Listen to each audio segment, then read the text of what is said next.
All right. How's it going, everybody? Welcome to Analog Horror. Hey, Troshia, thank you for the 7 months. Man, 7 months aiming for 8 months now. Hope you're doing alright. I'm doing Phil. great. I hope you all enjoy this as much as I will enjoy it. Now have fun. Hell yeah. Hey, Zilla Creature, thank you for the 7 months. Time for the spooky VHSs. 2 specifically, I mean 2 series, and a game. We're not actually just Let's Watching, we're actually playing a Vimeo game. Hey Aviarius, welcome to the Toxic Cesspit. Hey there Vix, welcome. Hey Ultima, thank you for the 14 months. Hey Kinda Graceful, thank you for the 13 months. Hey Fantal. Hey Max. Hey Paradox. Hey King Cobra. Hey Scamelian. Drew H. Pickleman. Maho. Turtle King. Fantal. Hey Luca. Yippee. Yippee! Yippee! Yippee! Hey Lori. Hey Lucky. Hey Threeloy. Hey Dark and Lights. Hey Kinda Graceful, thank you for the 13. 13 months, let's G. Alright, a lot of people come through on the door. Welcome. I think a person plays for the 8 months. Hope you have a good time. I'm gonna have a wonderful time. Hope you have a good time. Thank you, Eddie Edits, for the 3 months. I love Gemini Home Entertainment. Enjoy. Thank you. Thank you, Emerald Sword, for the 9 months. I love Gemini Home Entertainment. Enjoy. Thank you. Thank you, Xnan, for the 10 months. Can you shout out Cyclones Lover 78, please? Shoutouts to whoever that is. Hell yeah. Thank you, Pixel Dusta, for the 8 months. Whoa. Also moved out today. Congratulations. Hopefully you're gonna be able to settle into your new home well. 6 months. Have you played? I played VVV? Yes, I have played that game. Haven't streamed it though because that was years ago. Can you shout out Cyclones Lover 78, please? Shout out to that guy. No idea who that is, but I guess I can do that. Hey Pixel Dust Stuff, thank you for the 8 months. 8 months. Wow. Also moved out today! ! 3. As someone that moved out of their family home, what? 5 years ago? I think you're gonna be due fine. Good afternoon, Pookie. Glad to be here for a year already. The fuck you call me? I still have to make the fan art I've been thinking of doing since months. Now. Thank you for the 13 months, Mr. Shouty. Don't fucking call me that. Hey, Brimstoner. Excited for the stream. Hell yeah! I'm gonna be alone for this one, by the way. Before I had co-host for the react portions of the Analog Horror stream. Today I'm gonna do it alone. Afternoon, Phil. Time to get analog horror. Time to get analogued. That sounds really bad. Hey, Egg, thank you for the 22 months. The dawn of the 2 years is approaching. The dawn of the 2 years is approaching. And not only that, but also the dawn of me doing streams for 3 years. Can you believe it? The channel's 3rd anniversary is happening in September this year. 2 months in the cesspit. Love it. Never seen these two, so this'll be a treat. A lot of people have been asking me to watch these. Well, no specifically. AJPS, thank you for the 11 months. Z-Piece punches himself before he says it, damn, that was close. No idea what that means. A lot of people recommended me Gemini Home Entertainment. Or apparently Entertainmer. I think I paused the video at the wrong time. Hey Punk Bunker, welcome to the Toxic Cesspit. A lot of people recommended me Gemini, but I got a very specific suggestion from a very specific friend. I fucking love Greylock. For the second one. It's currently my second favorite analog horror. Ooh! Also 21 months CP. Thank you, Neon the Cartoon, for the 21 months. Yes, so Gemini was suggested by the chat, but Greylock was suggested to me by Sack, aka Posterspec, aka analog horror fucking expert. At least expert compared to me. Like, I'm not 100% into this shit, so like I treat them as an expert. Almost to 2 years, everyone. Let's go. Thank you, Foxy Gamer, for the 22 months. You're all gonna get those glowing white badge soon. That's kind of interesting. Hey, Printer, thank you for the 16 months. 16 months. Going to begin to start dating so I won't be alone anymore. Hope you have a good time watching whatever this is. Thank you, Printed, for the 16 months, but if you're dating someone just because you don't want to be alone, that's not recommendable. 1 month already. By the way, have you heard about Holston? I think that you would like this game. That name sounds familiar, but not enough for me to remember what it is. Hey, Benja. Spooky VHS. Thank you for the 13 months. Thank you, 512, for the 14 months. Peepoo, I'm eating elote. I don't know what that means. Peepoo _ file all. Am eating elote. Oh, like a lot. Don't eat too much, it's gonna be bad for your health. Thank you, Temple Beast, for the €2. Feeling good, hungry, and I'm ready to party. Hell yeah! Thank you, Rustman, for the 18 months. Gemini's personal favorite. Couldn't recommend it enough. Yeah, originally I did a Let's Play. I mean, not a Let's Play, a fucking Let's Watch. Gemini is a personal fave. Couldn't rec enough. I did an original Let's Watch for the Walton Files, what other stuff? The Back Rooms, and finally... County thing? I forgot the name of it. Mandela Catalog. Thank you, Neon the Cartoon. I did a Let's Watch with my friends of Mandela Catalog, Walton Files, and the Back Rooms. And those were pretty fun. Except Mandela for like 90% of it, and then the last 10% was fucking sick.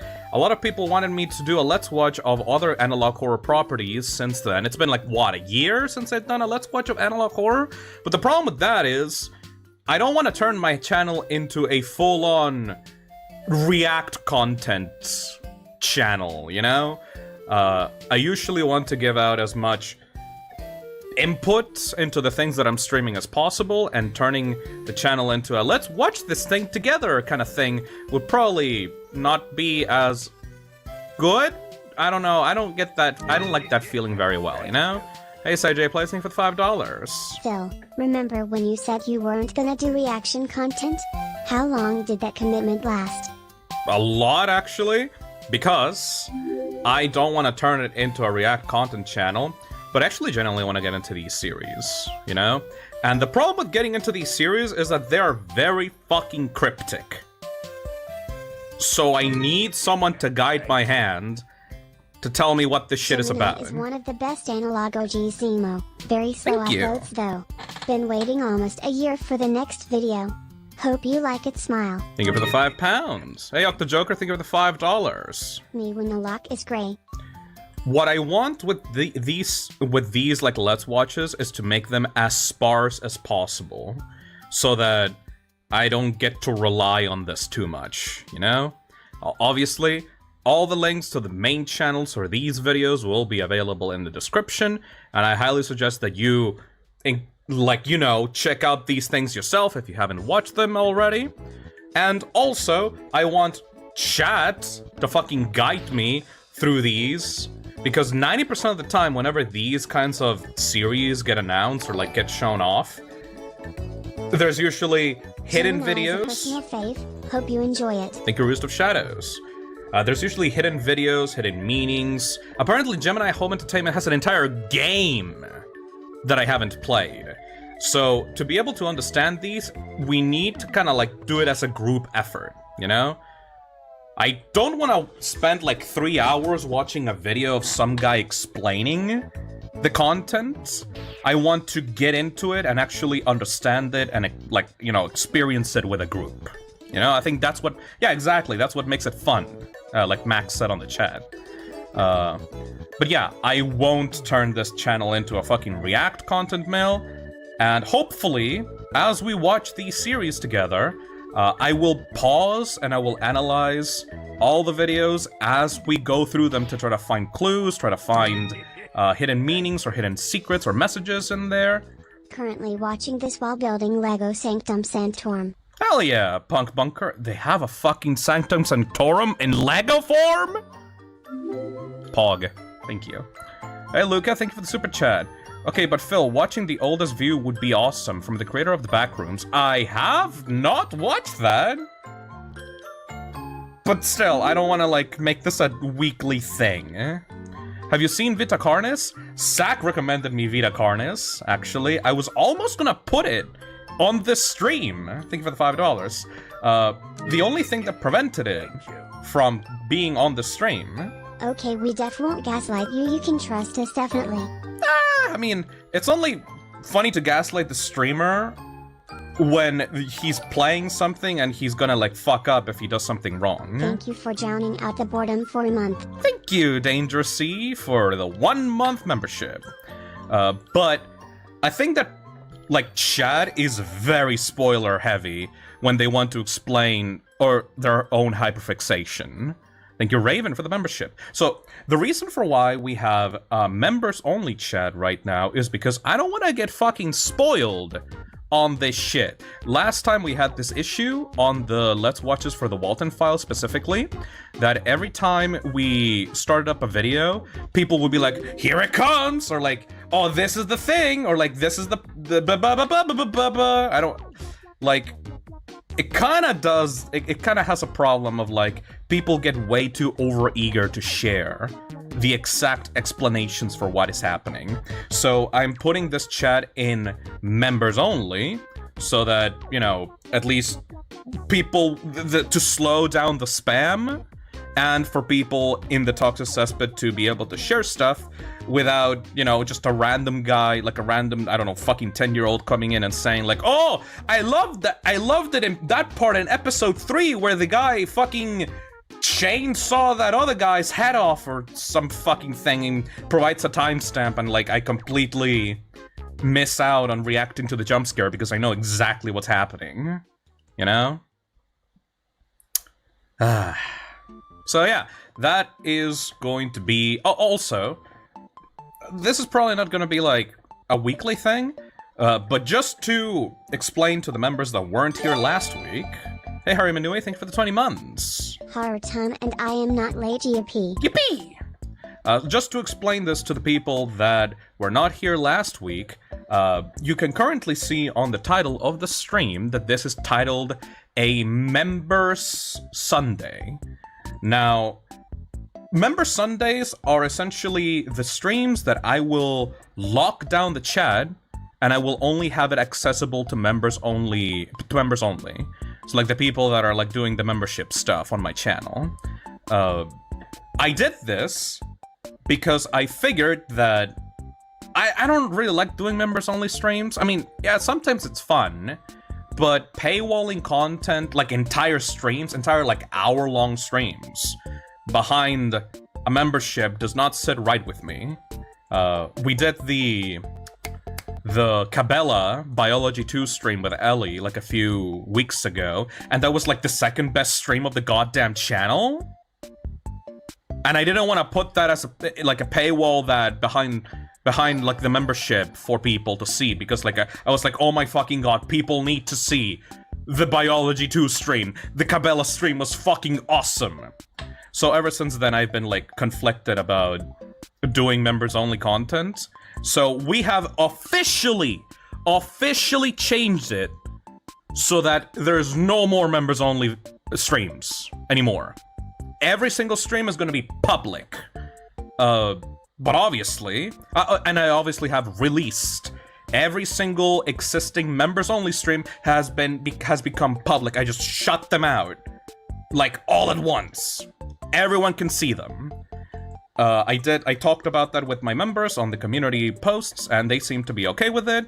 They don't seem to feel ripped off about me releasing the members only stuff. They seem to be happy that people can just watch them. So that felt good. But obviously, I do need to provide an incentive to have the membership. So I have this new Member Sunday thing, where like, if I want to lock down the chat for spoilers or for shared videos or like for very specific streams for any specific contents, I will have them locked down only to the members. So they will be only for the membership, they will be able to comment on the streams. And I think that provides enough value for the memberships to feel worth it, obviously, and also the emotes and stuff like that, without feeling like you're getting completely cut off, you know? Also, another thing that I just realized about the members-only chat, mods without a membership can still talk in the chat. So you don't need a membership if you want to talk in the chat if you're a mod, which is incredible because Weird Name is a mod in the chat, by the way. Like I don't mention Weird Name a lot, like on streams, but he's been like the most faithful mod and one of the most faithful viewers of the channel, and he can't get a membership. He just straight up just cannot actually get a membership. So I always feel bad about like having to exclude him on the members only stuff. So this is actually a perfect system. Everybody give props to Weird Name, by the way. If you've been on a Fistum stream, you've seen Weird Name on the chat. He is the best, honestly. He does like the most work out of the mods and stuff like that. It's best for everyone instead of waiting 1 month yes. for content that everyone already talks about, since it's such a pain to be excluded. About VOK. Exactly, Scamelian. And also, just like I said before, and I'll repeat it again, me having to wait out the members-only streams and releasing them after a month not only hurts people that wanted to be included, but also it hurts my own channel's visibility. If I release a member VOD publicly, YouTube treats that as like an actual upload, and then sees all the hours of content that my subscribers are not watching, because 1, either they already watched it, or 2, they don't want to watch VODs, which is completely okay. And YouTube says, well, fuck this guy, we're gonna lower his visibility on the YouTube algorithm. And it's like, fuck. So I'm either forced to keep the members-only VODs as members-only content, and never release them, or I just stop making them. And it's, you know what? Fuck it. I stopped making them. So we are just going to do Member Sundays from here on out, which, like every so often, the Sundays will be locked only to the members. And hopefully that's enough of an incentive. It will probably still, you know, if you're like a toxic level member, you will still be able to do a voting for future streams. Like, that's not going away, and obviously you get your name put on the screen on the starting soon page and the ending screen if you're a level 2 toxic member. So that's perfect. I think that's a perfect system. Phil, I know I asked yesterday, but now have you watched TLORS yet? No idea what that is. No idea what that is. I don't know the acronym, sorry. I didn't even know I was a toxic member until one of the Paper Mario streams. Hey, you're one and only? Thank you for the membership. The Legend of Ruby Sunday. I have not watched that yet. Thank you, Reese. I have not checked that out yet. Anyways. What the fuck else was I gonna say before we start the stream? Oh yeah, SAC. Or Postrespec, or whatever. SAC. They gave me a huge list of analog horror media. I have not watched literally 90% of the stuff that they sent me on Discord. We were going to watch Vita Carnis today, but then I went through the playlist of these videos, and turns out each of these is already 2 hours, so I can't be doing a Let's Watch of like above 6 hours. That would be way too much. So we are decreasing the scope of the Let's Watch, and we're just doing 2 series. And we're gonna try to comment, and we're gonna try to get as much like details out of these as possible, because I have no idea what any of these 2 series are about. Gemini is an older series that a lot of people recommended it to me after the original Let's Watch ended. And Greylock is a new series that Zach recommended that is apparently one of the scariest analog horror series. I watched the thumbnails on the channel, and they're very, like, outwardly scary. Like, there's a very huge emphasis on, like, creepy faces, distorted faces, generally like not subtle, just like in-your-face horror. So that's interesting. What I really hope doesn't happen though is that okay, chat, for the people that have watched these two series, either Gemini or Greylock. You know what I don't want or don't like? I don't like it when a scare is supposed to be like a giant, ear-piercing, annoying, brutal fucking sound in my ear that lasts like over a second. So, do you know if that happens in Greylock or Gemini? Because, like, I hate it when, like, there's, like, a ear-piercing sound that just continues to happen over and over and over and over and over. I think that happens in Greylock. Ugh. Hopefully that doesn't detract from the experience, though. I usually, for analog horror at least, I like it when I see creepy shit, but it's not like outwardly like it's gonna fucking destroy my ears, you know? Sometimes in Greylock. Gemini doesn't have that. Okay, that's good. Hopefully, if you've been a long-time watcher of the channel, you've seen my own reactions to the past analog horror stuff we watched. So like, The Backrooms, Mandela Catalog, and Walton Files. You can, if you were there for that, you will kind of understand what my taste in horror is.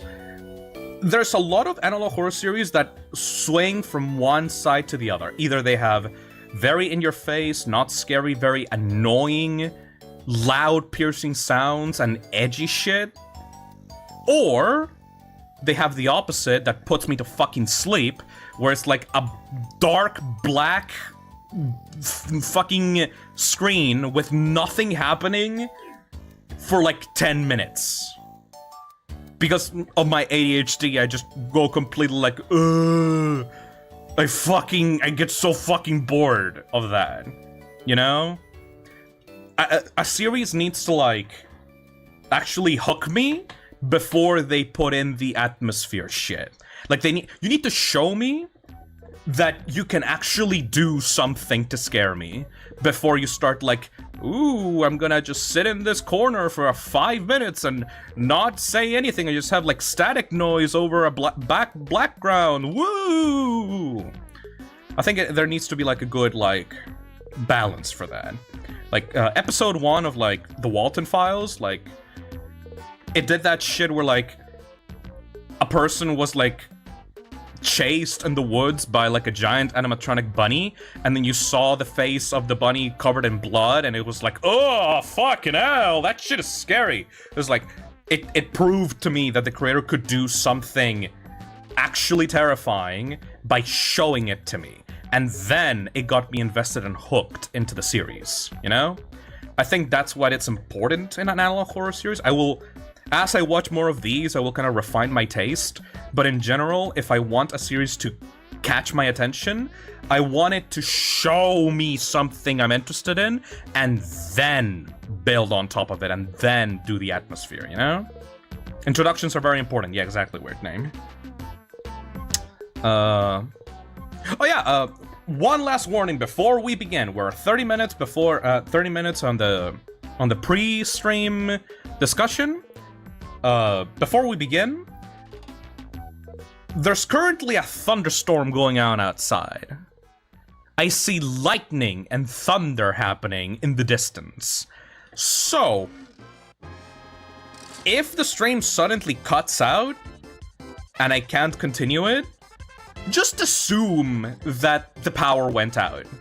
You know? Like, at any moment, at any time, suddenly, for no reason, the stream might just get cut. And not in a spooky analog horror, ooh, the stream is glitching, the big oogie boogie is gonna get me. No, it's like, it's gonna cut. Suddenly. So hopefully that doesn't happen, but I do see the thunderstorm outside, and it's like, should I delay the stream? Nah. Let's just see what happens, you know? I will assume that you got struck by lightning. Yeah, you know what? I can work with that. And with that, we will begin our Let's Watch of, first, Gemini Home Entertainment. Now, I don't know how I should begin this. Maybe read the description. The first episode of this only has 857,000 views. Considering how popular this series is, I'm kind of surprised of those numbers. Maybe the first episode is not that great? Let's see. Oh, there's no description, just 4 dots. Oh, they have a Teespring. That's nice. Before we begin on Gemini Home Entertainment, I would like to ask the chat, what are your thoughts on this? I literally don't know nothing. From the title of the series, I'm just assuming that this is like a TV program where like spooky stuff happens. What are your opinions on it if you're a fan of Gemini Home Entertainment?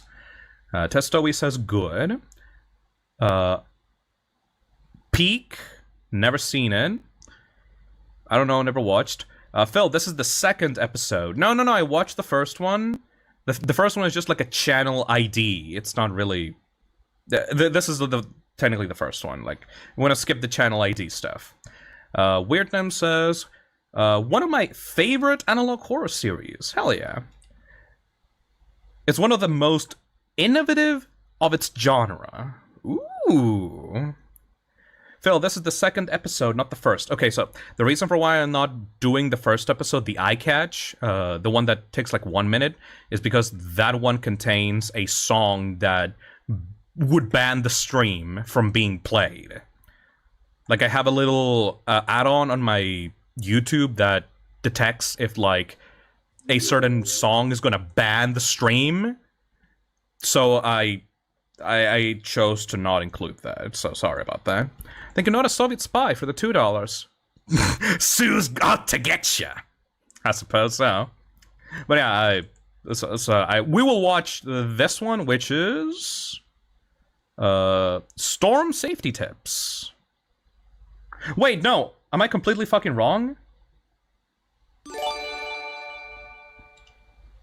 No, okay. So glad you are doing analog horror again. Thank you, Mitna, for the 6 months. Okay, no, I am. Okay, you know what? I am completely fucking stupid. It was channel surfing. Yeah, the channel surfing, the one with 1 minute. This one gets copyrighted. World's Weirdest Animals. That.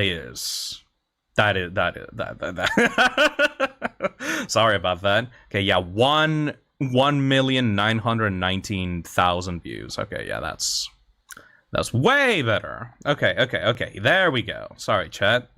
Yeah, see, this is why I need you here. Cause I'm stupid. And I don't even know what the first episode of the series are. Almost gaslit us. Okay. Whew.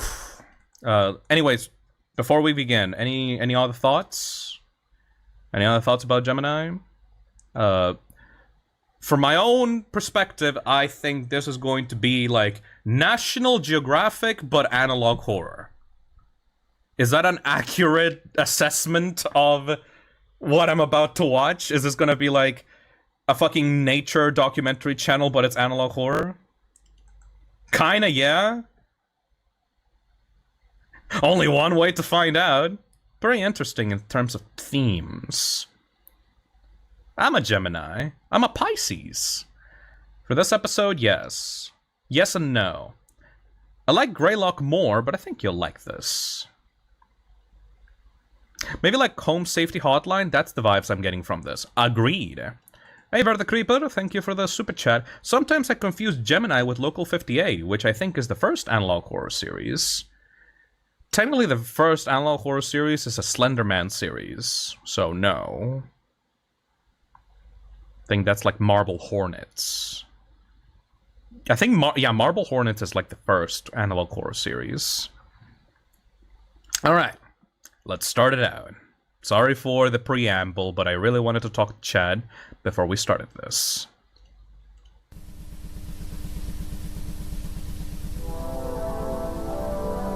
Gemini Home Entertainment.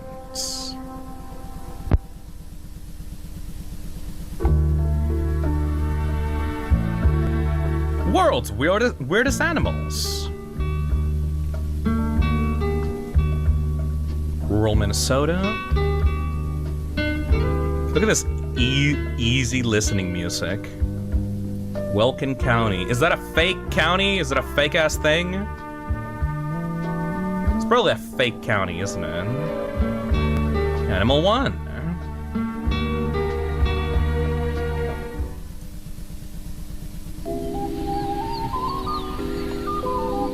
Greater Prairie Chicken. Am I on time? Yeah, we literally just started the first episode of Gemini Home Entertainment. Welcome. Native to Central North America, Greater Prairie chickens are well known for their prominent air sacs and protruding ear-like feathers. Burb. Burb. Thank you, Spaton. Oh, look at these guys.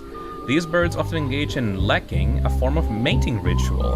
The males utilize their air sacs to impress the females. Aww. Look at that cute little thing. During the winter, the greater prairie chickens have been observed diving into snow to stay warm. How weird. Let me guess, the final animal is gonna be like, ooh, creepy alien. Clay County. Sometimes I confuse Gemini with Local 58, which I think is the first analog horror series. One of the most popular early ones, but not the first one. Thank you. Thank you for the creeper. Animal 2.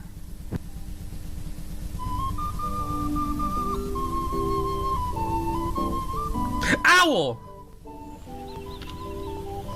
The burrowing owl. Oh, we can actually hear him. Once found all over the Americas, this small critter is now far more elusive. As their name suggests, these owls create large burrows for their nests, instead of creating ones in trees. Hey Phil, would you ever watch Marble Hornets on stream? Yeah, I think that would be cool. Burrowing owls like to live in prairies and open fields where they can use old squirrel or badger holes for their nests. Day God's Lethal ate dinner in time just to see the first episode. Lucky me, hell yeah. So, essentially this is teaching us.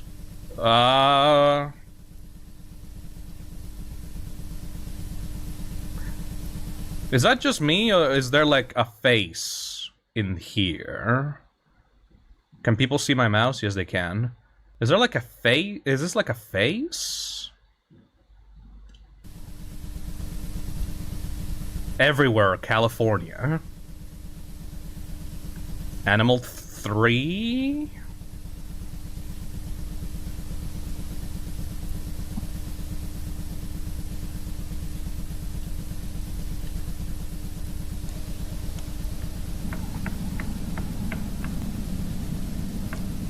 Is it gonna be fucking nothing? Wood crawlers. Are you pointing at the tree, or are you pointing something behind the tree? Thank you. Thank you. Hey Phil, would you ever watch Marble Hornets on stream? I remember D. watching that series. I remember watching that series when I was younger, and it was pretty creepy. Thank you. A little bit amateurish, though. Ate dinner in time to see the first episode. Lucky me. Thank you, God's Lethal, for the €5. Found all over North America. These animals are excellent hunters, being able to tread most terrain without making a sound. Oh no. Oh no. Their preferred nesting locations are inside the homes of large families, where large swarms can adapt easier. Oh, is this some kind of mimic shit? You will hear screaming. Oh, God. They stole their voices. Oh. Burn the bodies, lest they stand up again. Happy Father's Day, Phil. I'm eating some Red Baron pepperoni pizza whilst watching you. My dad is out at the river with my family. Today's Father's Day? I didn't even know about that. Think you'll in the actual, though.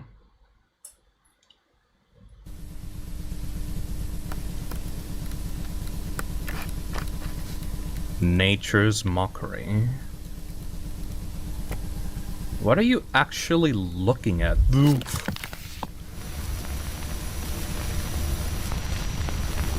Oh! Actual visuals, okay! This is what I mean by a hook. A series has to actually show you something before you actually get scared. It can't just be like smokes and mirrors and like nothing happening. What the fuck was that?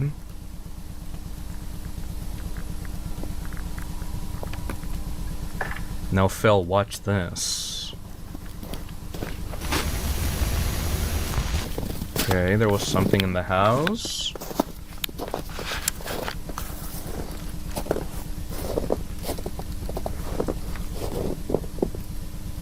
Is that like one of them? Oh.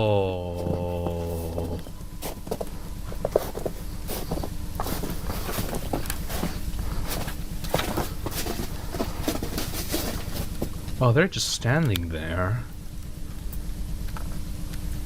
Oh, I can actually see them. Oh. It's just...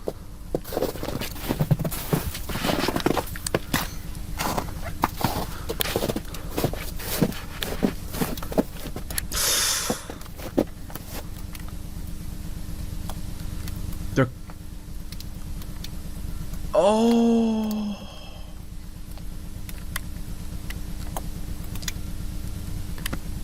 Because they're trying to mimic humans. Is that what this is? Fake people.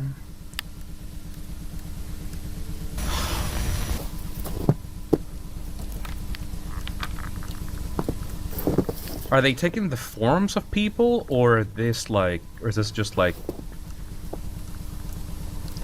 This gives me like the same kind of feeling of like a canned animation for like a game that is just trying to simulate human life, but it's not actually... There's not actually any like human movement, it's just like a vague...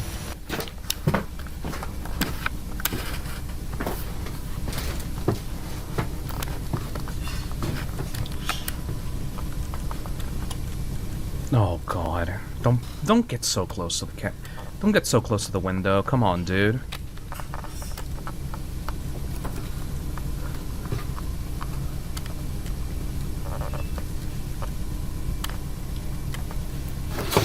There we go. Okay.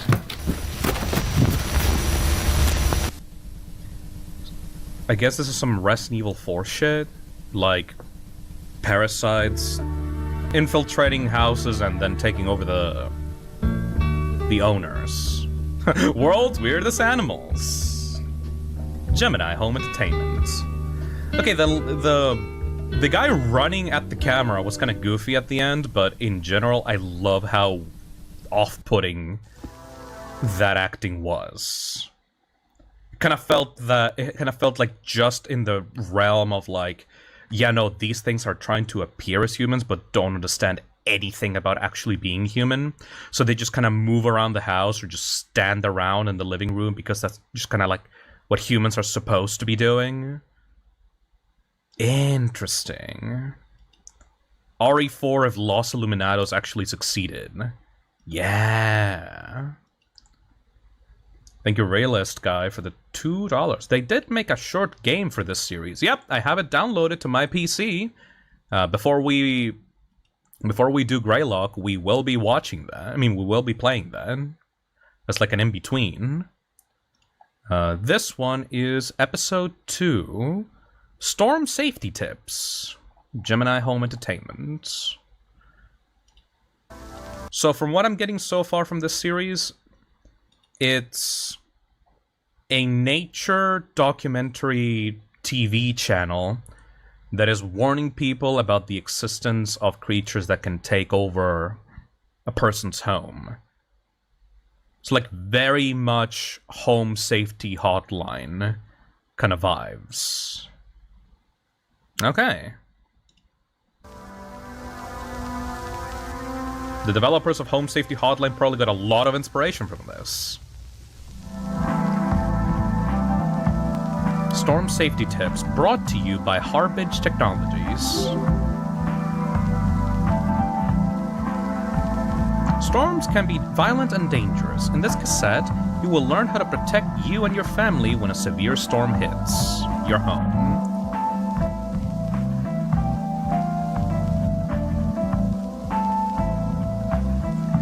Part 1. Prepare in advance. You do not want to get caught in a storm unprepared. To prepare your home in case of a storm, follow these steps. Step 1. Reinforce your home. This may involve improving structural support, replacing roof shingles, and fixing any possible leaks. Step 2. Install an early warning system. This will allow you to know beforehand if a storm or other danger is approaching your home. Recommended, Albedo Alarm or Harbage Technologies. So this is like an ad for that company that is, or like a sponsor for this video.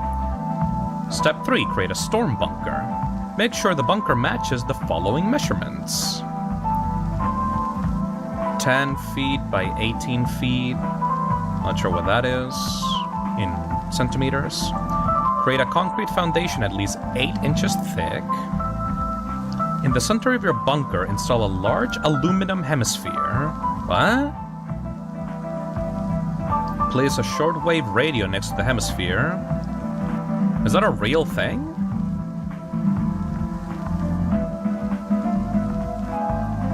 Oh, it's not for storms. Only turn on radio in the event of an emergency.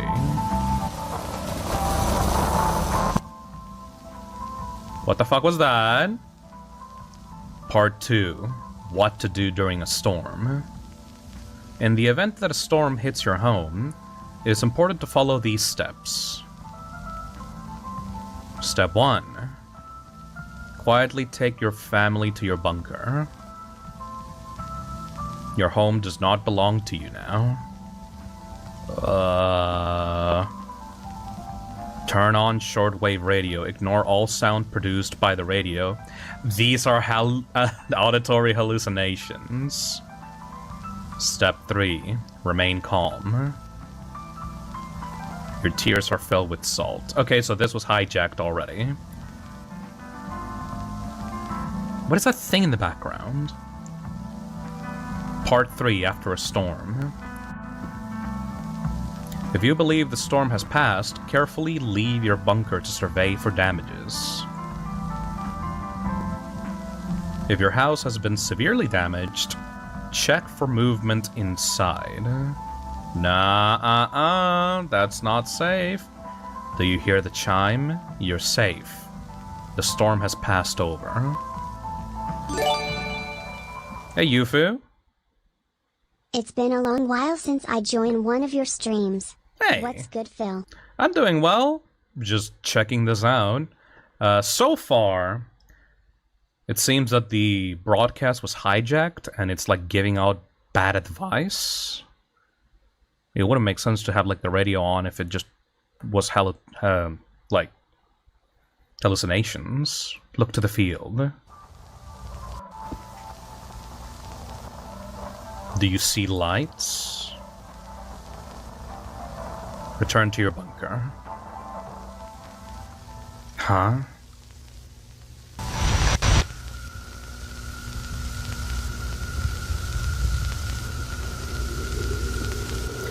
Ooh.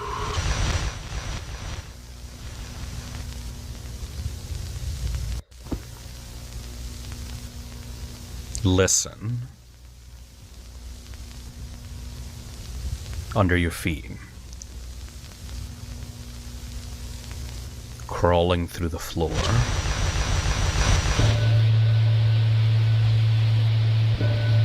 Loud.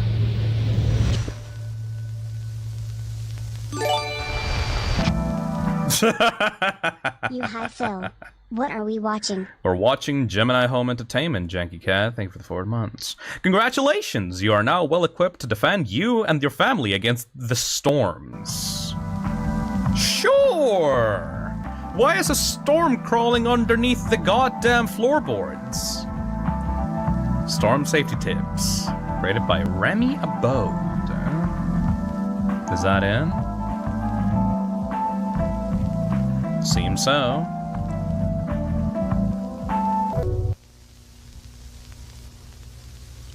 And that's it. Okay, before we move on, let me go back to the point that it glitched. Because there's like a very specific point where like... Here. Hey, Free Spring. Thank you for upgrading. Okay, so something happened here. Thank you. Oh, God. Oh, it didn't actually show anything, but there's something white in the background. And I have no idea what it is. Okay, so this was significantly less impressive than the first episode, but it seems to be warning about something that is not a storm. I think it's the visual of a real bunker. I'm not sure. It's way too blurry to determine. But the main idea is that there is something light outside that frequently or might frequently show up that would pose a threat to the people watching this broadcast. Okay. Next episode is Gemini Home Entertainment 3, Artificial Computer Learning. Also, what is that? I know this is like... I think this is Jupiter, right? This is like the planet Jupiter, but like kind of tinted. Is this supposed to be like a moon of Jupiter? Or is it one of those storm eye thingies? A storm eye? I don't think it's like that prevalent in Jupiter, right? Let me Google Jupiter real quick. Jupiter. Maybe I can find like the exact image they use. Oh my fucking god, though. No, actually. It is actually, I think, smaller than it actually is. Look at this. There's like a real picture of Jupiter. Apparently Jupiter has like a gigantic red hole at like the bottom of it. So that's what it is. Alright, artificial computer learning. The biggest fear in South American. Ragnat computing. That's Neptune, and yeah, it looks like that. No, that's Jupiter. Fuck, I was looking at the chat. A demonstration of artificial thought and computer intelligence. Ooh, that's a topical fucking episode for today? Okay. Gonna have sentient computers, or what? Brief background. For the past 4 years, Ragnat Computing have been developing artificial computer intelligence using new revolutionary methods. These methods have led to produce the world's most advanced artificial intelligence to date. Artificial! As a test of this intelligence's abilities, we gave it the task of creating an original intelligible story in the format of a children's storybook. 3 iterations of the story will be shown, illustrating the creation process utilized by the artificial intelligence. I often forget I'm a member and get pleasant surprise. What's Regnad backwards? Oh! Oh, danger. Why? Nah man, that's Mars. Thank you, Cassie. Why would you name your company Danger? Okay, okay. I'm paying attention, I'm paying attention.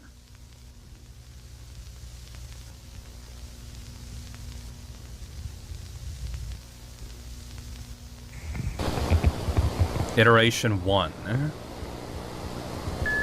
Jack leapt over the river. Mary to follow. Together. Travel. Follow the secret. Jack the river. It is dead. It is definitely not coherent. Or at least not as coherent as a human story. First iteration test, heed insufficient results, though patterns and story consistency are clearly visible, albeit unrefined. Is this supposed to be publicly shown?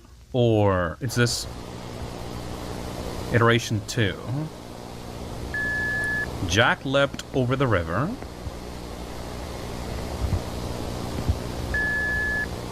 Mary followed close behind. They are searching for the secret place. I hear you.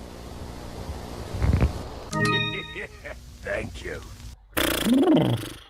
No, Phil, it's Neptune. Look it up. Soviet spy, I literally googled the word Jupiter. And it showed up. Well, I guess Neptune maybe is, like, similar. Hey, what in the actual, though? The storm on Jupiter is twice as large as Earth. Oh. If it were to happen on Earth, we would all be destroyed. It's very tiny compared to other planets. That is a scary thought. Phil, it's fucking Neptune. Okay, you know what? Let's make Chad happy and look it up. Neptune.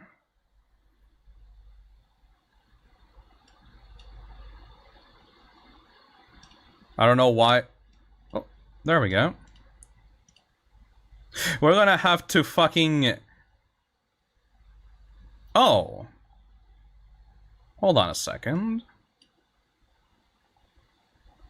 That is literally the image. That is literally the image for Gemini Home Entertainment. Oh. I guess Neptune and Jupiter have the exact, same storm thingy. Phil, it will be explained later. Okay. Now, did the Guardian get that photo? Wait, did the Guardian get that photo from Gemini Home Entertainment? Or is that just the image that they used? Alright. Let's go back to this. Storms are common in many planets. Okay, I guess I'm fucking stupid.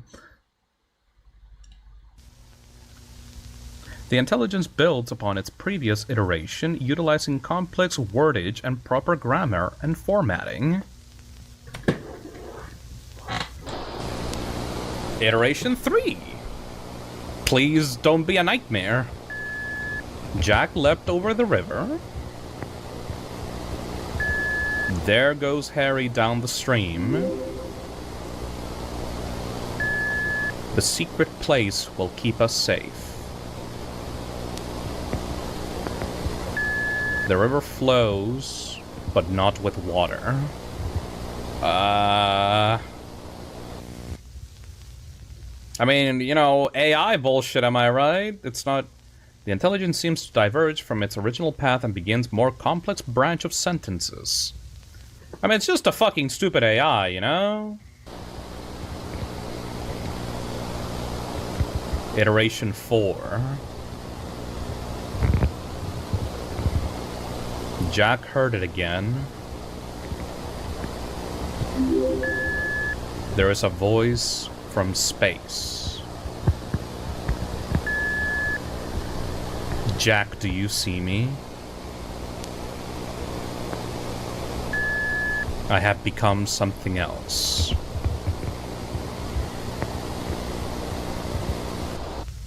Okay, that's definitely not an AI, is it?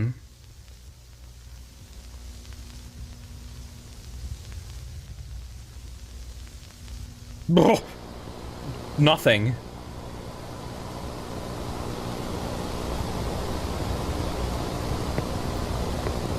Listen to the silver box. The stars are moving now.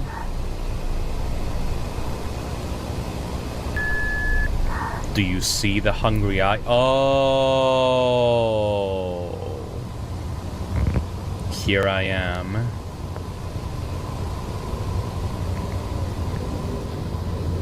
What the fuck is that in the background? Yep, that's Neptune.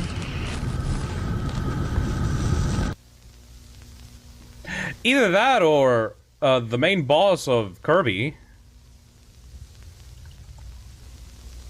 This video should have demonstrated to you the capabilities of RegNet Computing's artificial intelligence. Zero from Kirby. We hope that this technology, to have this technology available for commercial and personal use within the year. RegNet Computing. Oh, okay. So, let me get this straight. No, we're gonna go back to that.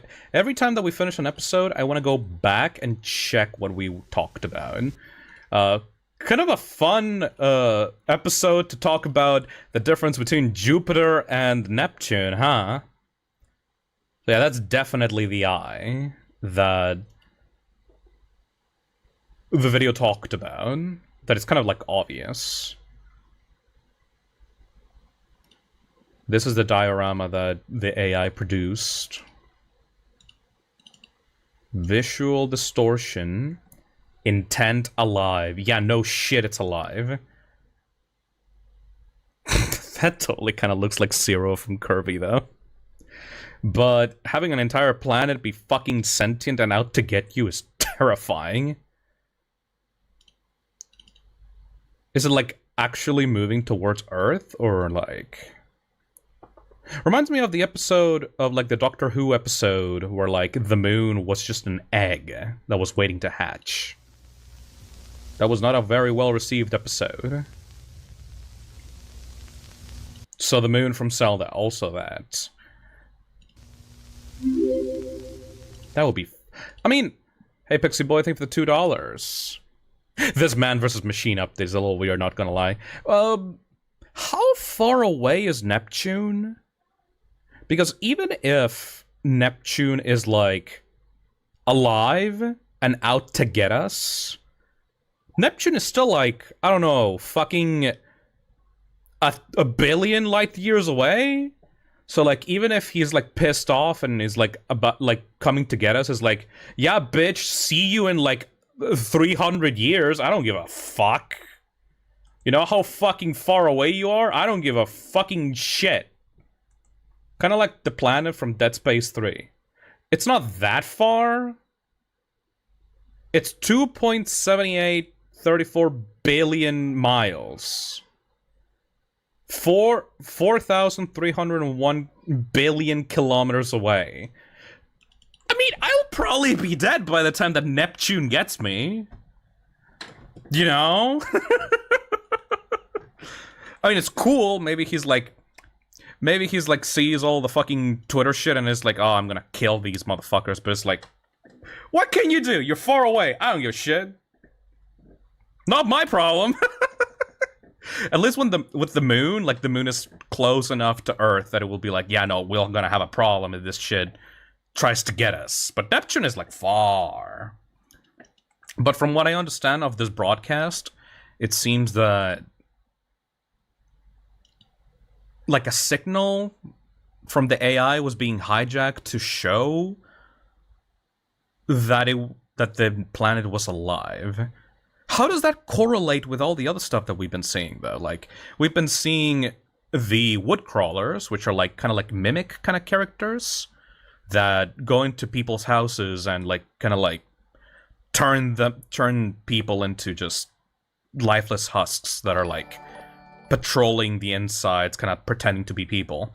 You have the lights in the storm video that are showing, that are like, I guess like they're faking to be storms, but if you go out and try to see lights outside after a storm, they're gonna get you. And then you have motherfucking Neptune, a billion light years away, being a fucker. Puppeting the corpses, yeah, exactly. We'll have to see, though. From what I'm getting out of these 3 videos, though, it seems that there's like a theme of technology being hijacked in order to show the reality that the program is trying to hide or trying to make into just a fun little program with nothing wrong going on. That's a lot. That is very common in like analog horror media.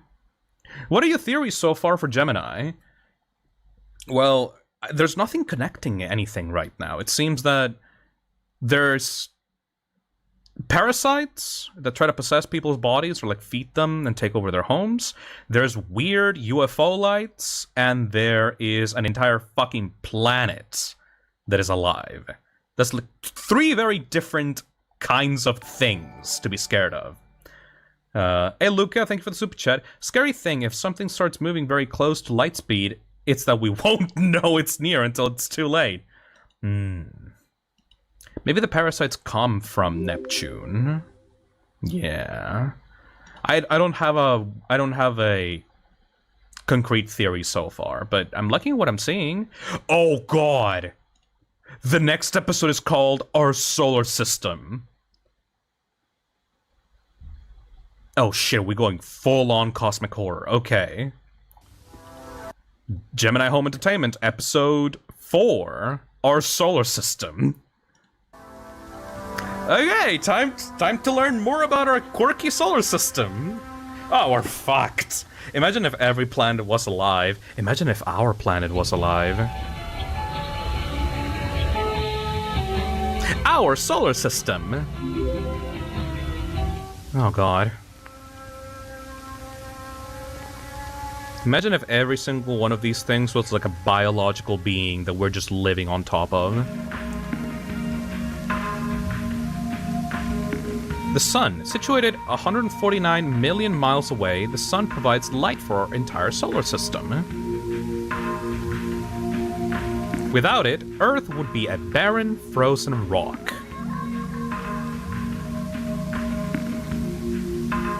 Mercury, the small one. As one of the smallest planets in our solar system, Mercury is also the hottest. It sits perilously close to the sun and only takes 8 days to orbit around it. Hey Kita Demon, welcome to the Toxic Cesspit. Venus. As the second brightest object in the night sky, Venus can sometimes be seen from Earth. Oh, 87, sorry, the thing got caught off. Yeah, 87. The average surface temperature of the planet is 462 degrees Celsius. Pretty toasty. Hey, Zach! Yeah, we're watching Peak right now. Earth. Earth is one of the only planets in our solar system capable of supporting life. With 71% of the planet covered in water, it's a miracle we can all— One of them?! What do you mean, one of them? Often called the Red Planet, Mars is a mostly barren desert world. Pieces of Mars have fallen to Earth in the form of meteorites. Jupiter. As a gas giant, Jupiter has no solid surface, which makes it impossible to stand on it. The large spot on the planet is known as the Great Red Spot. It is not an eye. Although mostly a gas giant, there may be a large solid core deep inside the Saturn planet. This planet's prominent rings are quite a sight to behold. They are the gateway. Uranus. This planet is classified as an ice giant and is the coldest planet in our solar system. What the fuck do you mean by it's the gateway? Unlike most planets, Uranus rotates on its side. Neptune. Okay, boy. A large storm rages in the planet called the Great Dark Spot. It is the lens. Neptune has been mutated.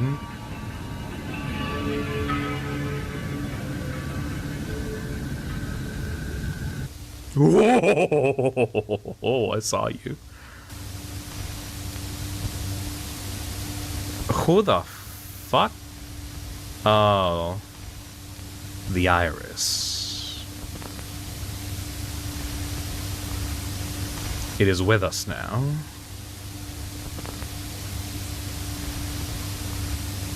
Laughing at us.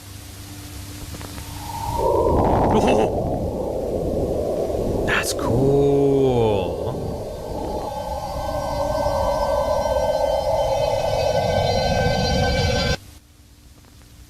That's not really scary, it's just fucking cool. Behold. That's Neptune. Oh! Is that a supernova? Oh. Pluto! It's not even a planet. As the smallest planet in our solar system, Pluto is only 1,188 kilometers in radius. Although it hangs at the edge of our solar system, this planet isn't going anywhere. It's not even a planet anymore. I mean, the universe has almost infinite planets. It's impossible that Earth is the only one with life. I mean, yeah, but it said one of in the solar system, and Neptune is very clearly fucked.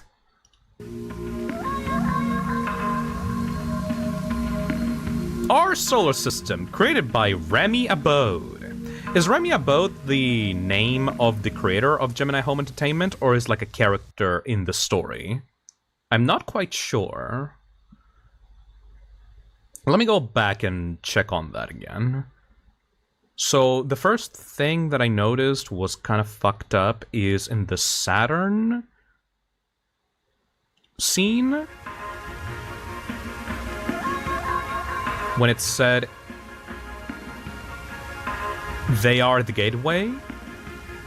Yeah, is that the iris? I wonder if that appeared in any other of the showcases. Yeah, you can see it here on the bottom left of Mars. So the iris is a living planet that kind of moves around everywhere without the need to follow the sun's gravity.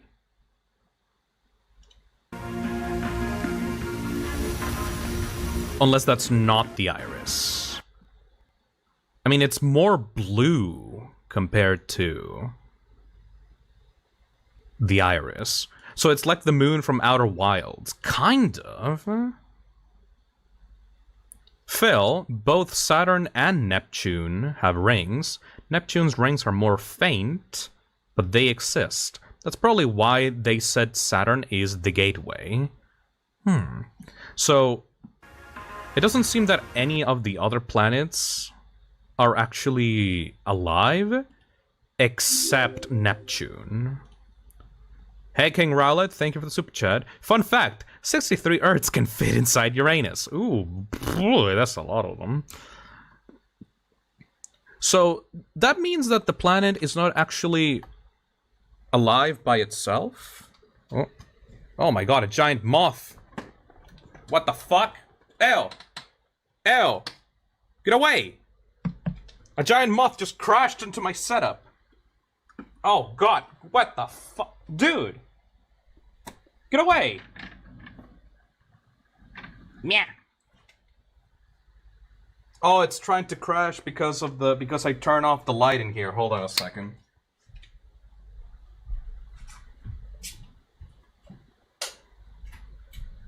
A giant literally a giant moth just crashed into my monitor.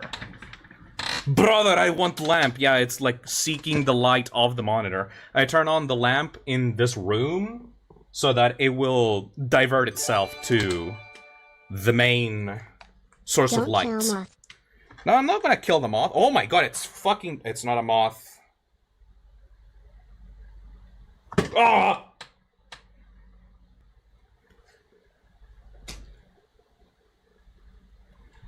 Motherfucker.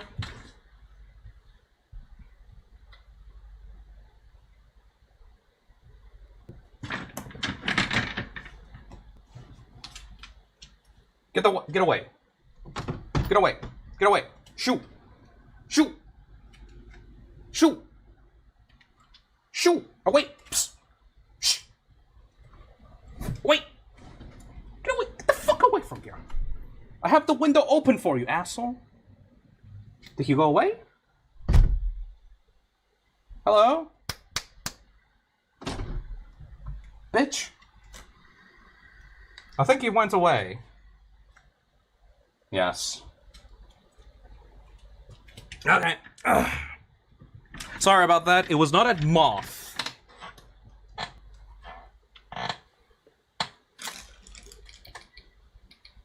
Alright, enough about that. Let's continue what we were talking about. Hopefully it doesn't return. Hey, the Joker. Joel Wasp invasion moment. It was not a wasp. It was a giant grasshopper. Think you're not a Soviet spy for the $5. We know you killed and replaced film. Moth creature. It was not... This is not an analog horror video, guys. We're watching analog horror. We're not inside of an analog horror. Though, it would be a pretty sick fucking analog horror series if, like, you made a video about a guy discussing analog horror and he suddenly got analog horrored. I guess. Phil Moth, stop it. I'm real. It was not even a moth. How do you mistake a grasshopper for a moth, Phil? It was fucking dark. What do you fucking want me to do? Anyway. What the fuck was I talking about? I'm sorry, ADHD. Sorry, I got completely sidetracked by the moth. I mean, not the moth. The grasshopper. Thank you, you're one and only for the 4 months. What the fuck was I talking about? I'm sorry. Go back to Jupiter. Okay. What is it about Jupiter? Thank you. Joel Wasp invasion moment. Of course. Nah, I just let it fucking just hop out of here. You wanted to look at the other planets. Thank you. Hey there. We know you killed and replaced Phil Moth creature. Don't worry, that's not gonna happen yet. So this one is just a gas giant. The red spot is not an actual eye, right?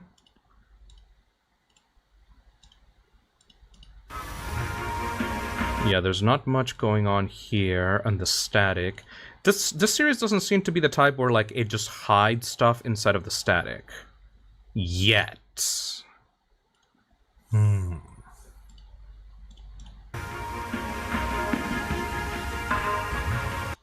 Okay, so I think from what I know so far, I will consider this as the iris. Gojira, thank you for the 15 months. Yes, my favorite analog horror. Let's watch Phil Analog Horror Entertainment. Amazing. Okay, so Neptune is the one that's most clearly fucked up. It just kind of opens its fucking orifice, which is cool as hell. So from what I'm getting from this, it seems that Neptune was not a planet that was originally alive, but it mutated because of the eye. Thank you. Am I correct when saying that?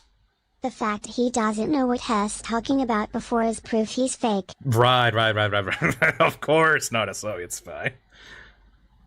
Phil, you fucking missed it again. What the fuck am I missing? Okay, they're fucking with me. Chat is fucking with me. So... okay, here's a thing that I can theorize about right now. Hear me out. Like, don't tell me if I'm right or wrong, but, like, hear me out on this theory. There is currently a giant cosmic horror entity known as the Iris that wants to do something with us, right? And it's using, like, Neptune as, like, a giant fucking star destroyer that is, like, beaming out light towards the other planets. Remember what I said about this being, like, Resident Evil 4 and, like, having, like, creatures, parasites, invading human homes and, like, taking them over? What if this is happening, but in a cosmic scale? Like, literally, it is a parasite planet infecting other planets, making it like themselves, and then spreading around the solar system. Like, it's literally a parasite, but in a cosmic scale, you know? Jupiter's text changed to, it's an open wound. What the fuck? Go back, go back, go back, go back?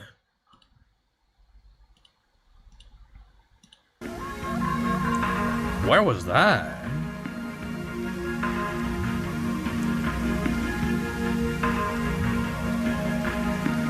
Gas giant. It is not an eye. It's an open wound.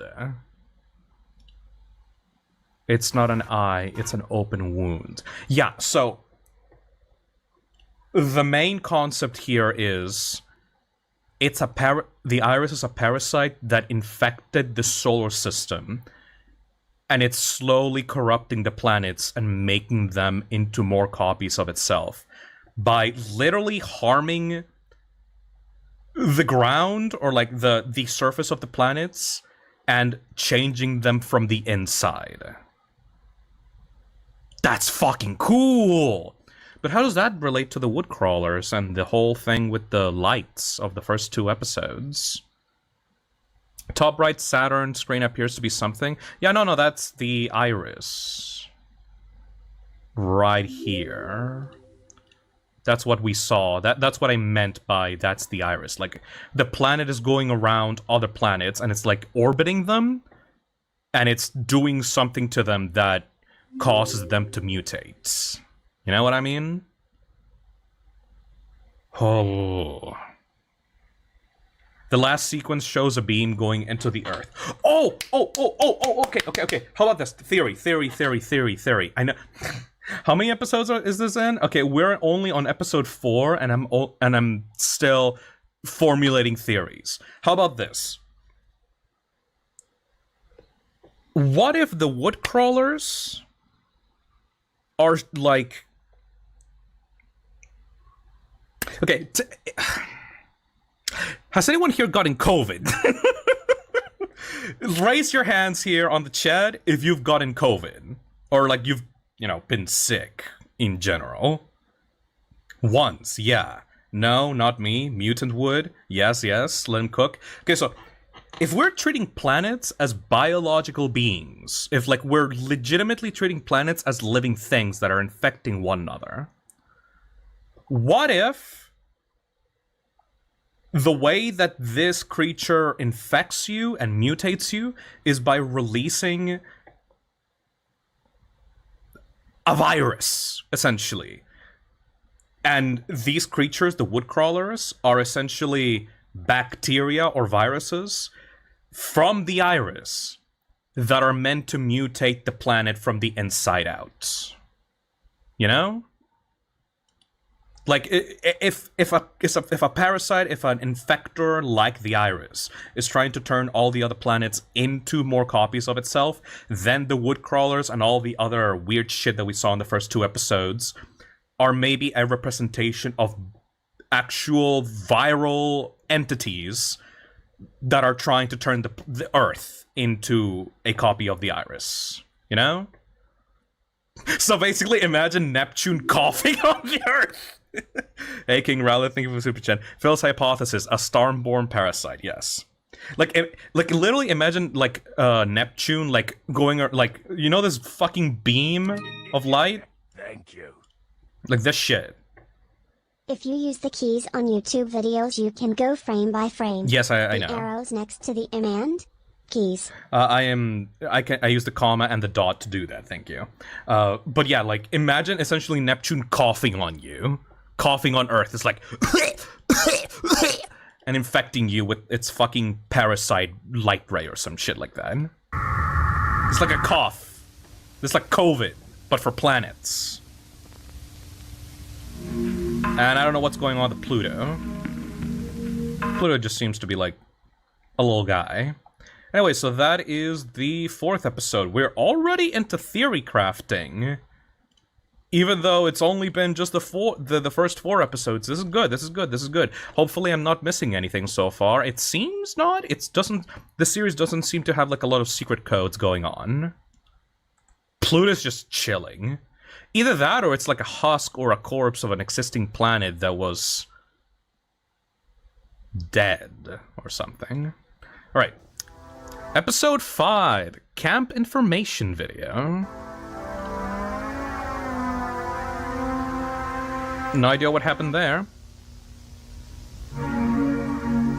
Moonlight Acres Family Camp, established 1930. The Irish just skipped Pluto because it was too small. Come to visit Moonlight Acres Family Camp. Since our founding, Moonlight Acres has been devoted to family and creating memories. Our campground is as pristine and beautiful as ever, a relic from the past. Many of the original camp buildings remain untouched since the initial closure. Let's look at some of the activities our camp has to offer.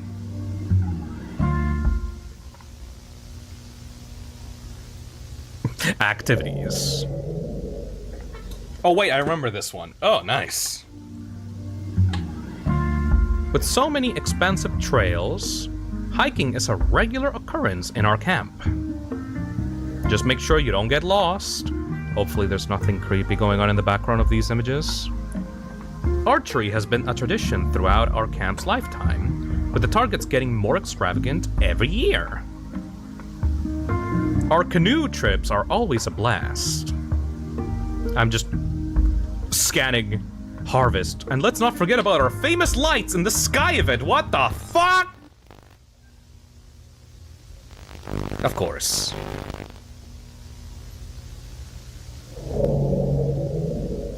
The lights. Accommodations.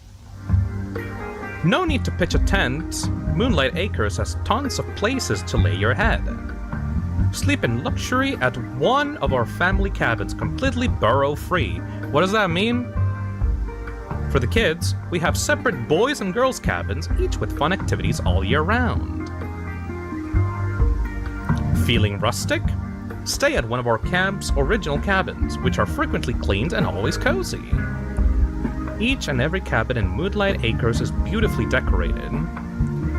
Oh, with the most up-to-date safety technology. Fun fact, the original 3rd episode, The Deep Blue, was deleted, but you can see a re-upload of the episode. Why did it get deleted? Is there something bad about that episode, or what? Also, yeah, we've seen that in the 2nd episode. Alarms. The thing from the other episode. Maybe it got retconned. I'm not going to go outside of official sources for this. We're not going to watch a deleted episode if it doesn't make sense with the current continuity.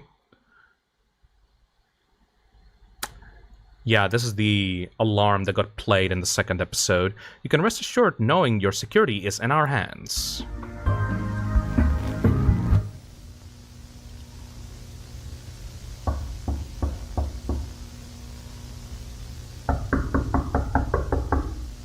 Do not answer the knocking at the door.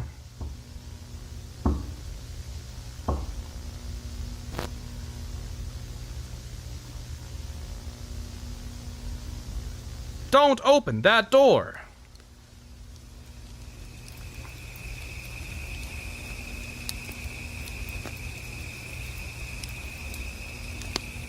Okay, this seems pretty cozy. Mythos.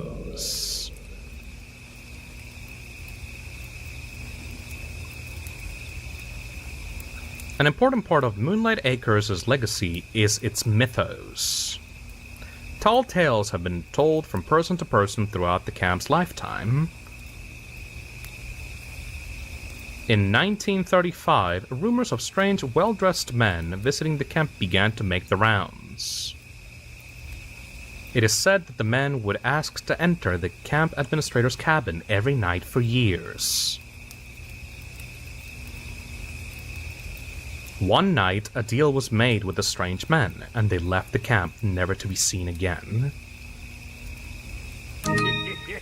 Thank you. Hey Okami, thank you for the $5. Deep Blue was retconned as a later video did the same concept but much better work.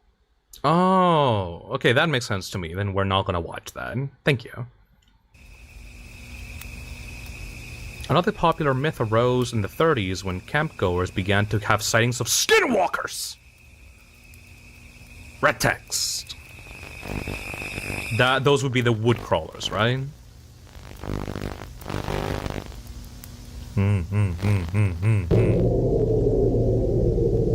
I remember that leg.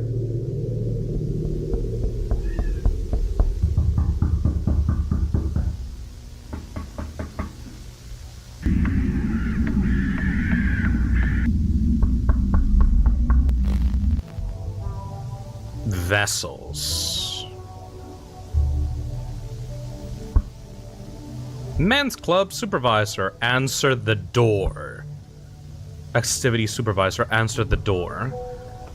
Head camp satisfaction answered the door, answered the door, answered the door, answered the door. Asked to enter. Oh, so that's why you don't open the fucking door. Ooh.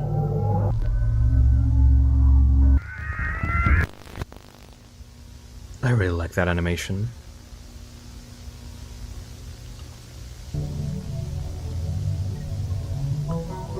That's the camp information video. Created by Remy Abode. Okay, Remy Abode has to be the creator of Gemini Home Entertainment. I can't imagine there would be a character in the story.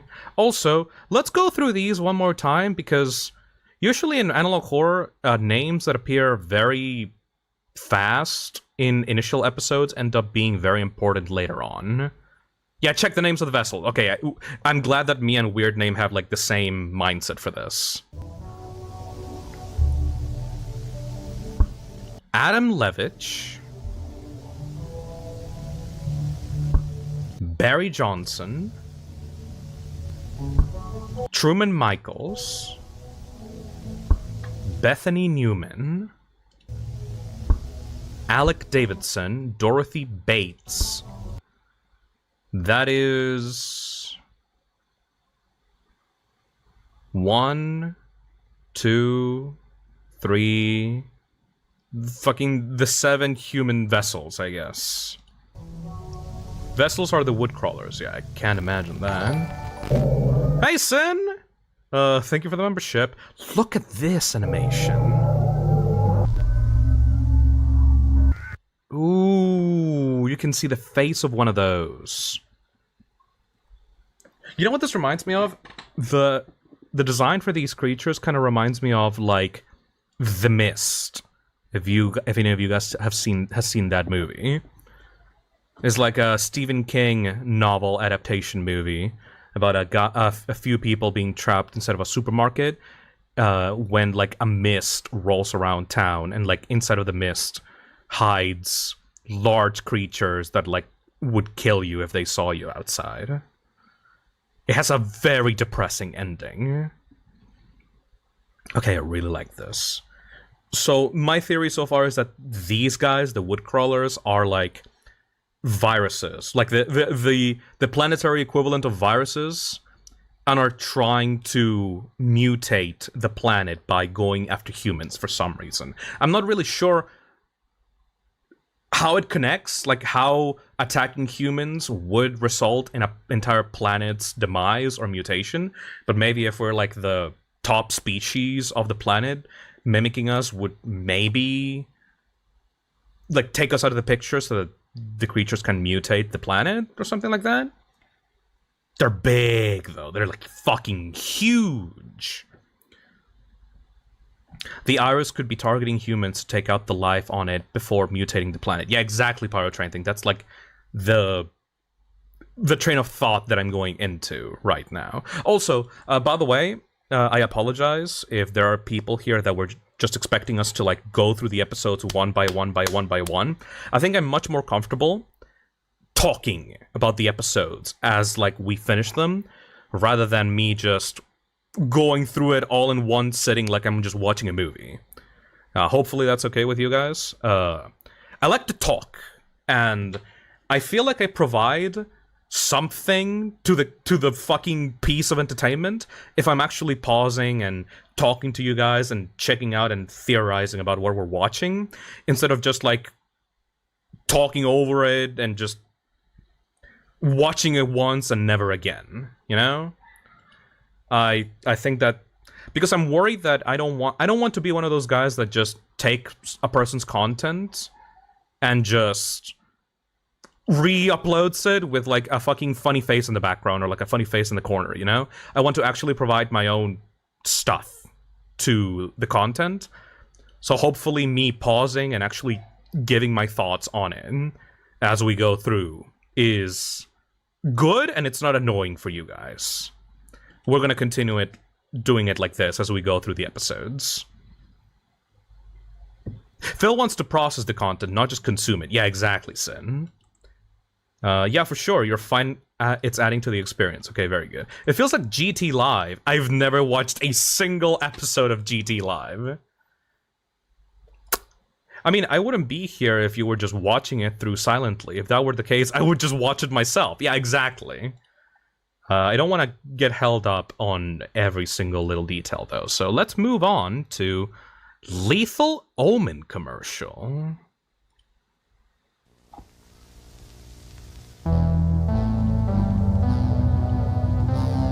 Neat.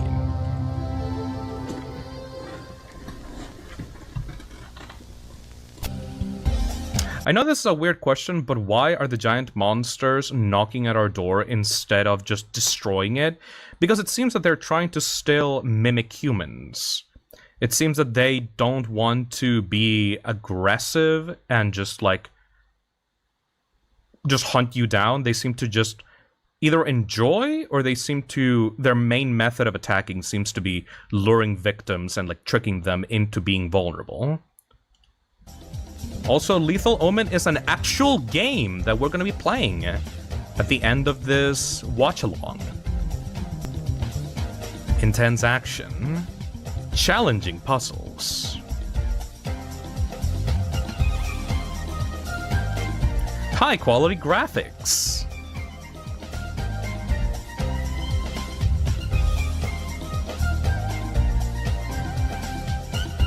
I'm pretty sure that this is what Squeaks wanted to do for Shipwreck 64. Let's watch Buddha be a Let's Play. Hell yeah, James the Diamond Sword. We're going to be playing this. It's a real game, by the way. It's available on itch.io. You can actually play it yourself. It's only about 30 minutes, though. I'm glad the developer actually made a game to go alongside the series. That's very cool.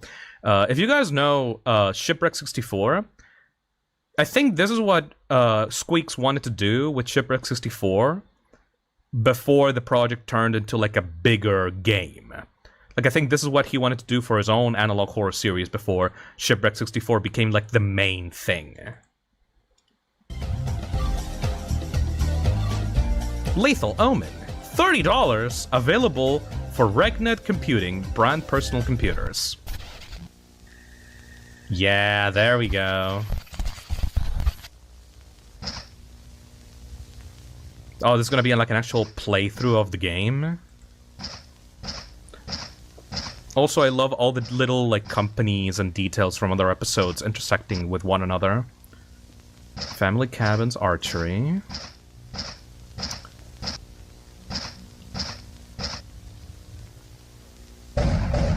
Yeah, an extremely basic FPS.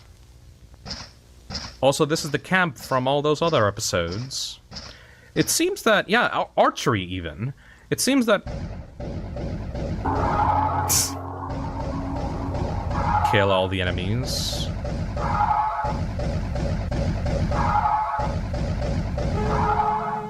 All enemies dead.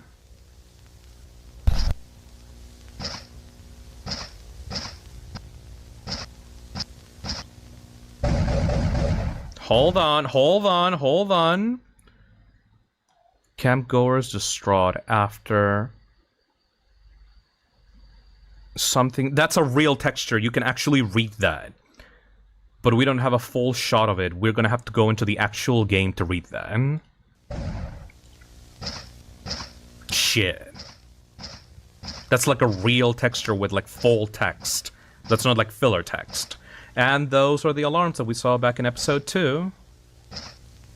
Did we kill wood crawlers? I'm not sure.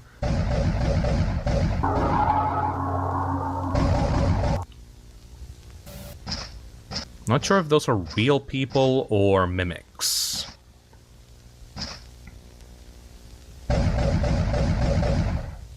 I love how this guy's reaction to everything is shoot it. Must be an American. Thank you, not a Soviet spy. That was a very American comment of you. Oh?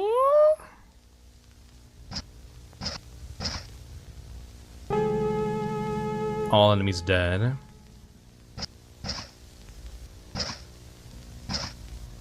That's a weird fucked up looking tree.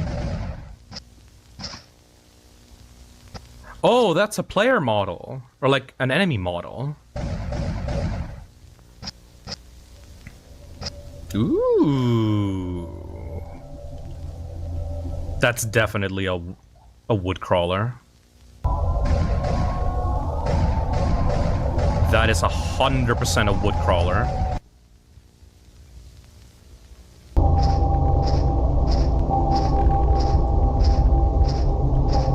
Run into the bunker? Yeah, that's the bunker. With the fucking sphere and the radio. Oh, everything's coming together now.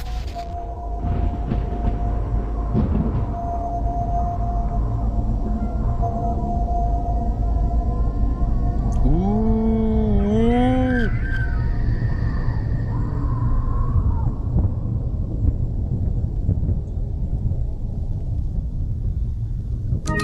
The orb. Thank you. Love how this guy's reaction of everything is shoot it. Must be American.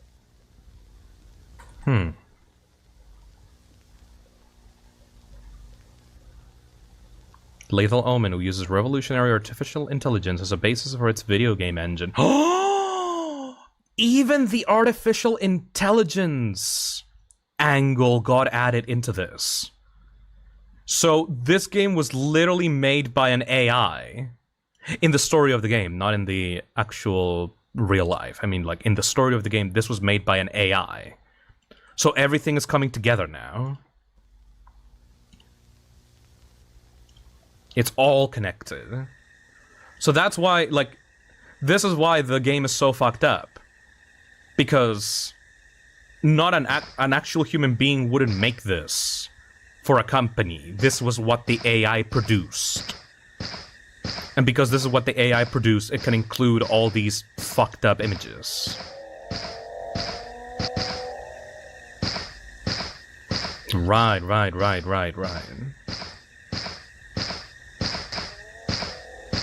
Let me guess, that's the iris.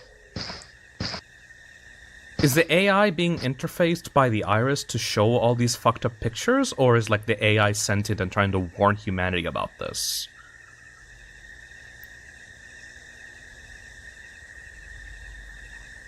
Pal World if the claims were true.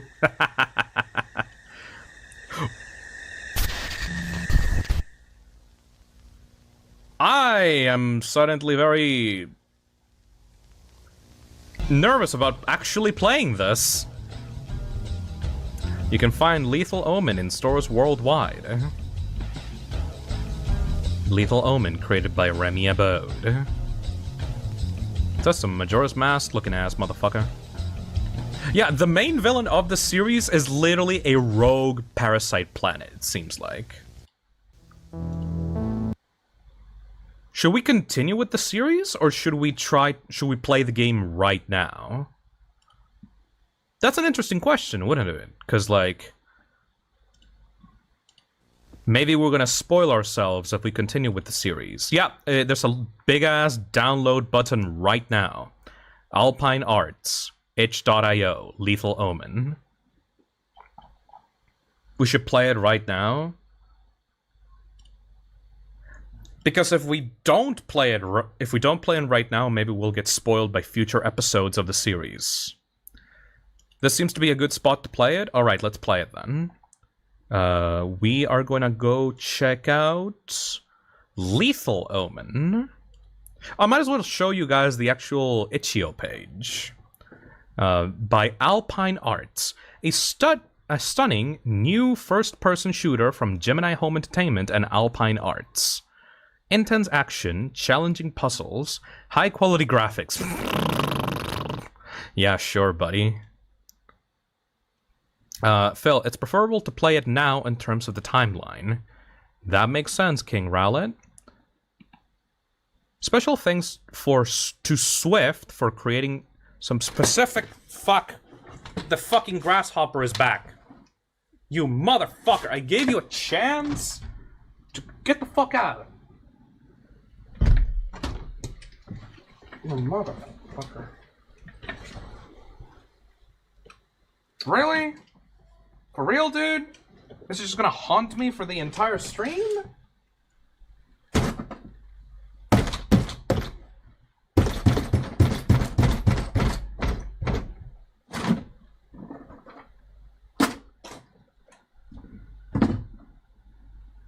Motherfucker.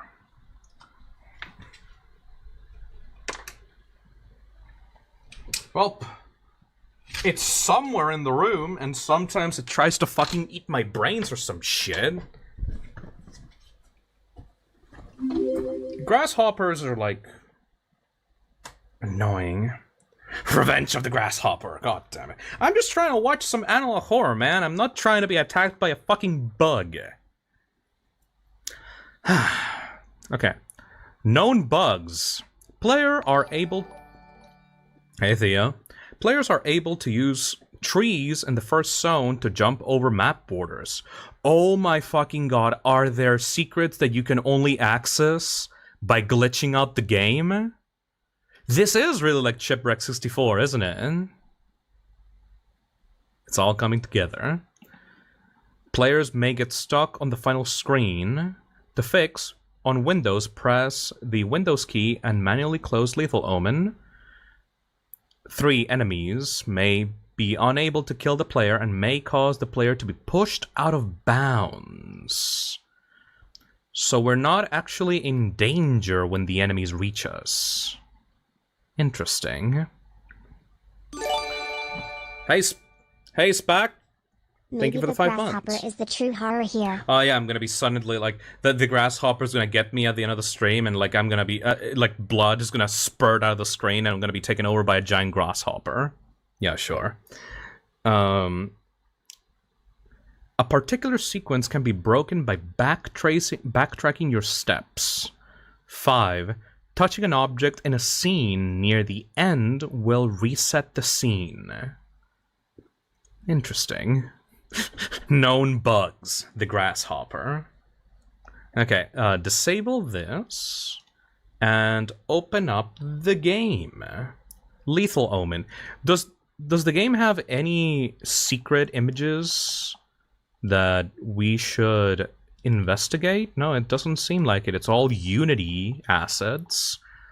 Apparently there's level 0, 1, 2, 3, 4, 5, 6, 7, 8, 9, 10, 11, 12. That's a lot for a 30-minute game. Let's open it up. Thank you. Thank you. Phil is trying to reclaim his body.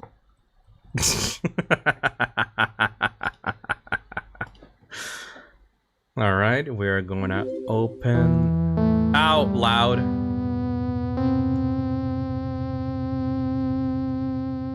Let's try it out.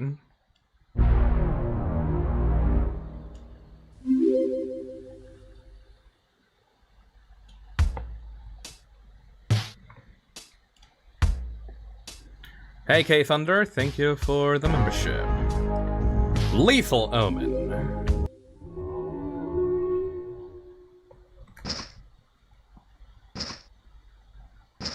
West Side Residence entrance. This is so basic. Okay, so what we're going to try to do right now is we are going to play this normally first, and then we're going to try to break the game. Can I jump? Oh, brother. Seems like there's something there, but I'm not sure if I should try it out. I've been waiting for someone new to react to this analog horror series, where we're technically playing a game right now, we're not doing a Let's Watch. What is the deal with the grasshopper? I don't understand. A fucking giant grasshopper gone into my room, and it's currently trying to attack me. It seems to have run off. I'm too lazy to get up and kill it. I got a key! Oh my god!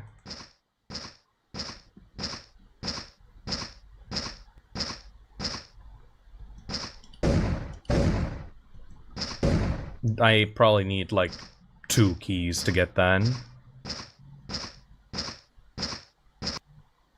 But is it, like, the first time or not? Yeah, it is the first time.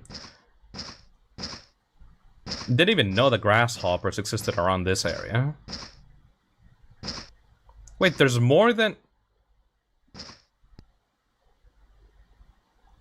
There's more than 2 keys. Is there a way that we can interact with this radio? Let me check the sights. WASD to move, space to jump, left click to shoot. There is no interact key, seems like.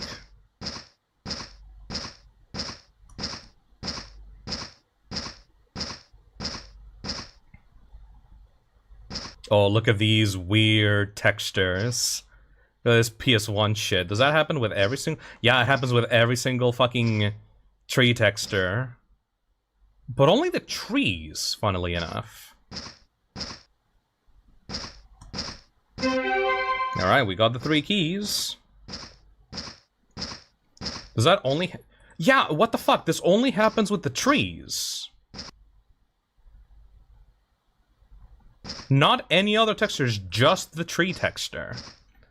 Are the trees infected? No, but like this is supposed to be like... Oh no, it also happens with the leaves, but like in a lesser extent. It seems to be like trying to replicate a PS1 styled like texture warping. But it's only massively obvious with the trees. Nailed it. Bulletin. Oh, this is so blurry. Lights in the Sky event, 9:30 p.m. Oh, this is the stuff that we watched in the video about this exact No, yeah, these are the cabins from the video. Remember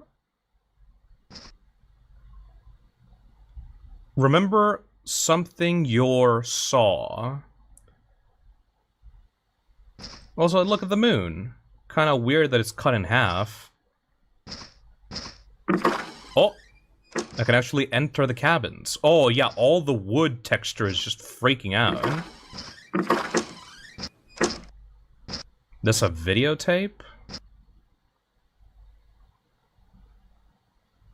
The cover of it seems to be weird. Oh my god! This is the storm safety tips from the second episode. The textures are so freaky. I'm afraid that I'm gonna like open the door, go to the outside, and something's just gonna be standing in the middle of the road.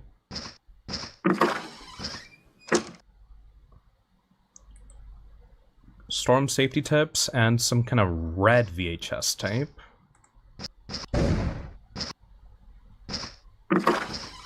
Do I have to check every single one of these houses?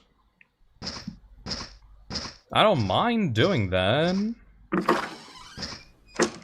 Oh, it's an entire video. Connect the sleep image visualizer to your computer using the cord provided. Is that a 3DS?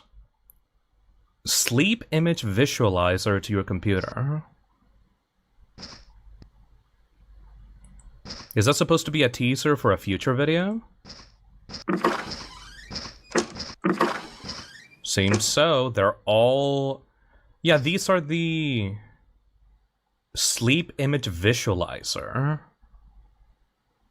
And you're using headphones to put it over your head? No, this guy did not have a good morning.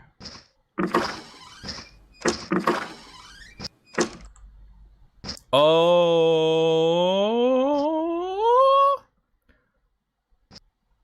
that seems like the texture that was wrapping around that guy's body at the end of that commercial. Oh yeah, the floor is just completely given in this point.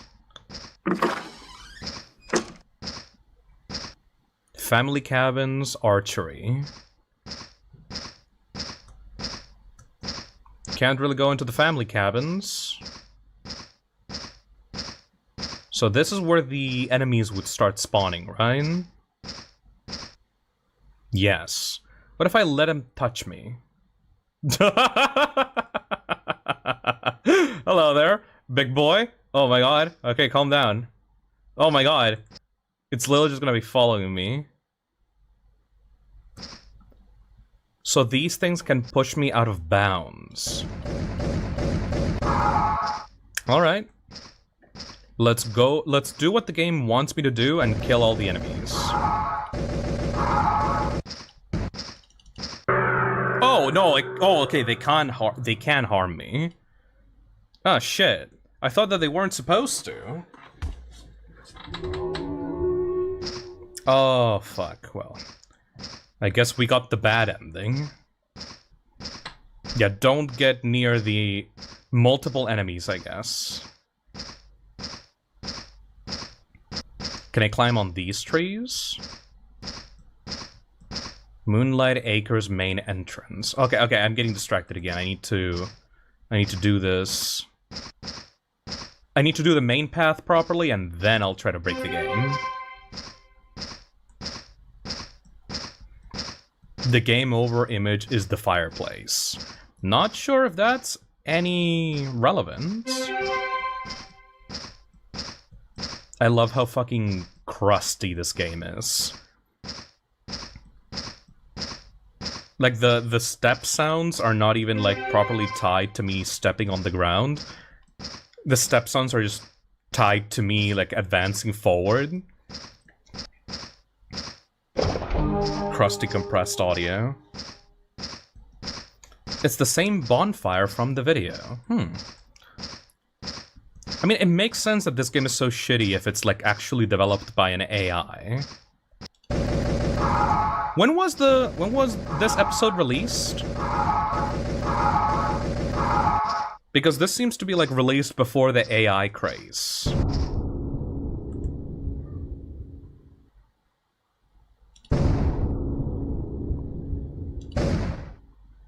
That only happens when I shoot the targets. Why? Vine Boom. Okay, so let's read this. We said that we were gonna read this in the video. Camp goers distraught after Moonlight Acres' famous Lights in the Sky event is abruptly cancelled. If you've been looking forward to the Lights in the Sky event this year of Moonlight Acres' family camp, don't be so hasty to pack your bags. The official Moonlight Acres website recently announced... Oh, this is so hard to read. That the cancelled with no reason given. campgoers outraged, especially those who go to Moonlight Acres every year simply to watch the event and demand an explanation for the abrupt cancellation. The Times asked Moonlight Acres for an interview. They politely declined. Jordan someone is... That's really hard to read. But that is someone called Jordan.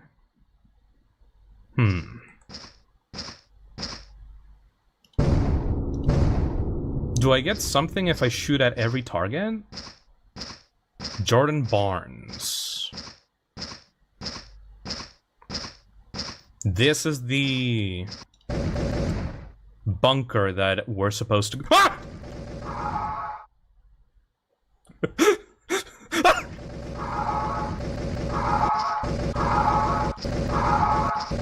I'm fucking jump scared by these assholes.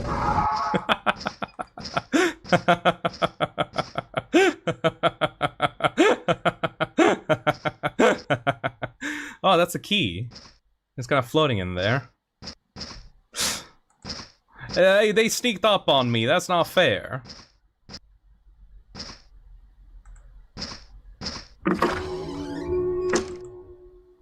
That's a big cabin. Camp staff group photo 1964. They are shooting the archeries. They're posing. They're in a big stage. North Side Swimming Pool 1988. You scared me, Phil. I'm sorry. I just got spooked. Original entrance sign. A lot of VHS tapes. A lot of VHS tapes. Holy shit. L is real? 2401. Is that a fucking Super Mario 64 reference in my fucking video game? Aw, come on, game. That is cheeky. L is real, 2401. That is... I love that reference to Super Mario 64. There's a fucking door over there. Should I go in there?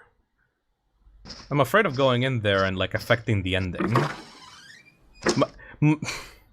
Oh, Phil says, oh yeah, I'm just gonna do what the game told me to do. Immediately gets fucking sidetracked. With this fucking ADHD. What is this fucking vial? Weird vial creature thing. Alright, well, let's go in that spooky door. What is this fucking Hello Neighbor ass door? Yeah, exactly.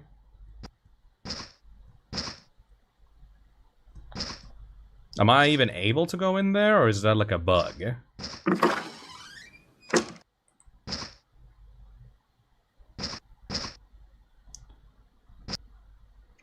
It is looking into me. Wood to eat the camp. 1 year. The men may return.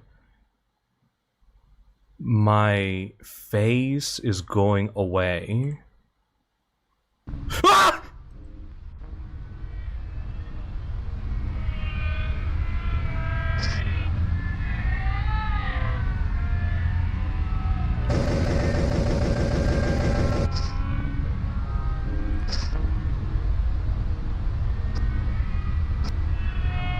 I hear voices. The spot on my neck has grown. They, tonight, in my bedroom.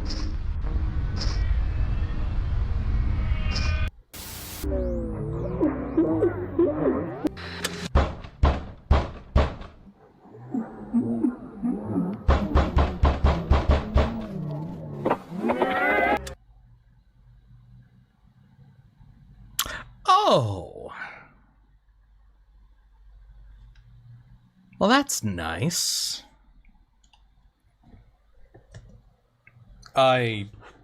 Yeah, the game crashed, of course it did.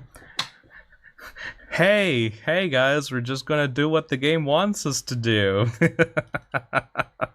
I'm fucking stupid. Mortis. Hopefully the game is still playable after we did that. Okay, let's speedrun this shit again. Bro is just standing there. Menacingly. Okay, I'm actually pleasantly surprised by this little tiny thing. Hold on. There we go.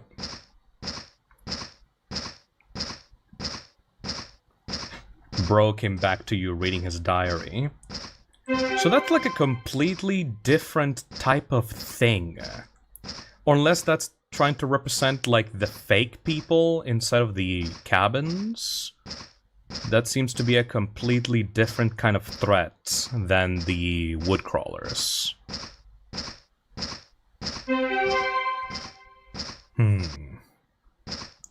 I think it's the fake people. Like, it's trying to appear as... No, because we saw in the trailer for this game that the wood crawlers were a thing. In the game, like, they appeared as, like, the enemies, but they were fucked up and they were walking weird. What the fuck is that?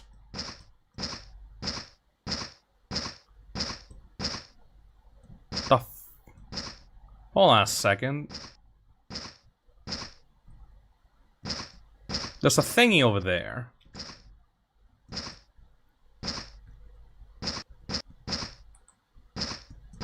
Can I get...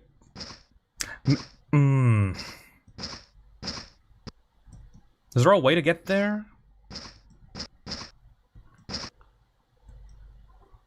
Maybe I can get pushed by one of the NPCs.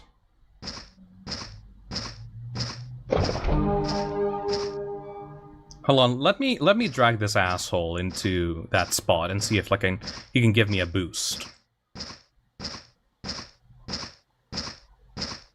Yo, bitch ass, come here.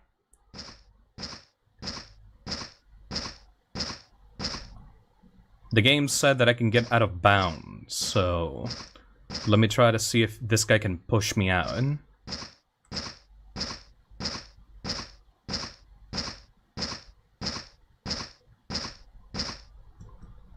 Oh. He vanished. Thank you. Hey, Grasshopper, thank you for the $5. The grasshopper that replaced Phil is very easily side-traced. I mean, just like the original Phil. I got ADHD, motherfucker. The grasshopper has ADHD. Seems like the guy despawned. Which ain't good. Because I kinda wanted him to give me a boost. For those that have played this game, am I intended to use this to go out of bounds? Or is there like another area that I have to use to go out of bounds? Because, like, this is the most, like, immediately apparent, way to get out there, but it doesn't seem to be letting me.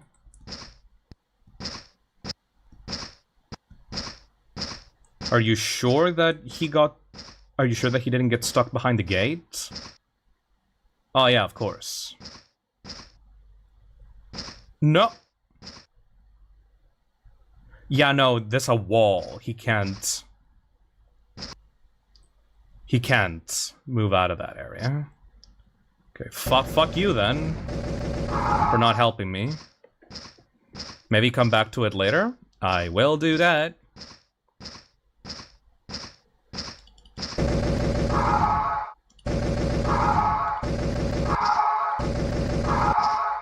Those screams are kind of fucked up, not gonna lie. You need to come back later.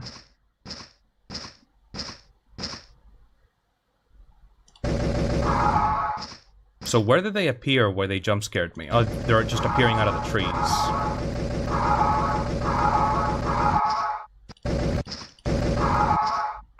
Okay, okay. Let's ignore the fucked up cabin and just go on our merry way. They're in the walls.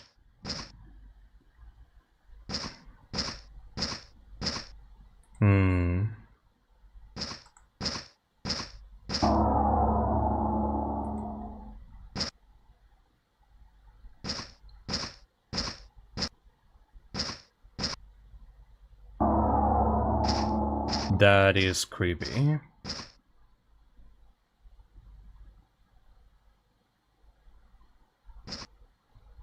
Am I supposed to mercy kill this guy? Oh, look at that face.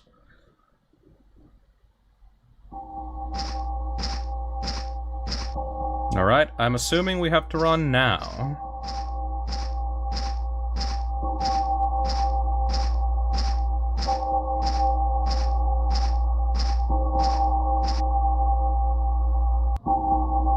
Shall we go in the bunker, or...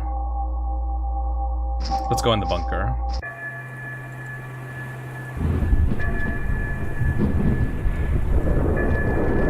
Let me guess, we can go back, if we ignore the bunker, we can go back to that area.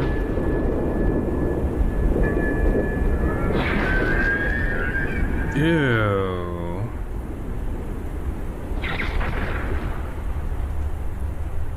The orb. The orb. The orb. And it just pushes us outside the bunker.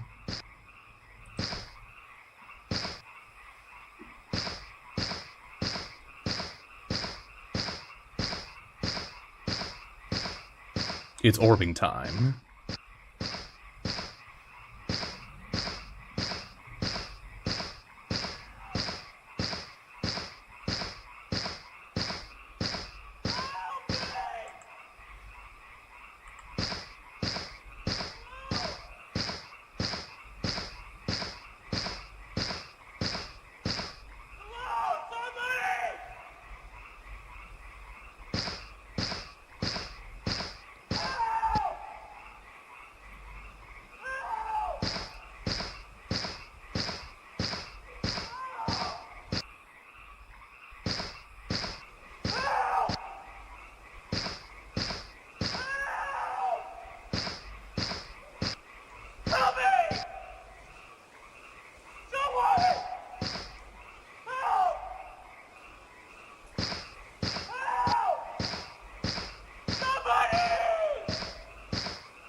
Oh.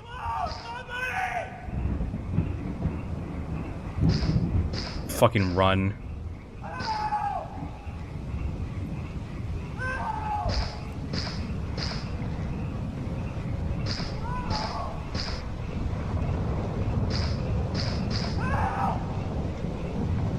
Oh, okay.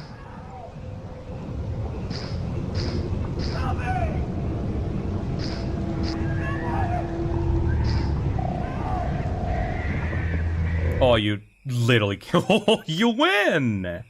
You literally can't escape that.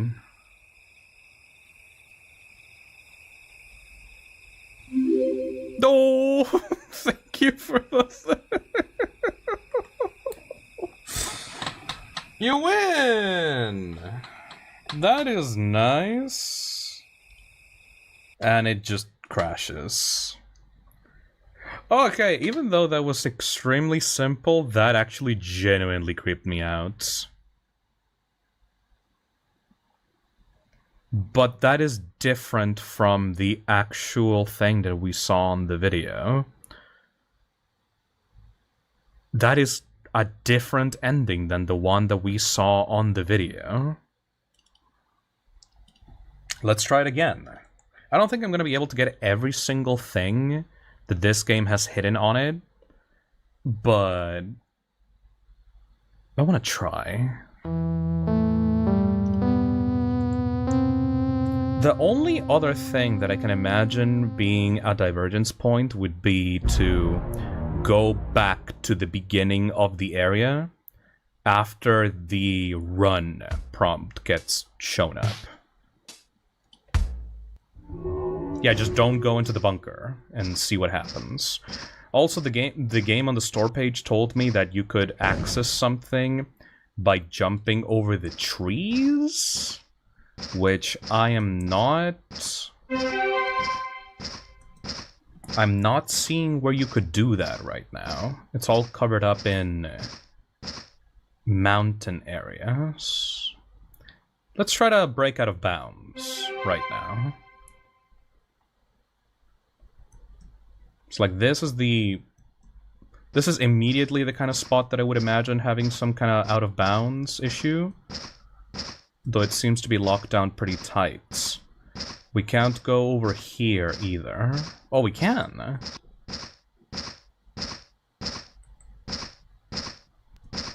It's a car that's flipped over. Interesting. Time to break the game. That is the sun. Good old sun. Can we shoot the sun? I fucking love cosmic horror, by the way. This is my exact kind of shit. The only way that I can imagine the wood crawlers and the iris intersecting would be if, like, we treat this as like a giant biological parasite infecting the earth itself. There has to be a way that that'll come back here. It feels way too detailed for the game to have an area where I can just, like, not go. Also, what would happen if I just carry that guy with me throughout the entire thing without actually shooting him? Yeah, I want to go over there.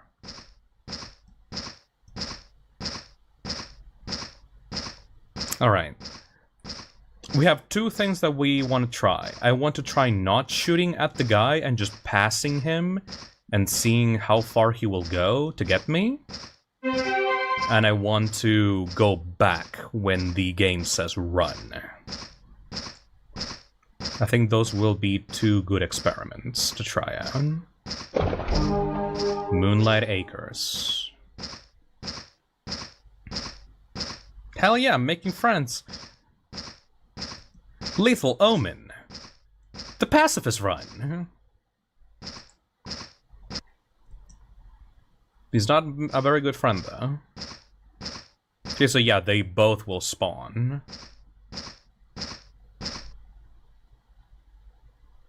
They are kind of creepy, just kind of following me around. Oh.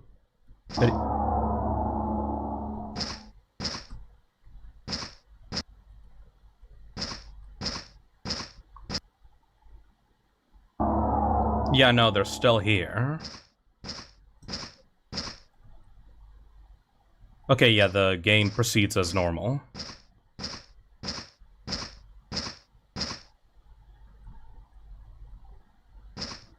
Run? Yeah, okay.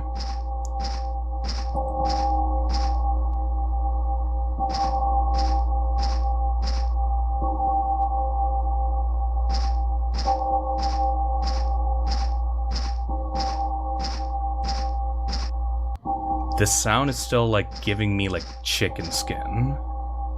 It's still creepy.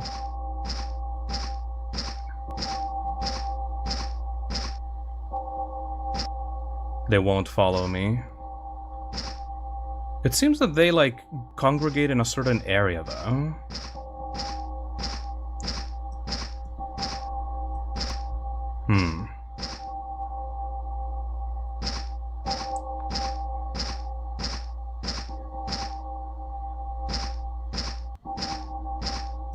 Still can't get through here.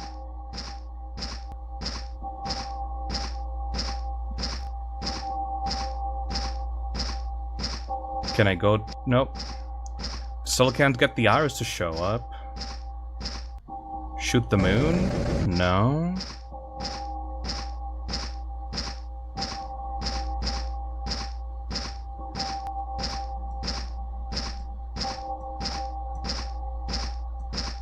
I can see out of the map in this part. Okay, so I was thinking that it was gonna do something different if I ignored the bunker, but it doesn't seem like it. Is the sun the iris? No.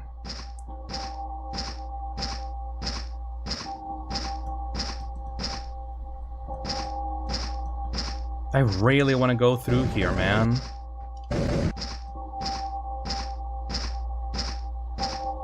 Go into a building, not the bunker. Well, they're still following me. Yeah, all the doors here are gone, actually.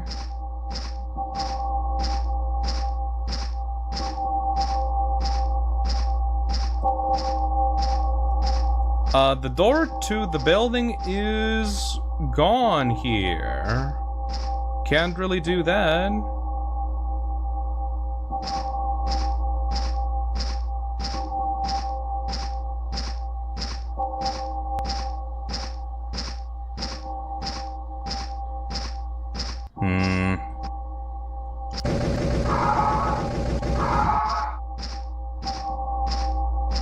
Oh shit, I'm in the other area.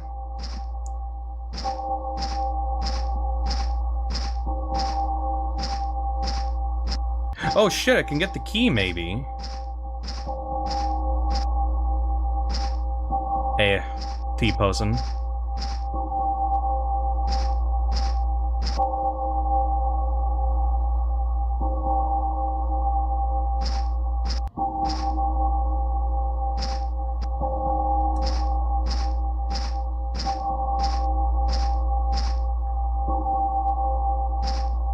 I'm not sure if that was supposed to be a thing. Oh my god. Oh my god. Oh my god. Oh my god. Oh my god.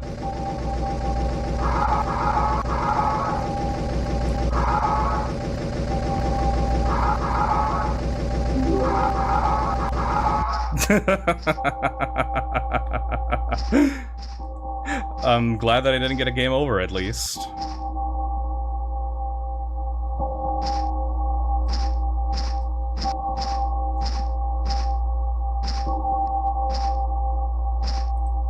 I'm trying to get that goddamn key, but I'm not... I can't get up high enough.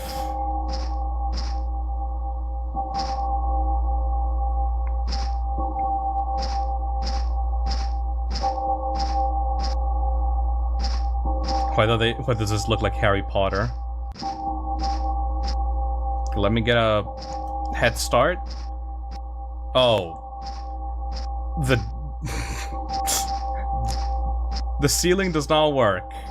How can I get that key then? Seems to be like a flesh key. Can't really interact with this guy. The roof is not real. Is there a way that I can get that key, or is that key just completely inaccessible?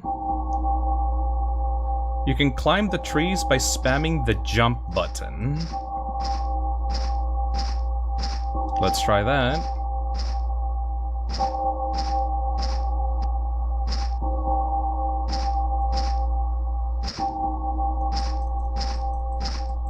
Oh my god, oh my god, oh my god, okay.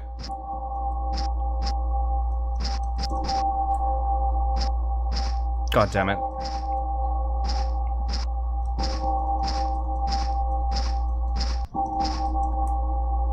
Ugh. I'm so bad at this. Let's angle it before we go. So close. Why am I so bad at this?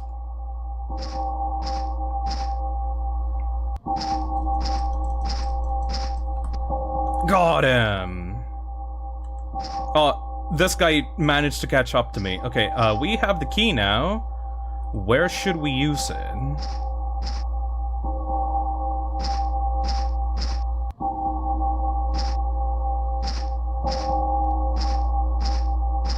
We should not go into the bunker. The boulders? Why would we need to go into the boulders? The key goes into the keyhole. If there was a single keyhole in here, I would understand you.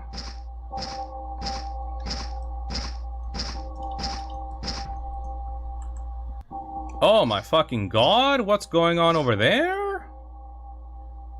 Shoot the sun. Nothing's happening with the sun, Verda Creeper.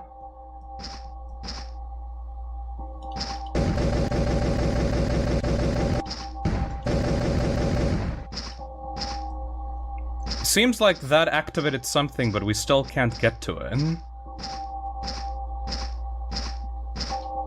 Shoot the sun with the gun.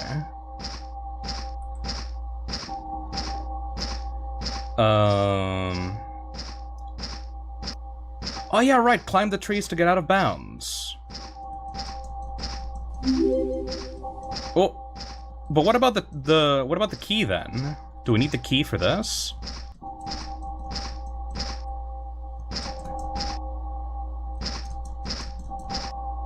This is so awkward. Oh. Hello, sirs. Don't mind me, I'm just trying to get to your fucking level.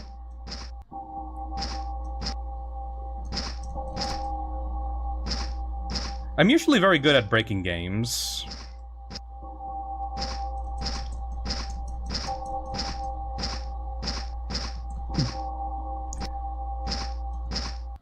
Usually.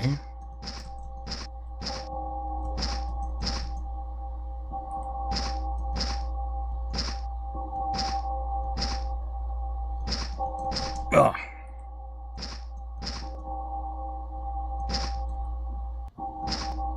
They fail-proof the game. They fail-proof the game that it's supposed to be broken.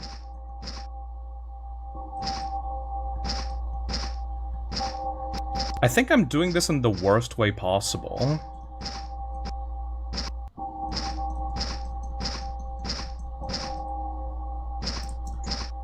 Yeah, no, this tree is not gonna help, because, like, there's still a giant barrier that prevents me from accessing it, even if I climb all the way up.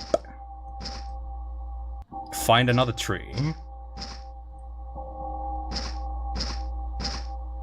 There's no trees that I can access aside from this one. Maybe I can try out the ones here?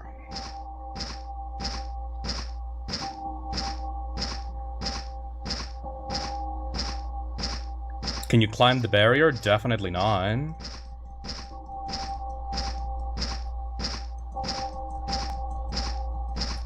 Did I break the game? Wait, did I not initiate a cutscene right? Did I break the intended progression of the level? Did I break the intended progression of the bug? Wait, did I fuck up the thing that I was meant to fuck up? I would restart. I broke the bug. No fucking way.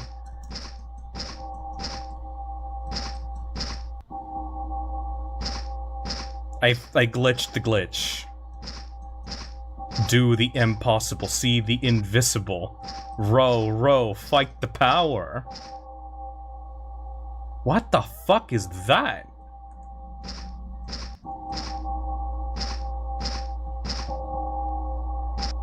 I want to check that out. For a game that's so buggy, it actually is preventing me really well from actually breaking it. I think you broke the game run section. It's time. You should have died by now because of it. Oh. I should have died by now? Oh. So that's why it's been taking so long. Oh, I actually this is an actual bug. It's not a fake bug, it's a real bug. Oh.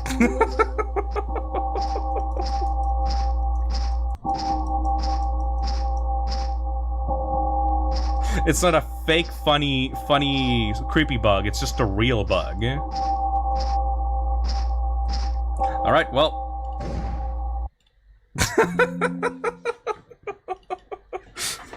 Apparently I should have died by something by now. I bugged out the bug. Okay. Sorry about that. The moon is taking its sweet-ass time crashing.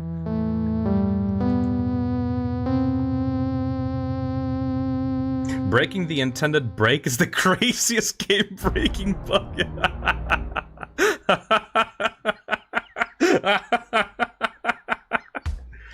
Oh no, I'm sorry. I often like games that are trying to appear like you've broken them because, like, it appeals to me as, like, a game-breaking aficionado, but apparently not. Apparently I fucked up the fucking.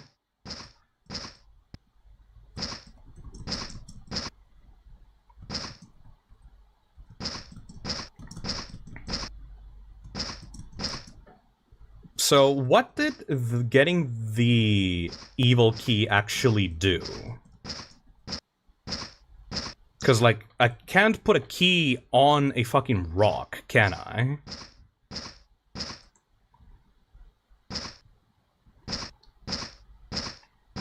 I do need to collect the keys, at least.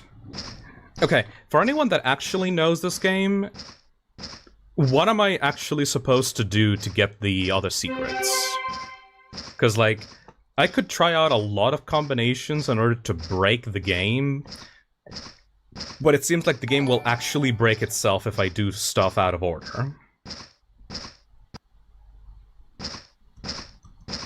I wish I knew. Is the flesh key, like, covered in vines? It seems so. We still have to actually finish the series, also. Kill the enemies and go back before the run sequence?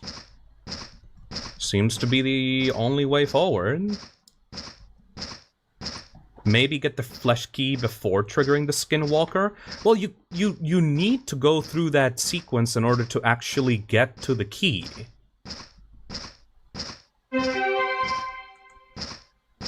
Apparently, if you shoot the targets in the archery, the rock will disappear. Don't take my word, though. I'll try to do that.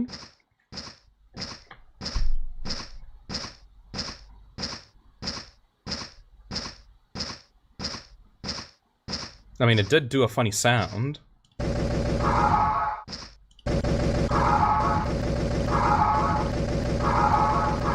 Neat. Okay, so 1, 2, 3, 4, 5, 6, 7. Are there any other targets that we need to do? And those seem to be the only ones.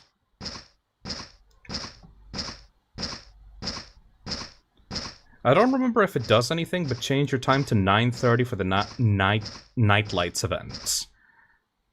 I don't want to change my clock settings. Oh my god, it actually did something. Oh my god, you were right. Thank you.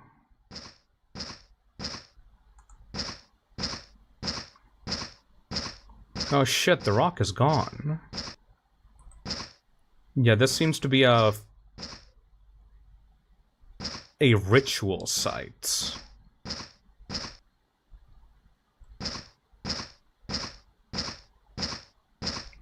That's the texture that...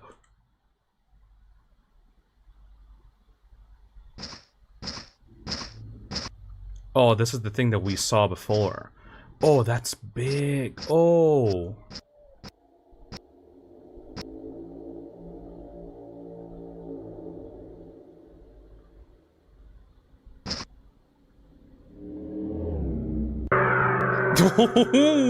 Game over.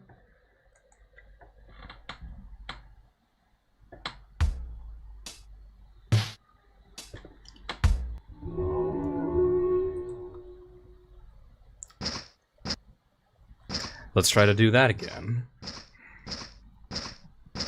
Dun dun dun dun dun dun dun dun dun dun dun dun dun dun dun dun dun dun dun dun na na na na na na na na na na na. Na na na na na na na na na na. Also, we saw some guys in that ritual site when we had the key, so let's grab the key and then go into the sites.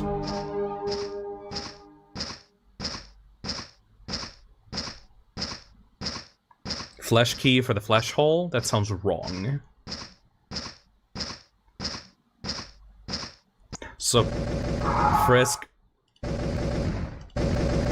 jumped into the underground to escape from the iris. Okay, 1, 2, 3, 4, 5, 6, 7.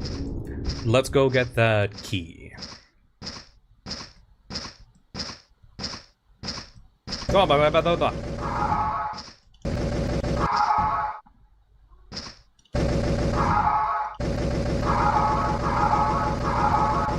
Are you sure that all enemies are dead? Dude? What if there's a door behind here?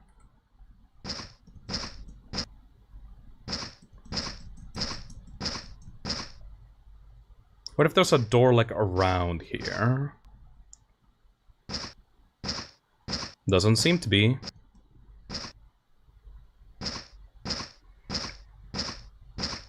Alright, let's not trigger that sequence.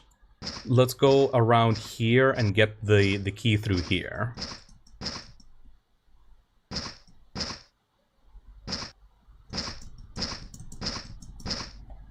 Got it.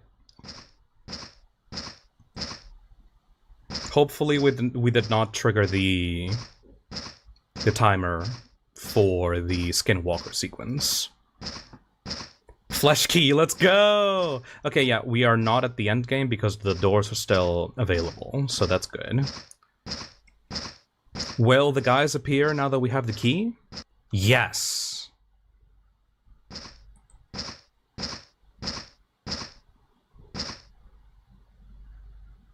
They're just staring at me. The Druids.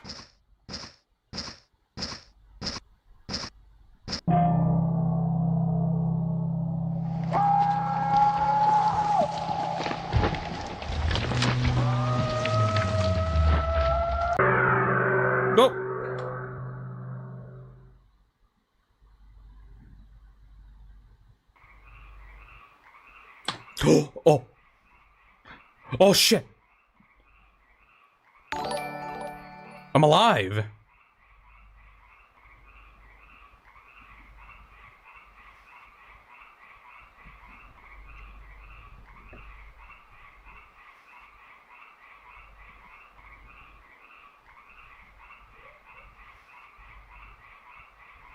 I don't have any guns. Shifting tendons, shape, anatomy. There are fewer livestock now.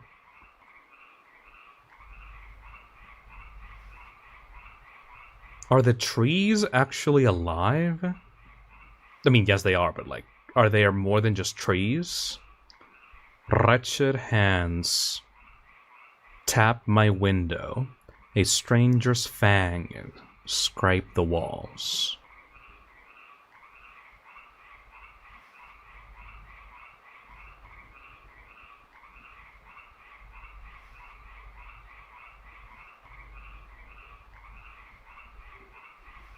What the fuck? Okay, I don't think that's meant to happen. That's not I don't think that's a glitch that's meant to happen.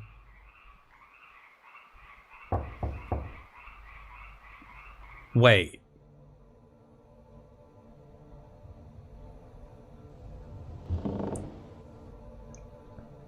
Wait.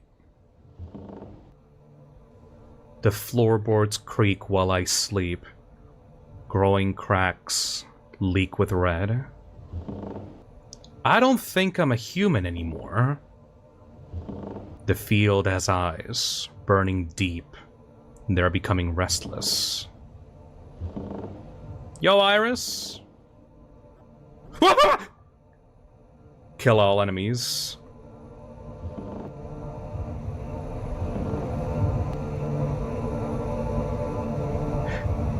Yep, I'm a monster. This is a mirror.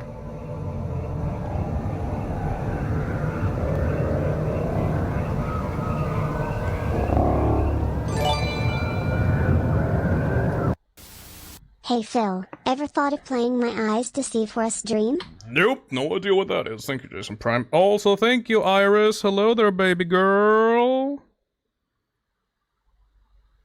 She has his eyes set on you, boy. Okay, that seems like a good time to stop that video game. That was sick, though. That's basically an entire playable analog horror episode. That was awesome. The Iris is watching. Okay, well, back to the React stream, I guess. That didn't really provide us with much context, though. Like, not much than we already kind of assumed. Though it seems to be that humans are creating the wood crawlers, or at least, like, is there like a cult inside of the acres, inside of the camping lodge? Huh. Later episodes will provide detail into Lethal Omens. Okay. It seems to be that there's a difference between fake people and infected people, though. Like, the flesh pit shit seems to be entirely different from the fake people shit. It's the iris and where its pupils. Ooh, pupils! I like that. Like the name of a cult. Hey, Blended Journeyman, thank you for the 9 months. It's really good. Did you get a good spook from game, Phil? I genuinely got spooked in the 2 major endings, and the mannequin one. Considering how simple that game was, I'm impressed by how, like, effective the scares were. And they were not even, like, jump scares. They were just creepy shit appearing behind you and making weird noises. Like, Gemini is impressing me by a lot by not giving me jump scares, but genuinely just creeping me out by its atmosphere and concepts alone. That's great. I genuinely love that. Alright, well, we have about 1, 2, 3, 4, 5, 6, 7, 8, 9, 10, 11, 12 videos to go through, so let's pick up the pace then. Let's continue with the 7th episode, Wilderness Survival Guide.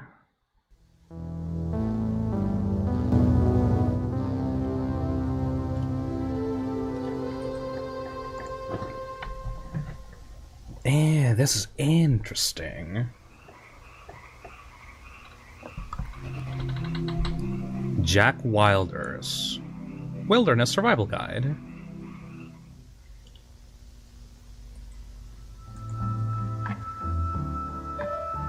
Whether you're camping, hiking, or hunting, it's important to stay safe when going into the wilderness.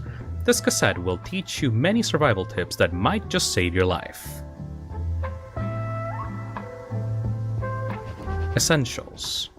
Be prepared. There is basic knowledge that every wildlife explorer should know, including what equipment to keep on hand. Basic equipment. Water flask, non-perishable foods, first aid kit, matches, compass, knife.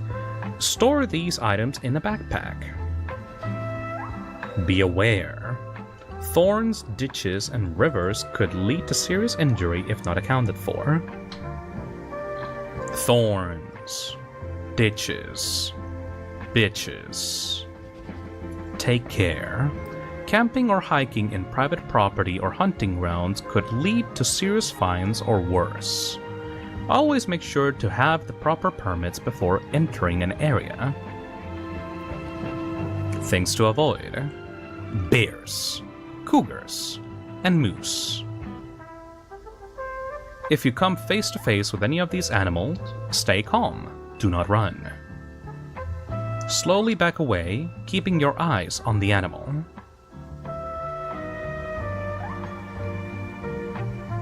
If the animal displays aggression, raise your voice and speak sternly. Keep backing away until you're out of view of the animal. Once out of eyesight,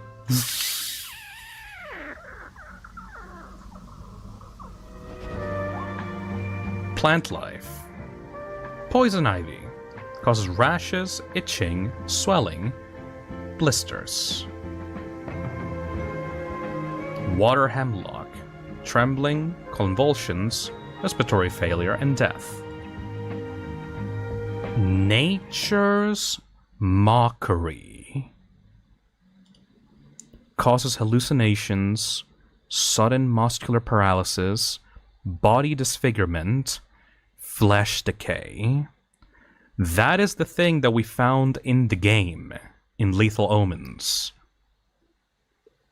I can see a face in there. Like, can you see that? It's like a face hidden in there. So it's like a human being turned into a plant.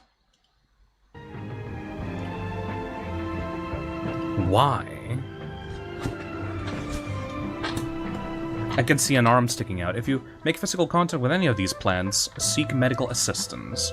Always keep a first aid kit on hand. Sounds.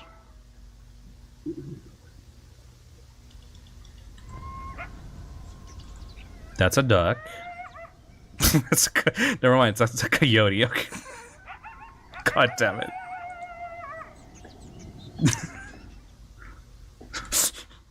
I'm not doing this on purpose, I swear. That's a cougar. There we go. Cougar screams.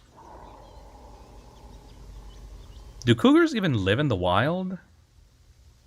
Like in forests? I thought they were in the savannah.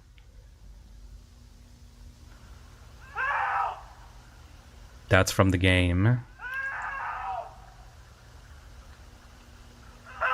Auditory hallucination.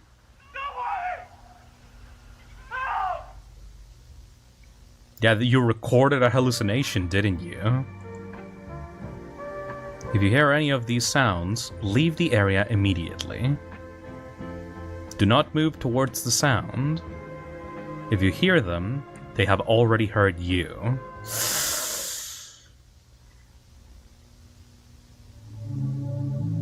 Building a campfire. What you will need: large stones, dry grass, leaves, twigs, branches, matches, dry logs. Makes sense. Create a ring of stones in desired location.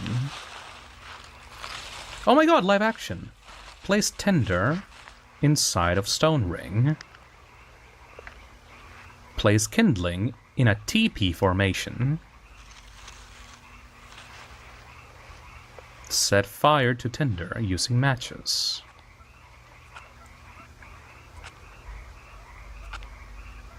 Jack, you fucking suck at doing this. Dude.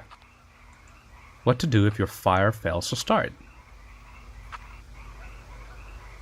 Follow the lights.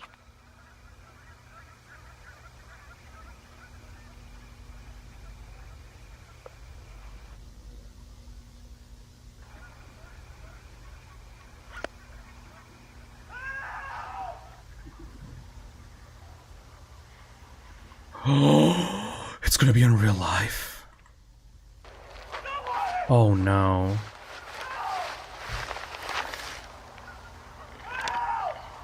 Oh god.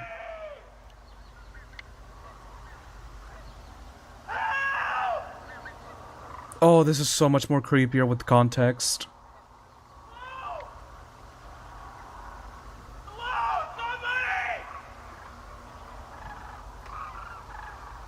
Oh. Oh, and the way that it moves.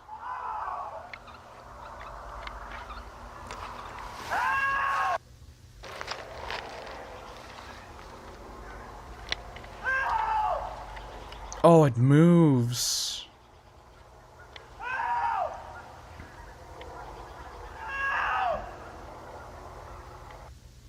I hate that this makes it so much creepier because in the game we saw the thing being like covered in fucking vines.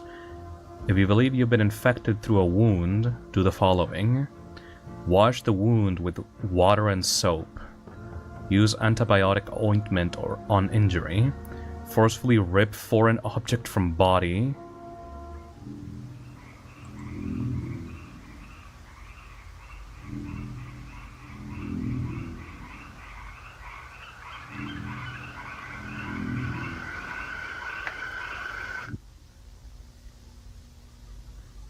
Please don't do a loud sound.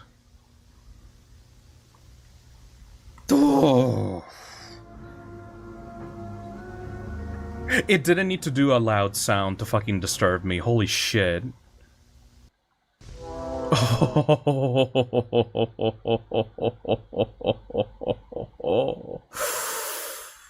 Yeah, see, you don't need to do horribly fucking loud, incredibly ear-piercing sounds. You just need the atmosphere, and you need, like, you need to prove to the audience that you can do some fucked up shit if you wish to, but you're not doing it right now.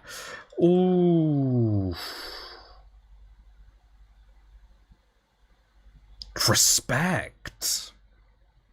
I don't even think that there was any, like, more additional information. I think that was just, like... Hold on a second. Are the woodcrawlers and Nature's Mockery a different thing? What is the life cycle of this species?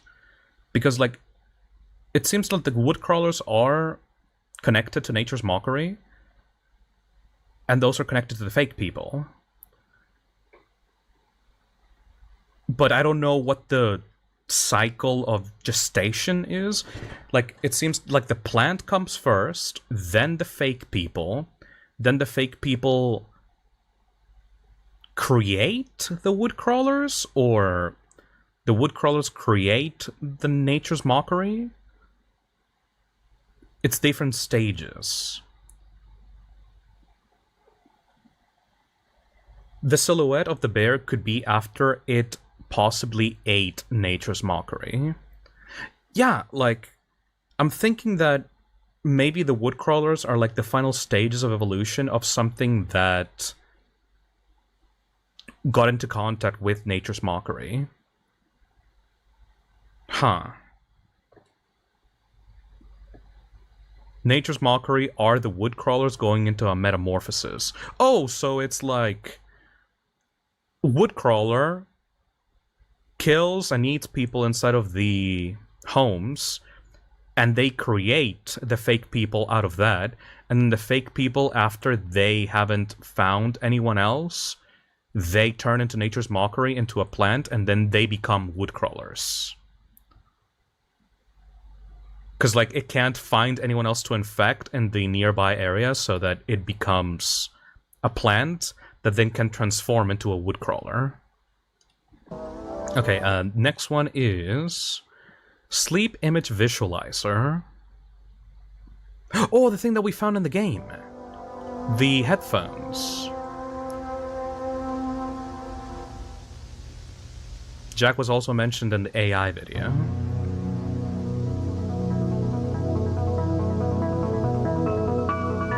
Harbinge Technologies. Nice intro. Sleep Image Visualizer. Setup and information. Introduction to the Sleep Image Visualizer. Hey Tuck, welcome to the Toxic Cesspit. Yeah, so that's the weird cube thing that we found on the actual game. Computer connection port, Sleep Image Visualizer main module. It looks like a fucked up Wii U.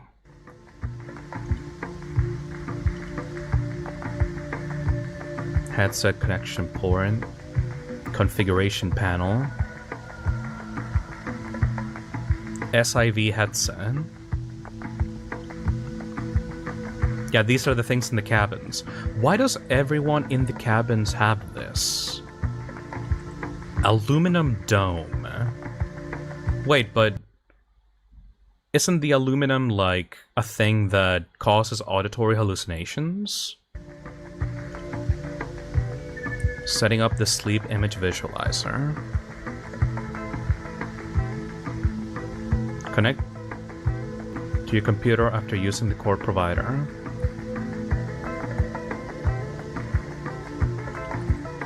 Because like the aluminum dome that you put in the bunkers causes the radio to produce like auditory hallucinations. So is this company like telling you to put that shit on your head while you're sleeping?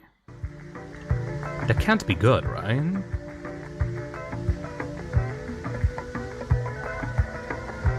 Is that gonna cause mutations? Insert the SIV home use disk into your personal computer and follow installation instructions. Using the sleep image visualizer. Boot up your personal computer and run the home use software. No.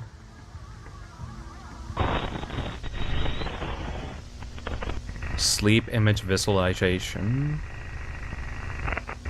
Wait, no, this is reverse. It's a sleep image visualizer. It's not implanting images into your head. It's taking them out of your head and putting them into physical reality. It's like taking this stuff from your head and it's like projecting it outward. Levi Jacobs.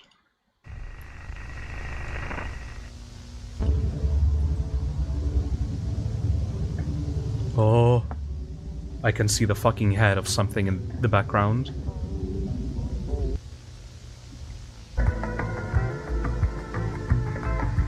Place the SIV headset on your head, ensuring all clamps are secure.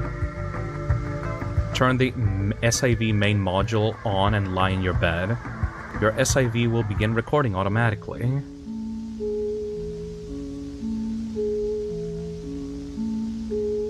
Good night. So it's recording your dreams.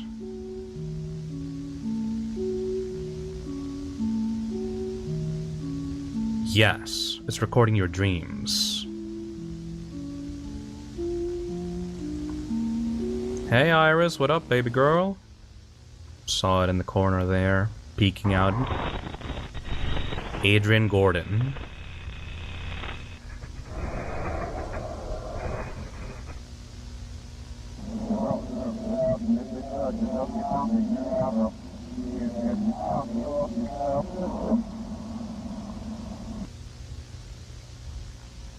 Only 4 minutes of sleep, huh? That's just a single image. Upon waking up, check your computer for your fully rendered sleep image visualization. No bitches. Thank you for taking part in the sleep image visualization program. Please note that all sleep image visualizations are automatically sent to and are legal property of Harbin Technologies. What is that covering the screen? Another text.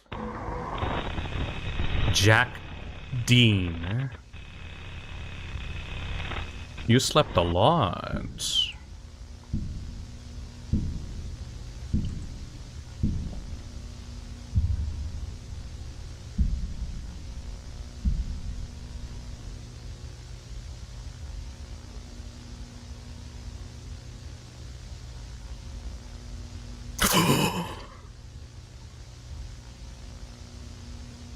I did not fucking...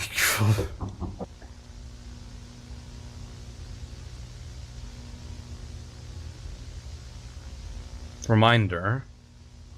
The visualizer takes images from your subconscious mind and visualizes them. These images do not represent reality. Dreams cannot tell the future.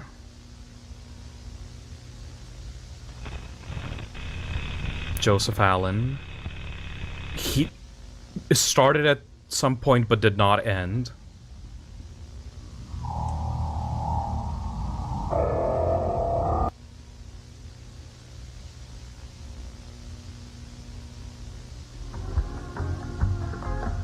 Oh,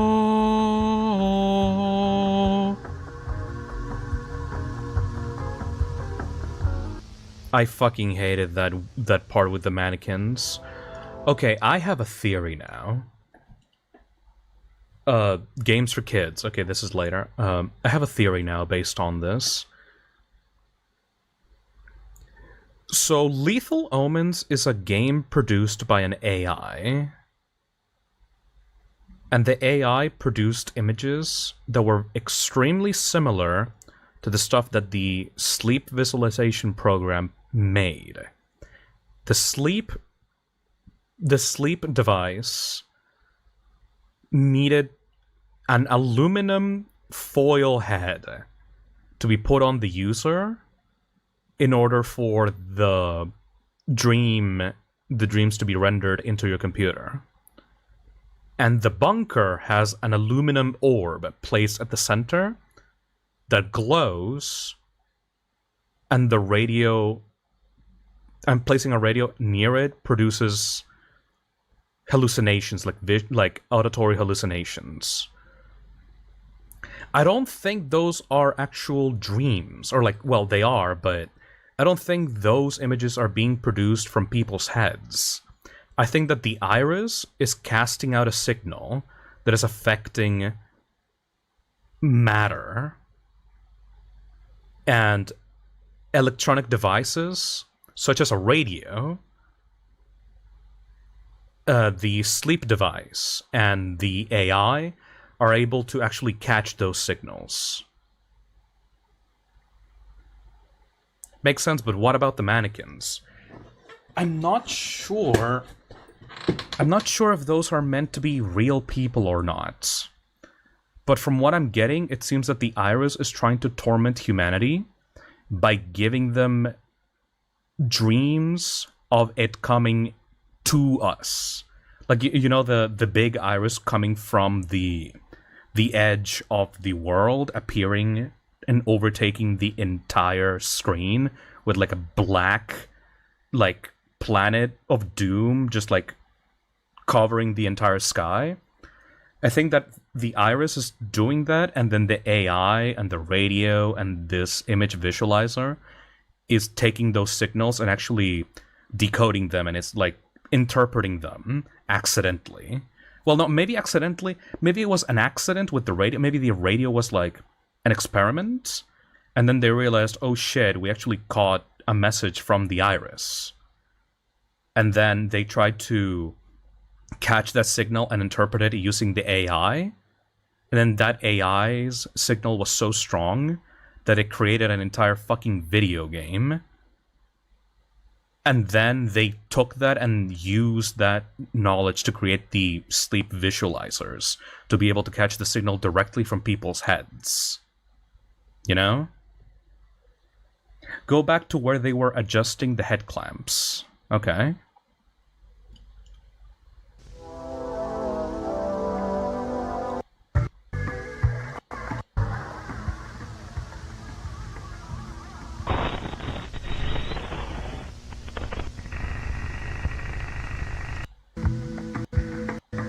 Absorption pads, aluminum dome. Yeah, that is the exact same head as the mannequins.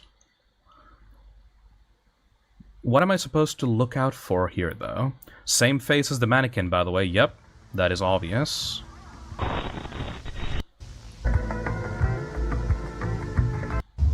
This is the mannequin head, like, watching you. Place the SIV headset on your head, ensuring all clamps are secure.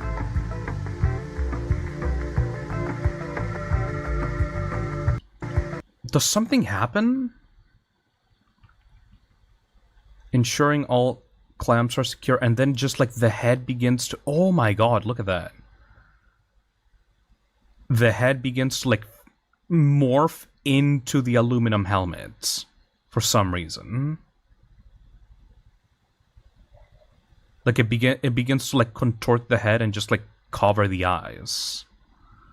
Why? Hey, Fart Face. How's the horror going? Pretty good. These two are my favorites, so I hope you're enjoying them. Fart Face, you know that I'm enjoying something when like I'm literally analyzing every episode frame by frame.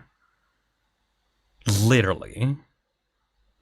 I love the top comment on this one. My man Jack Dean sleeping for 3 days, 15 hours, and 17 minutes straight.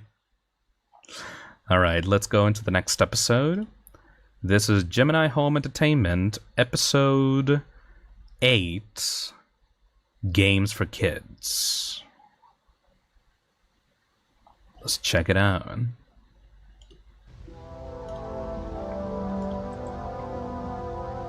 This series is amazing, by the way. Like, we're just carefully picking Optica Video. We're just carefully picking all these details and we're like building a world out of it. I fucking love this. Hey kids! Are you bored? Need some new fun games to play? Well, you're in luck. Games for Kids. A list of fun classic games to play with friends. Game 1. Hide and go seek. One player is chosen as the seeker, while everyone else are hiders. The seeker counts to 20, and then searches for the hiders. Hey kids, wanna see a dead body? Oh god, what the fuck? The last hider to be found wins. Oh no, I can see where this is going immediately. Oh no, no, no, no, no, no, no, no, no, no, no. Freeze tag. One player is chosen as it, while everyone else are runners. It has to chase and tag the runners. When a runner is tagged, they freeze. If a frozen runner is tagged by another runner, they get to play again.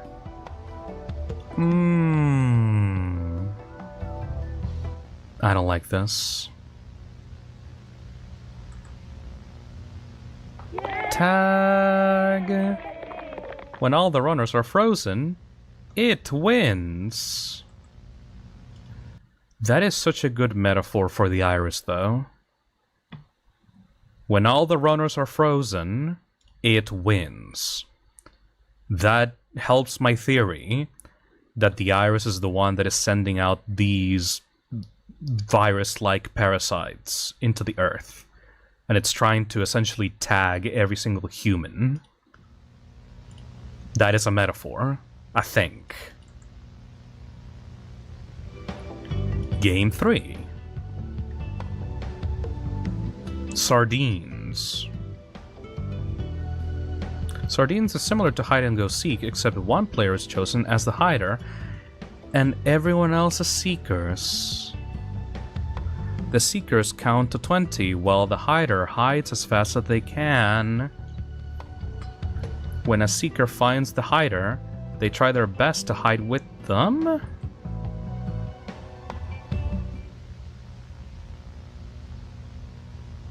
It's on the left.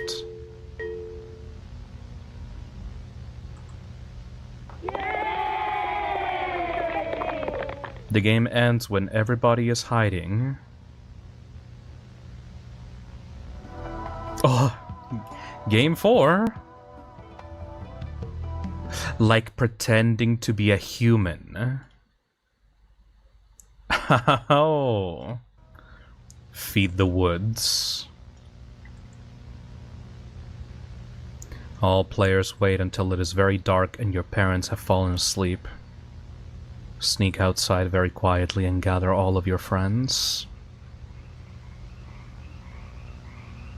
Go into the woods. Walk until you cannot see the lights anymore.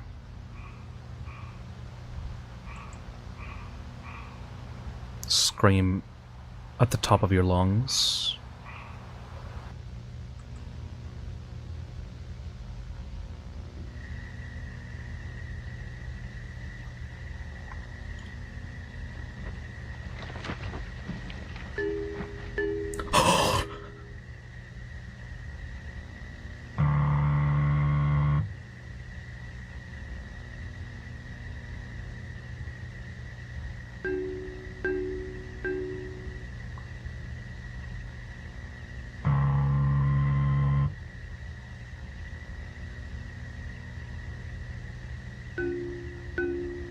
Hey Iris, what's up, baby girl?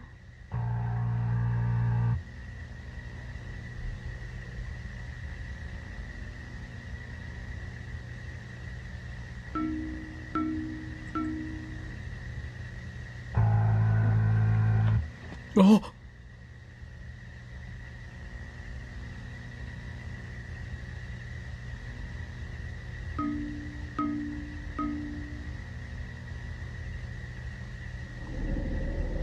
The game ends when the forest is fed.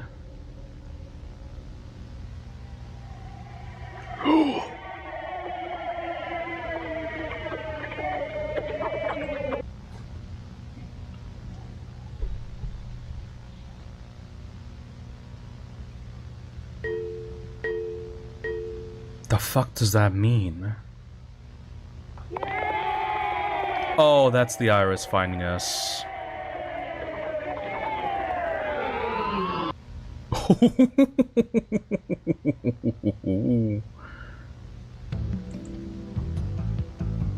The Iris looking upon the earth. So, is the forest itself part of the corruption?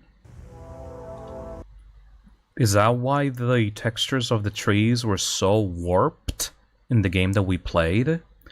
How much is the forest a real part of the earth, and how much is the forest like a part of the infestation? Shit. We just got doxxed. Shit, the Iris found out my exact IP address. I think the disease travels through roots. I mean, yeah, when we saw the textures of, like, the infected areas, they all looked like veins and, like, roots wrapped around human-like bodies. I think the forest is a metaphor for creatures like woodcrawlers, though I could be wrong, though. I mean, why are they called woodcrawlers in the first place? Because they're crawling through the woods. Or maybe they're literally made out of a wood-like substance? Oh, I don't know, man. But this is definitely, like, making me think of, like, how much has the actual mutation spread throughout the entire Earth at this point. It's that deep on an infection we can't tell apart from nature. That's what fucking scares me, you know? Oh yeah, shit, I should mention the name of the episode. Advanced Mining Vehicle by Gemini Home Entertainment. This is video 10 out of 19. I love all these different companies. After years of development, NAMAD is proud to unveil the future of mining technology.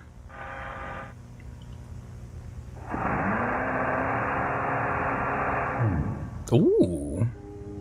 The remote-operated compact tunneler is the vehicle to revolutionize mining. Controlled entirely via computer, the Rocked makes it safe to traverse areas normally impossible by humans. Oh shit, are we gonna dig deep inside the earth? Equipped with 4 treads on the vehicle's body, difficult terrain is no longer an issue. With highly advanced maneuverability, there's no need to worry if you get caught between a rock and a hard place. What was that? What was that? That was just moving. The Rocked uses 2 high-powered hydraulic drills to maneuver quickly and efficiently through rock and clay.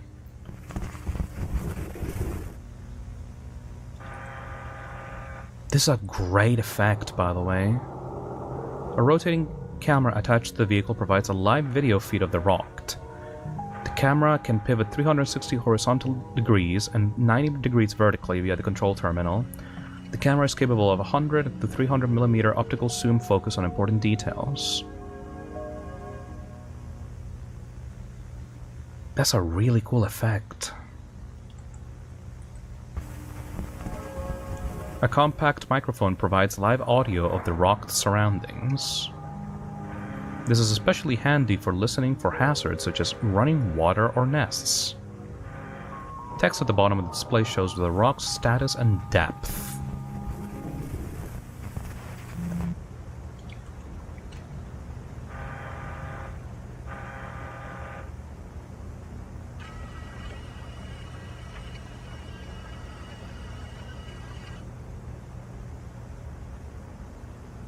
The fuck is that?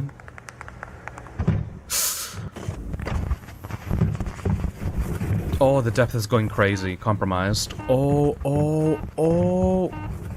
Maybe it just fell down.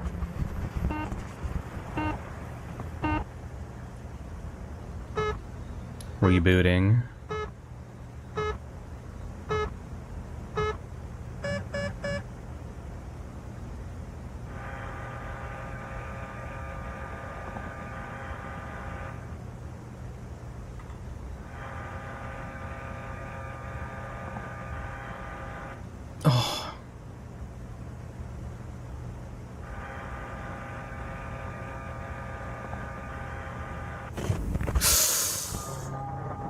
An industrial-grade battery ensures long life for the rocked.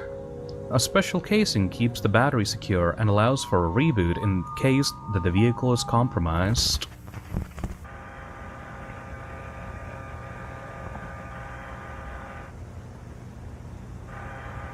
Oh, those are the roots. Those are not normal roots. Oh, it's going... Oh, it's deep in there.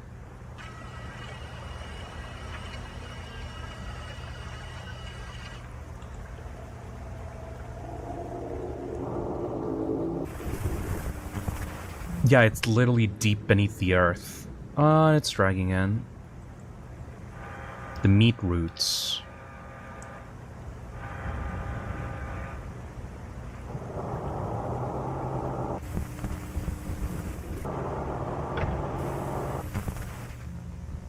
Shit.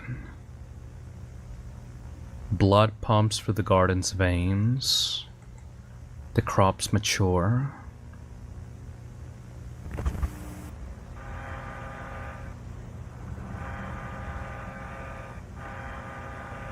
Oh, it's like... It's literally like veins seeping into the earth. Covering entire caves with flesh. No idea what the fuck is that. Some kind of orb.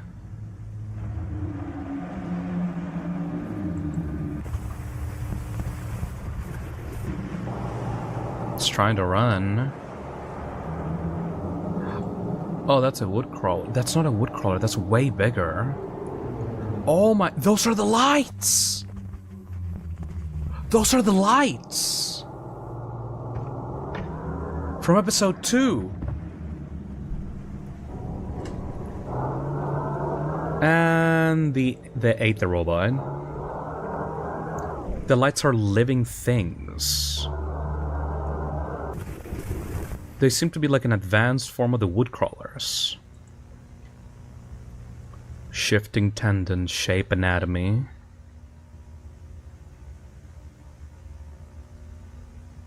Mutation of the heart. Oh, it's all flesh now. It is all flesh. Oh, lordy.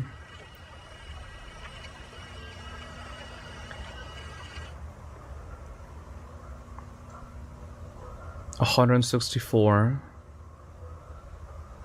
And those are regular wood crawlers.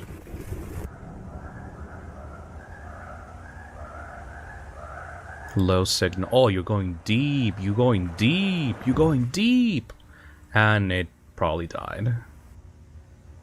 It's being born. We hope you enjoyed this demonstration of the remote-operated compact tunneler Namad. For more information regarding the rock, can be found in your booklets. Huh. Advanced mining vehicle created by Remy Abode.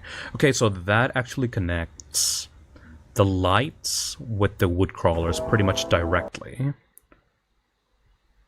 Okay, so that taught us that these things are literally coming from the earth. Hey Mary, thank you for the 21 months. You should play A Hat in Time, you love it. Oh, I am planning to play it with, like, subscribers. There's, like, a multiplayer thing for A Hat in Time that, like, a lot of people can join. I want to play with, like, as many people as possible. But don't worry about that, we're talking about analog horror right now. So, a mutation of the heart. What I'm thinking right now is that it seems like it is like an ecosystem that is trying to create. Like a factory that continues to spread all over the earth. Hey Raven, thank you for the super chat. Fun fact, the Iris is based off of a short story by Junji Ito, Remina, and a Lovecraft entity, Groth. But it's a really cool original take on the concept. Yeah, this is definitely some eldritch celestial horror. So, it's like, yeah, it is like an immune system, Meredith. This seems to be like an entire ecosystem designed to turn the entire planet into a mutated being. The lights seem to be a larger version of the woodcrawlers. The woodcrawlers seem to be the children that are going... Wait, yeah, no, the woodcrawlers are a... The woodcrawlers are being born from inside the earth, and then are going out, and are then trying to attack people inside their houses, who then transform into either more woodcrawlers, or they become flesh that then gets transported back into the depths of the earth to make more woodcrawlers. Interesting. I'm not 100% on the exact details on how this species is like transforming. I do know that it has to do some... I know that they metamorphosize humans into something. But I think that the ultimate purpose of this is to bring as many material down into the core of the earth as possible and turn everything into flesh. And possibly create more wood crawlers out of that. So it seems like they're not trying to replace us, they're just trying to turn us into fuel or like biological matter in order to grow their nests inside of the earth.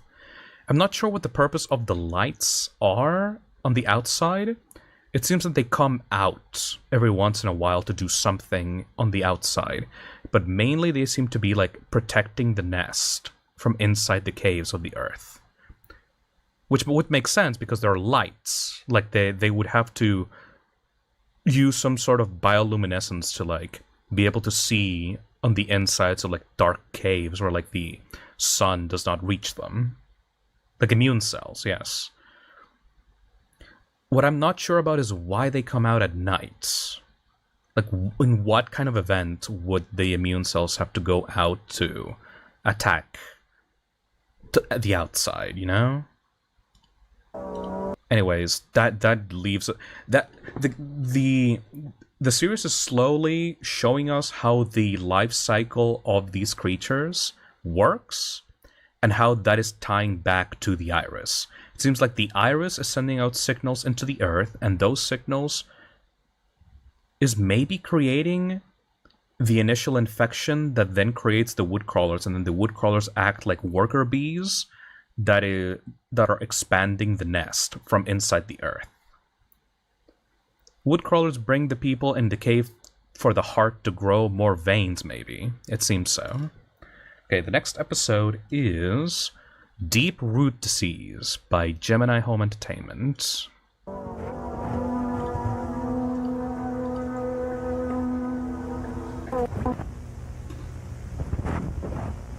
Warner Area, Department of Health. Deep Root Disease, an educational film.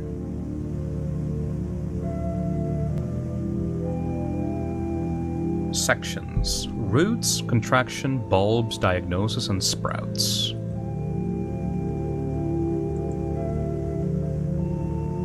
Roots.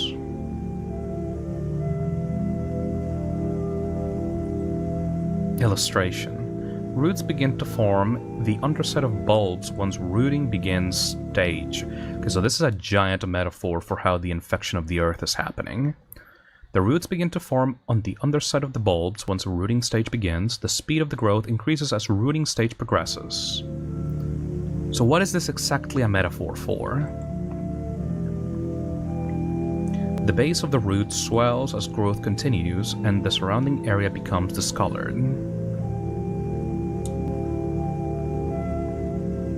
The roots will continue forming until in contact with a bone. Once contact is made, the roots are able to spread freely.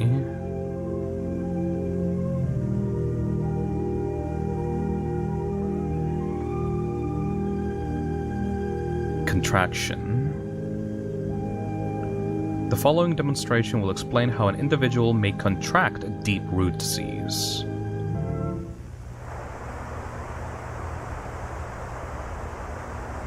Just sleeping.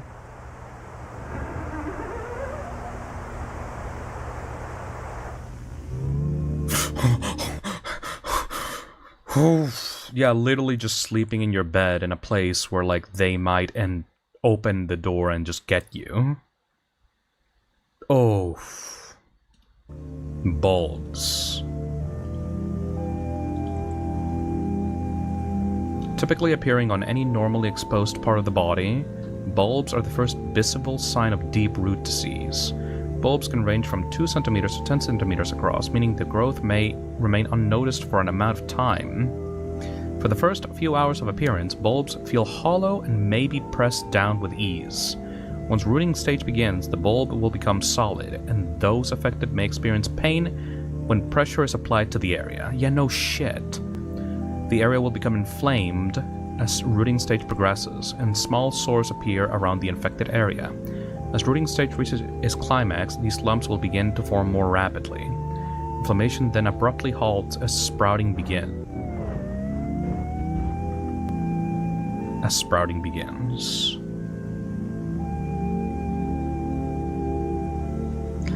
How can I get the fuck out of there? If you believe somebody you know has contracted deep root disease, proceed with this very simple diagnosis test. Check for a bulb on exposed skin, for erratic muscle spasms, their home for unrecognizable smells. Ask if they can recall their mother's name, if they have stopped dreaming, if they have felt new bones.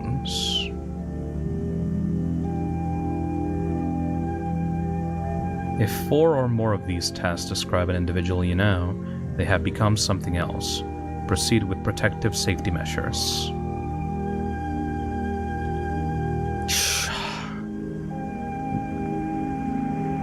This is actually giving us the stage of the infection. That's very good.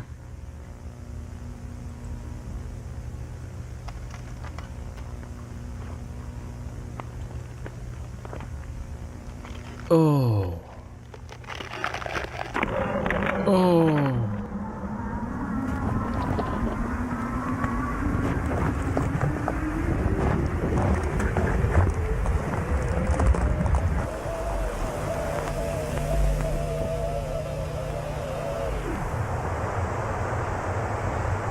That's so fucking cool.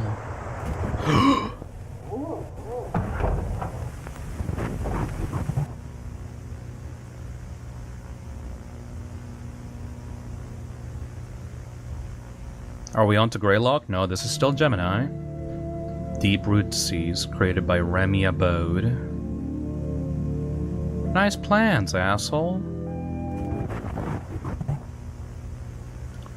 Let me go back to that real quickly.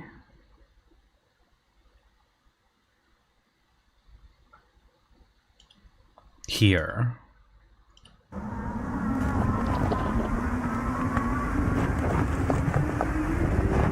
What the fuck is that? What is that?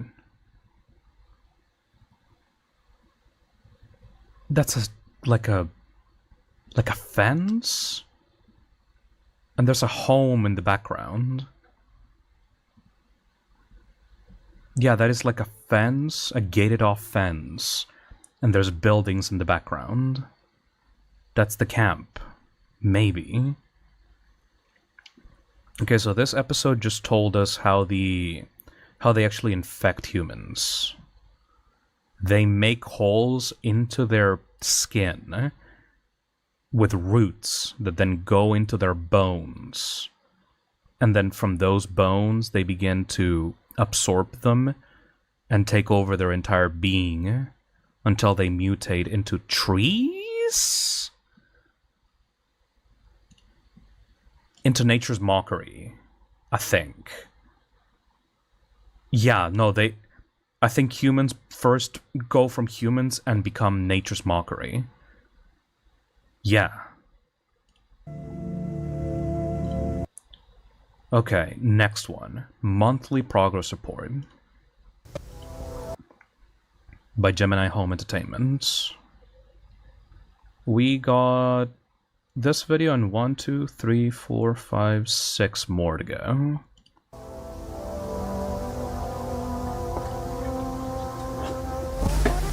Okay, right away. It just does not... What was that? What was that? What was that? What was that?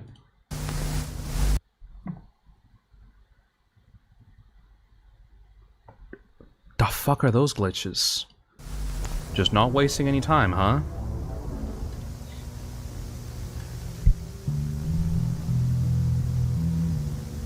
If you love this series, you will love Greylock. Oh, baby.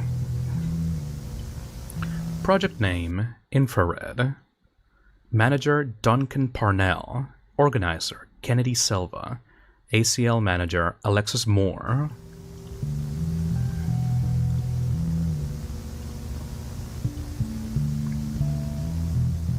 Status active, 84% completed. The fuck is this? Oh, progress report for like a software company. Project description, the study of assisted technological progress via artificial computer learning for the following purposes. Yeah, I've had to do these in software engineering, actually. Fun fact. I've had to do these for like my professors and for when I was at college for software engineering. Like, this is something that you do when you're working in software for a company.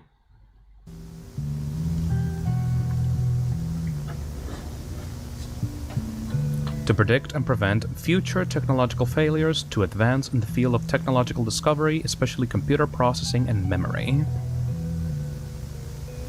Computer processing, predictive advancement, failure avoidance, and ACL communication.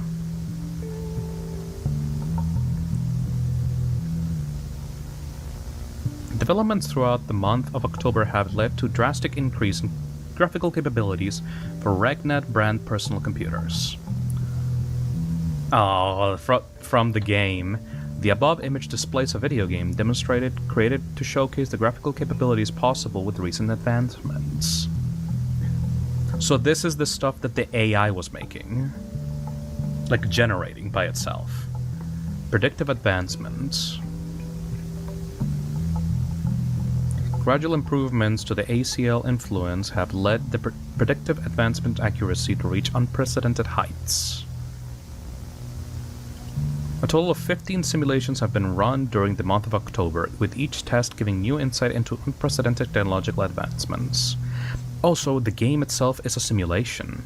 With the help of ACL and our client, we are expected to pass all of our competitors within the year in the great field of graphics, RAM, and processing power. AI made junky trees.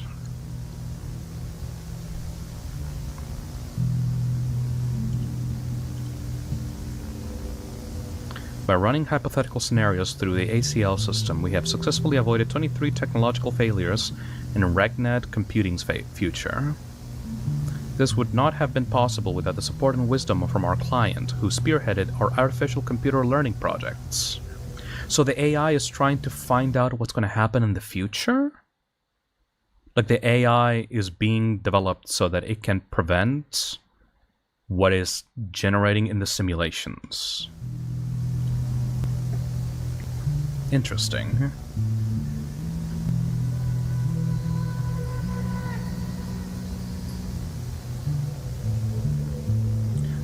All communications made with our client throughout the month of October have been recorded via the ACL monitor room and will be showcased on this tape.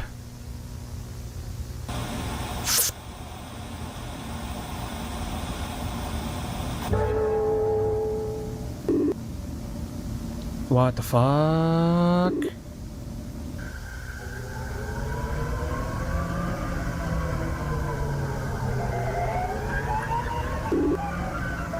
Transmitter array active. Wait, the roots can actually fuck with technology directly? Speaking room online.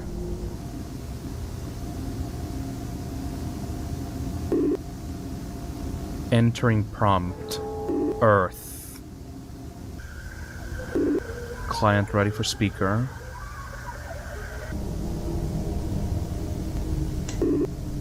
Activating speaker.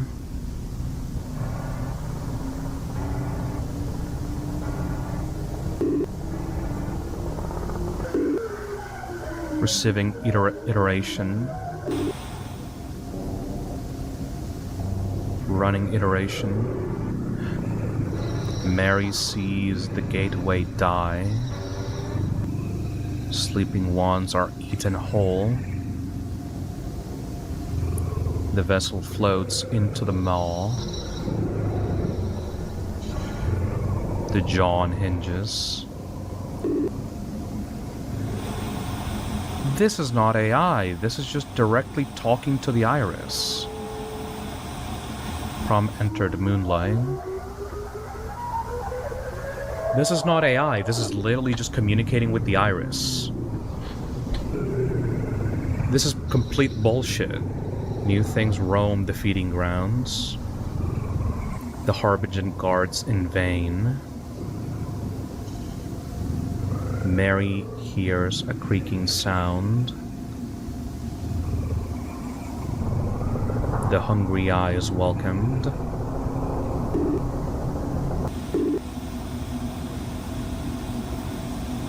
Wait, so the iris can understand human language? No, it seems that the company is trying to communicate with the iris.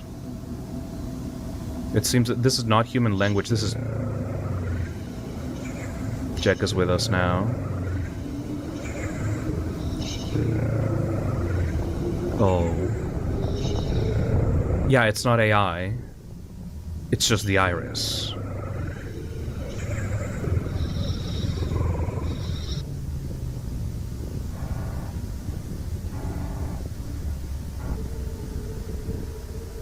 The iris told us to listen to the silver box, aka the radio. The whole thing with the bunker is bullshit.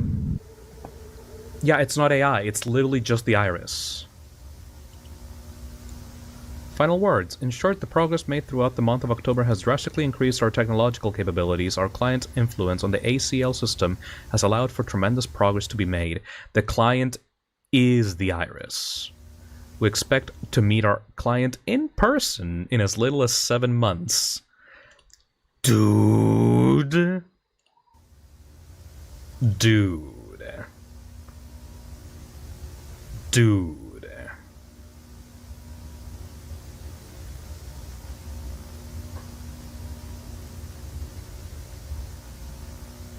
Monthly progress report. Okay. There's tons of stuff to talk about there. 7 months till the iris comes. Okay, so some people are thinking that the iris is like interfacing through the AI. This is complete bullshit. This is bullshit. There's not an AI. The AI is not a thing. You saw those screens in the monitors? Those were exactly the same font as what the AI used back in that other episode. There is no AI. the technology that these assholes are making is nothing to do with artificial intelligence. This is literally just a way to communicate with the iris directly. And the reason for why they were going through iterations before is because they were trying to parse the language that the iris was using to communicate. This is not AI. It's a translator. Yeah, it's a translator. Exactly, Banana. They're developing a translator for the iris. What they're doing is essentially taking the roots and interfacing them with technology, because the roots are directly connected to the iris. So they take the roots, interface them with technology, send out a signal out into space, and then the iris communicates with them through the roots. And they're bullshitting to their investors that this is like a new revolutionary AI system that is capable of producing graphics technology. That is not what is actually happening. The iris is projecting dreams through the roots.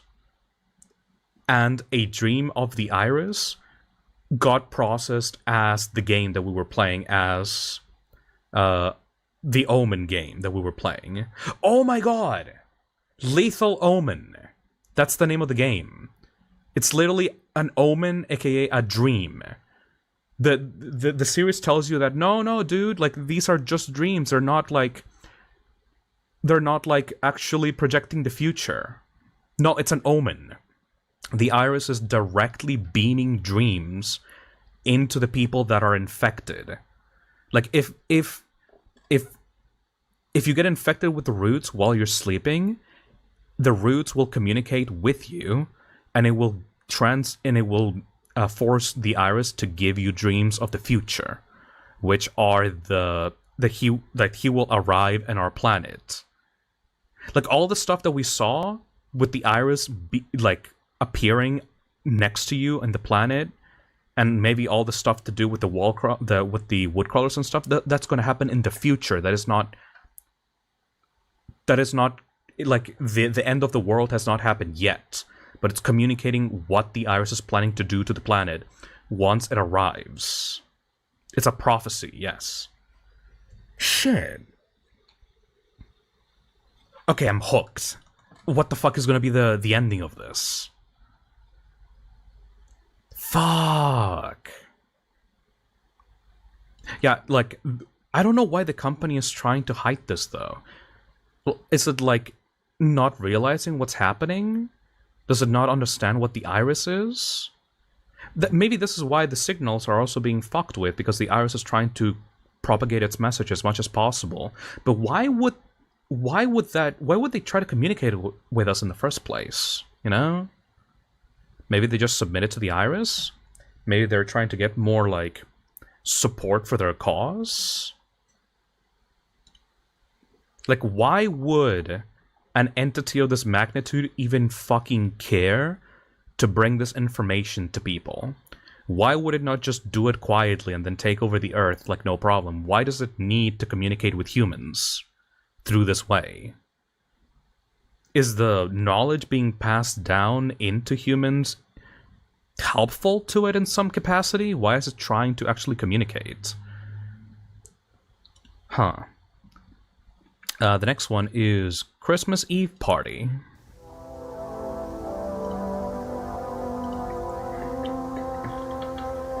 Ragnar is danger backwards. Yeah, I noticed that. Very cheeky. Merry Christmas. Moonlight Acres Family Camp, 1985 Christmas Eve Party. Barry Johnson, Jack Dean, Mary and Jack.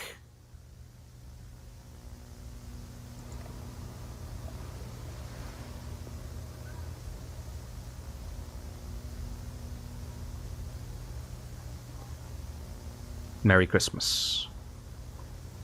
Oh, it's the half moon from Lethal Omen.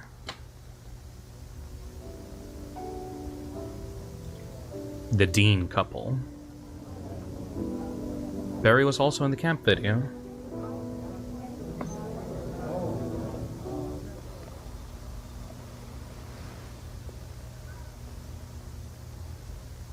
Snowmen.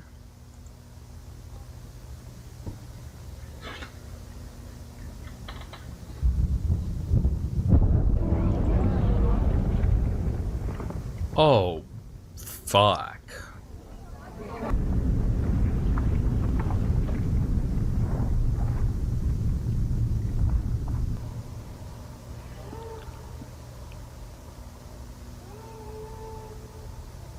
Another one.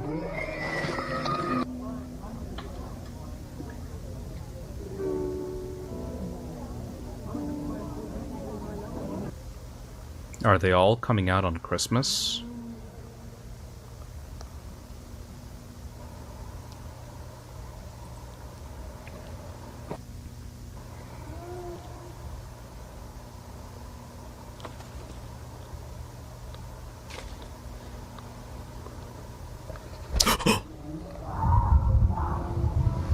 They're all coming out on Christmas. Oh, because everyone is at home together, all together, in one place. So it would be like a perfect time to strike, like an entire family home. Oh, shit.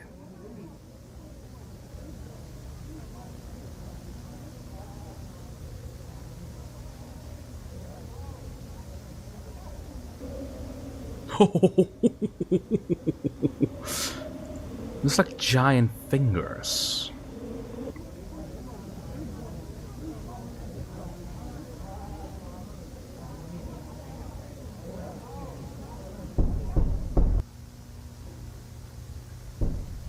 Those are way bigger than before, too.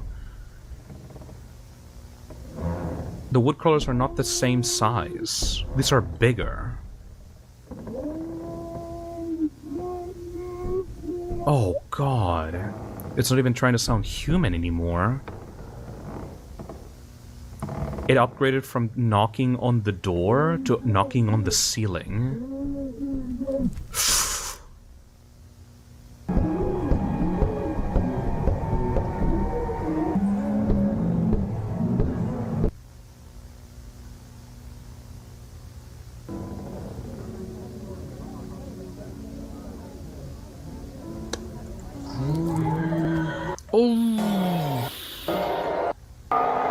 Well, everybody dead. Everybody on that party is dead.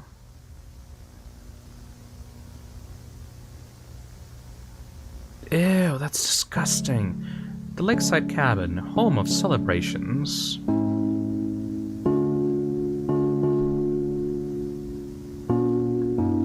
Alex Whitler and videographer Jack Dean. Rest in peace, I guess. Mary. Ooh. Thank you, Mary.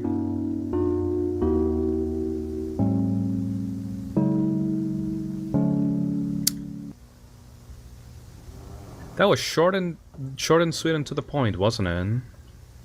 I don't even need to like comment on anything. That was just straight up a fucking survival horror videotape. That isn't a wood crawler, something else. It's worse. What? It's not even a wood crawler? Thank you, Sea Deity, for the 17 months. I mean, it did not try to appear as a human. It literally just broke a window and took them. Oh, shit. I hope Mary recovers from this. Thank you, Mr. Shouty. I don't even need to, like, do any analysis of that. That was just a tape of survivors in Christmas being attacked by a mutated Mary. Okay, next one is home invasion help.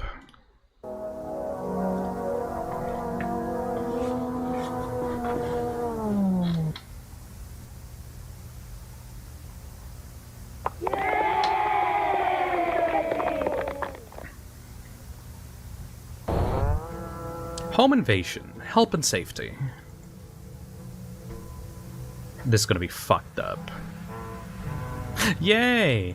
Home invasion can be a daunting and stressful prospect. This videotape is intended to ease your stress, prepare you from home invasion step by step, should the moment arise. Keep in mind, Windows and doors are the most commonly used entrances during home invasions. Ensuring that these areas are locked may prevent or slow home invaders, allowing authorities to be called. I'm sure that they're going to be real helpful for this. A number of security systems can be installed in a home, including cameras. Oh! Hey there, Hey Mike. Phil, will the confessional stream return? I mean, not for a while, but it would be fun to do it again. Thank you for the 3 months. Including... Hey, Mr. Shouty. A number of security systems can be installed in a home, including cameras, motion detectors, alarms, and all these systems may be disabled by blunt force.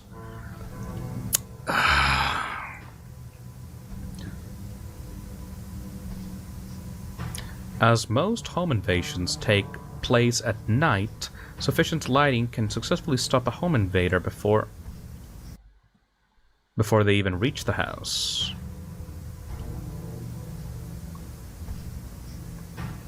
The following is a list of commonly used methods of entry during home invasions.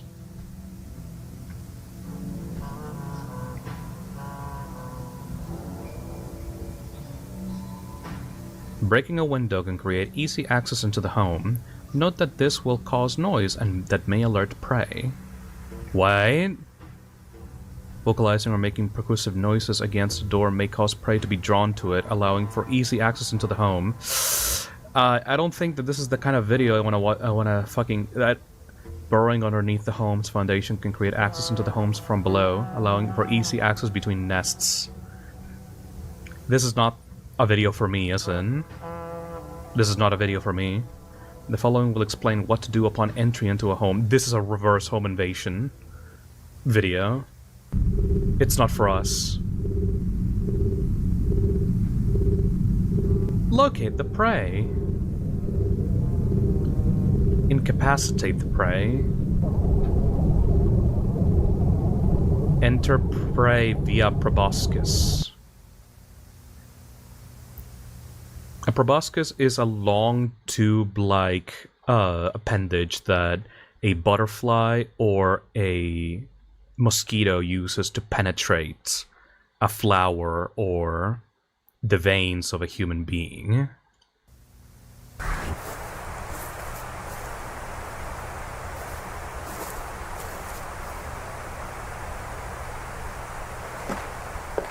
Take me out to dinner first.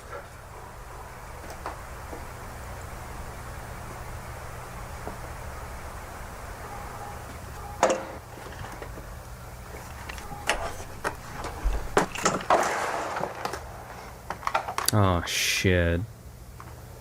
This home was already invaded, wasn't it? Or is that...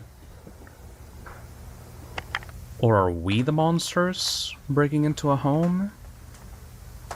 Are we the monsters? Or are we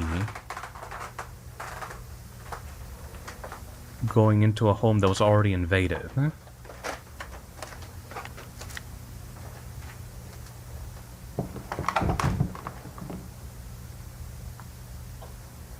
50-50, I'm not sure.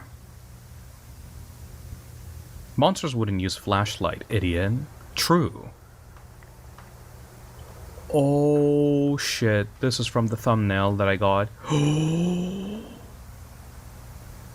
I just searched random Gemini Home Entertainment images, by the way, to get that thumbnail. I have no idea what the context is.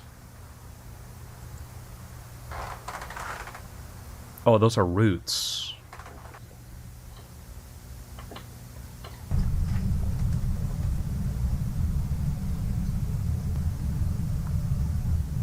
Oh, fuck.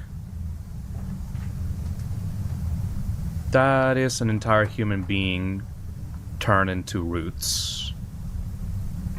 Oh, that's so fucked up.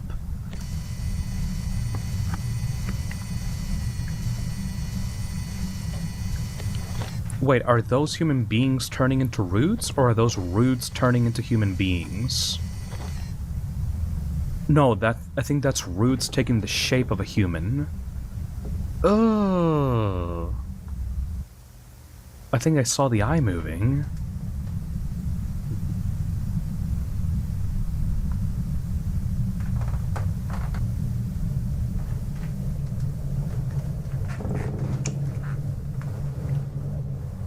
Yeah, the eye moved.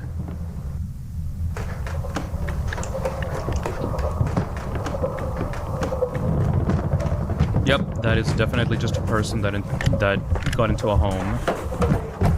Ooh! Oh, he's fucked.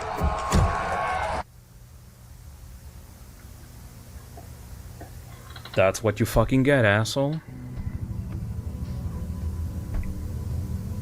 Home invasion help. Oh, I get it. Home invasion help. Home invasion. Okay, yeah, okay, that's clever. That's real fucking clever. Fuck, this series is good. Shit. You know, Mandela Catalog, Walton Files, and The Backrooms are like some of the most popular analog horror series out there, but like I'm way more into this. Because like I'm actually understanding what's happening, and like it's way more rooted into biology and cosmic horror. Like, this series is way better than the other ones that we watched last time. This is like way cooler. Because it's like actually diving into the biology of these creatures and showing you how these things happen. Hey, oh boy, hey excited Alex. for this next video. Hope this series has been real fun for you. It's been really fun. It's been super fun. It's been amazingly fun. It's been so fun that I think I might have gotten ahead of myself a little bit. I don't think we're going to be able to watch Greylock today, because this series was supposed to be only 2 hours long, and I am almost 4 hours into the stream. I think we may have to leave Greylock for next week. I'm gonna adjust the title, because it is quite late for me right now, and I can't go on like this for multiple hours. So if you were here because you wanted to see me reacting to Greylock, fucking guess, like, subscribe, I guess, and wait for next week. I thought that we were gonna have enough time to watch both series, but I got way into theorizing and talking about this one. I think that it's more preferable, though, to really dive deep into one series rather than do two at once. Is that okay with you guys? I'm really sorry if you wanted me to watch Greylock today. Gemini is a big reason for most analog horror on YouTube. Yeah, this series is amazing, Fartface. Like, I think that it would make more sense if I gave each of these series respect and dove deep into each one of them, rather than speed through Gemini just so I can get into Greylock. Is that okay with you guys? I will adjust the title of the video, so that it doesn't feel like I am lying to people. Let's watch Gemini Home Entertainment. There we go. Sorry, Greylock. I was actually legitimately looking forward to it. But, like, keep in mind, I wanted to watch Gemini, I wanted to watch Greylock, and I wanted to watch Vita Carnis today. And I have spent 4 hours only watching Gemini. And there's still a couple of episodes to go. I want to give each of these series the respect they deserve. I want to be able to, like, talk about them and deep dive into them. So I think it would be best if we just cut it off at Gemini, you know? Vita Carnis and Greylock deserve videos of their own. Okay, I'm glad that we agree, okay? I will save and update the stream, and let me update the title here. Sorry again, though, for the people that really wanted me to watch Greylock. I planned to do it. I'm not bullshitting you, but I cannot go for 8 hours right now. I didn't think that I was gonna get this into Gemini. You know what I mean? I thought that this was gonna be like an old analog horror series that was like full of cliched tropes and didn't have like moments that would legitimately disturb me. I thought that we could just, comment on the few things that I notice and then we can move on to the next thing. But no, each of these episodes grips me and makes me want to talk about them individually. So, once again, sorry about that. We will be continuing though. Like, legitimately, if you are new to the channel, subscribe, and next week we will be tackling Greylock. Probably on Friday or Saturday, one of the two, I'm not quite sure, but we will do another Let's Watch stream for Greylock. And then we're going to take a break from Let's Watch content, and then we're going to continue with other series that Zach recommended to me. Okay? Which is good, because that means you're getting engaged. Exactly, Twisted Myth. But yeah, I promise, we will be watching Greylock next week. So hopefully you can wait until then. Oh, apparently I can do this. This series has been really fun so far. It has. Thank you, Susie Chi. Thank you for the 5 months. Remember, every person that has a membership can comment with their monthly highlighted message. If you don't know, you can do that. If you're on the chat right now, you have a membership on the channel, you can do a super message like those people. Every time like your membership renews, you can comment and you can get a highlighted comment from the chat. It's a pretty cool system. Anyways, sorry for the stopgap there. Let's get to the final episodes of Gemini Home Entertainment. We got Crusader Probe Mission, Wretched Hands, Shifting Tendons, and Old Bones. This one is episode 14, Crusader Probe Mission. Hey, Scalo. I didn't realize I could do this, WTF. Calm the fuck on, dude. I mean, okay, I guess I have to say it publicly. Hey, people. Oh, there we go. Here comes the messages. I've missed 12 of these, Limau. God damn it, editor. Yeah, members of the Toxic Cesspit, if you've been a member for longer than a month... Fusnum, do you like Homestuck, or have you read it? I have read Homestuck. I was in the Homestuck fandom for some time ago, and then I quit because it was the Homestuck fandom. I forgot. Thank you, Runa. I do like Homestuck, though. I fucking hate the latter portion of it, but the initial few acts were pretty good. You buffoons.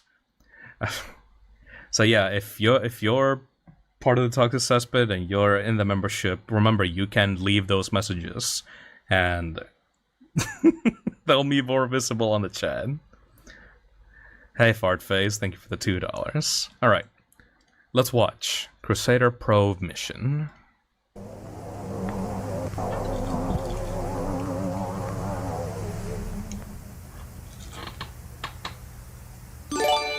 Geneva, a production company. OFUCK. Hey, Mr. Mert. Crusader 5. Are we building a fucking probe to send to the Iris?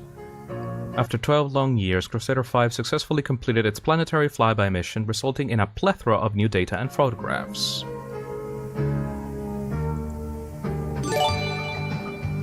Oh my fucking god. I must be dreaming. This actually works. Whenever these kinds of messages popped up on the chat, did you motherfuckers not realize what they meant? Did none of you understand that you can send out a highlighted message after you become a member? I never have anything interesting to say. God damn it, Glitch Crown. Thank you for the 7 months. You should play Welcome Home ARG. That's not a game, that's a Tumblr post. A lot of important images. like the Earth being found by the Iris, were foreshadowed by the game over screens of Bad Omen. Oh shit, that's nice. Oh my god, everyone's doing it now. Didn't realize until now. God damn it, Joshua. Hey, Reese. Oh my god, bro, I thought I could only do this when I buy a membership. No! Every single month! God Oh damn my god, bruh. Skull, I thought you could only do this when you buy the membership. Y'all chill, you can get your thoughts in later. Thank you, Coco, for the $5. A lot of you need to shut up. Everyone's fighting now. Everyone's fighting now because they didn't realize they could message through the memberships. Did I miss anything? No, just chat fighting itself. Chat is just fighting itself. Alright, let's continue. During its mission, the Crusader photographed Jupiter, Saturn, and Neptune. Fuck. Jupiter, Crusader... Let me fucking read, asshole. Crusader reached Jupiter in June 1982, successfully photographing a number of the gas giant's moons in the process. Did that reveal anything when it glitched out?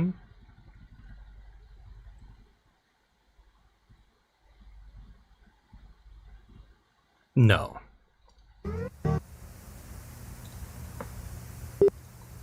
Crusader Incident Timeline, outlining the timeline of events leading up to and during the Crusader incidents. Oh my god, you can see the most replayed section over here. I wonder what that is. Crusader approaches Jupiter. How infected is Jupiter right now? Oh god. Oh god. Callisto, moon of Jupiter. Europa, moon of Jupiter. Io, moon of Jupiter. Crusader approaches Saturn, December 1985. Yo, Jupiter, what up?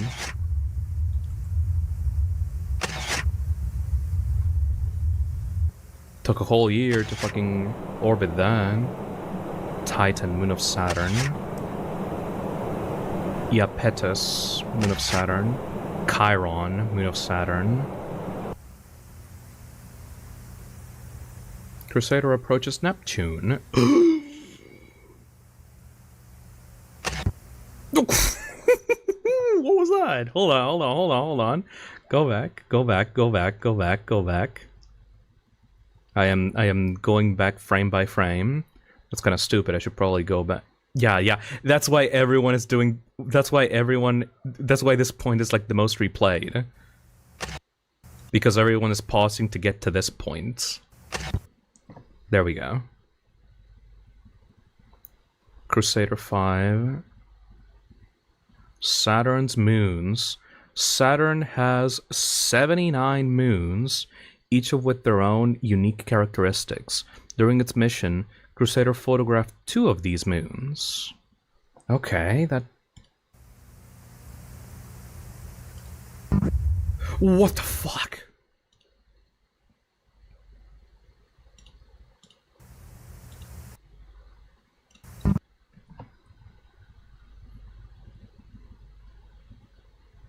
I can't read that. Titan. Crusader... That is talking about Titan, one of the moons. Shit.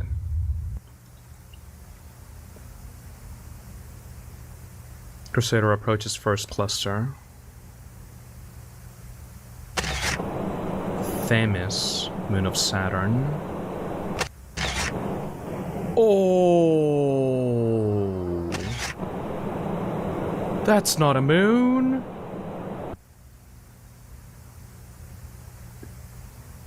Crusader approaches.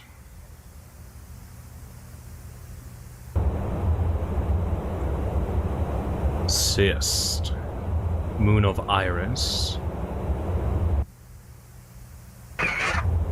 Umbilic. Moon of Vitreous.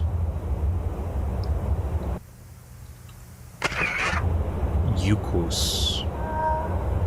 Oh, stop making that noise. Stop making any noise. Fuck you, don't make noise.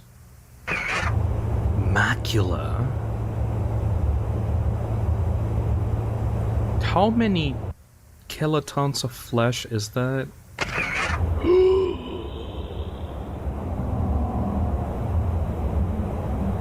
Oh, this is just straight up cosmic horror. It's not even trying to hide itself. Crusader experiences sudden gravitational pull. Iris bringing her kids, god damn it.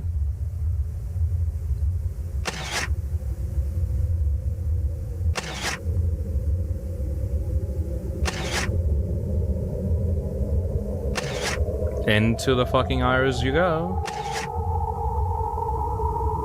Hey Iris, hello baby girl, how's it going? Oh.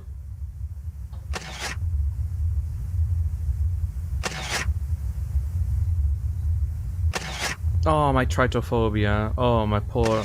Ugh. Ugh. Ugh. Crusader approaches Esophag Grove. Esophagus.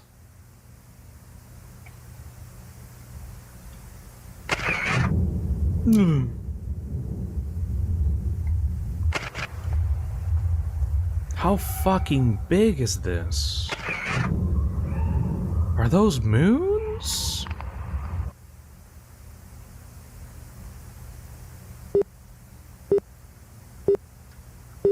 Respiratory spinal complex.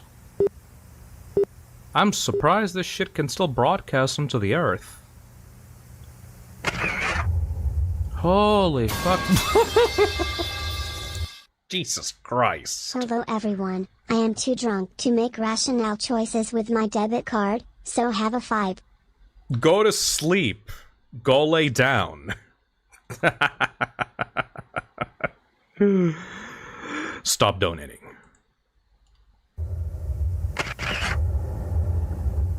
Drink water. Yeah, drinking water is very important. What the fuck is this? Ugh.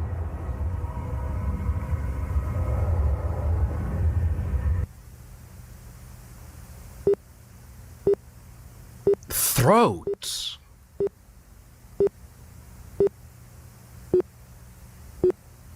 Approaches the conscious mind. What the fuck is the Iris?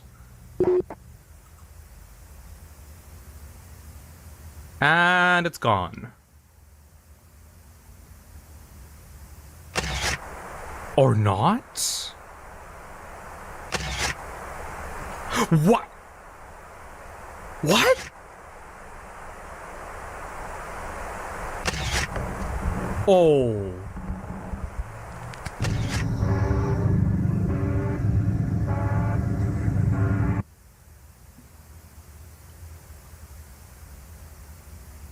Crusader lost signal for 7 months.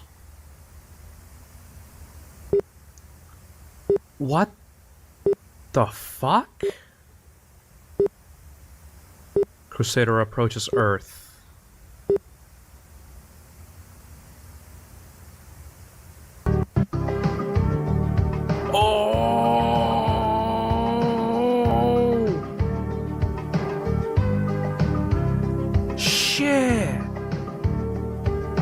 Who knows what's in store for Earth next?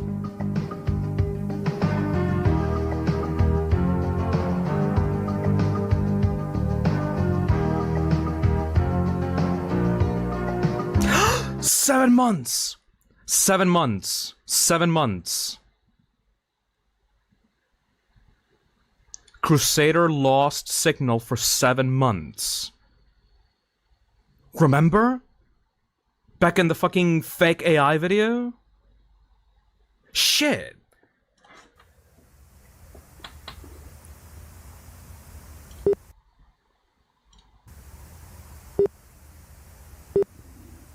It's not the meme. I'm not talking about the meme. I'm saying that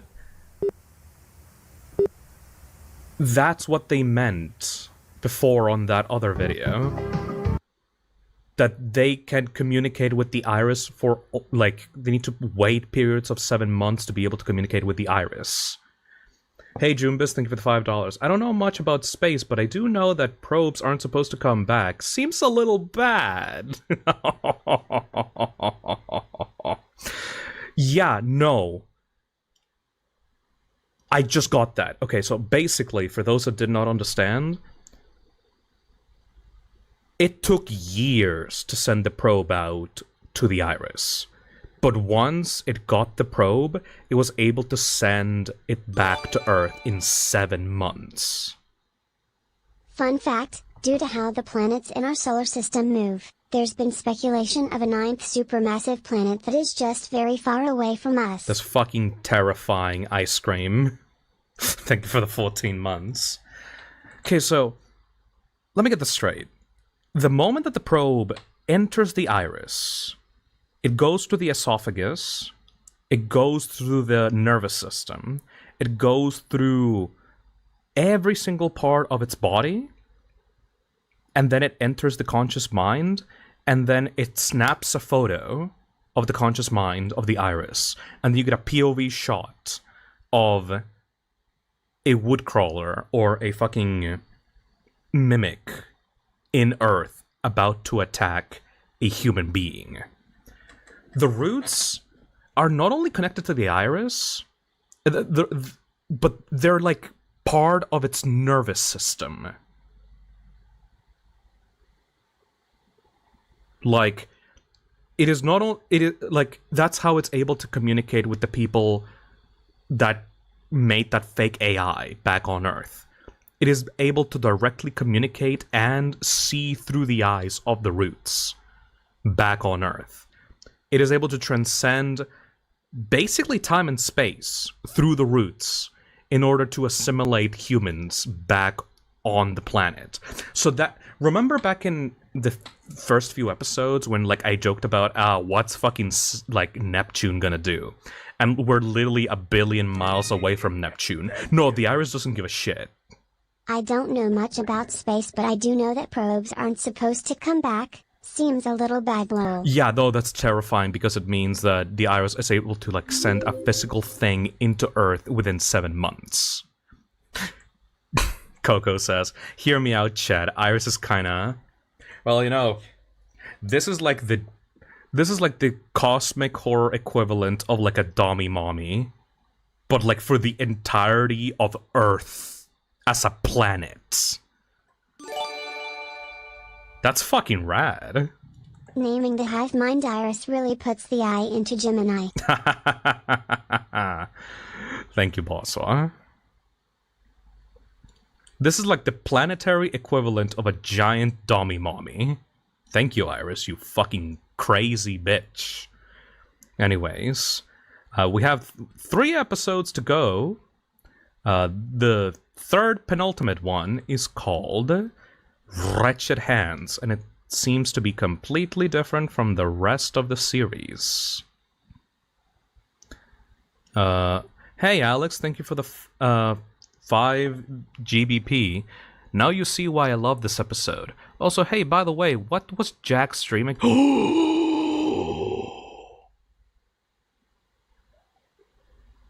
Right! Jack dreamt about seeing a fucking one of those mannequin things while he was sleeping. And then the image of the POV of Iris that came back from the probe is watching Jack sleep. Oh, fuck! That's good! So not only is Iris able to communicate with humanity, but it is actively choosing to watch, target, and terrorize specific human beings. Can you date Iris?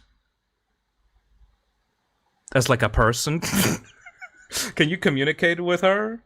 I mean, she seems to be able to communicate and remember people's names pretty succinctly. Even though it's a giant planet trying to take over humanity and trying to literally feast upon the entire soil that we live in, she seems to actually have like a individual personality and like she can actually communicate with people one-on-one. Can we date the cosmic horror? Hey Iris, I heard you have quite the appetite. I can fix her. This planet can communicate better than most people. Exactly, son. Now you see why I love this episode. Also, hey BTW, what was Jack's dream again? That is fucking crazy that it has a double POV shot from both angles. Thank you, Alex. Also, hey, Tier, thank you for the super chat. Considering the title Gemini, what's the other half? Gemini Home Entertainment? Home Entertainment? Why are people super chatting so much? New Sucker for Love Eldritch GF dropped. It's literally just a giant eyeball in space. Iris is mine, back off. Okay, go, Jesus. I mean, we can technically share it together if you want to. Like, she's big enough for the both of us. She's big enough for about 10 billion people. I just realized this is the plot of the second Futurama movie.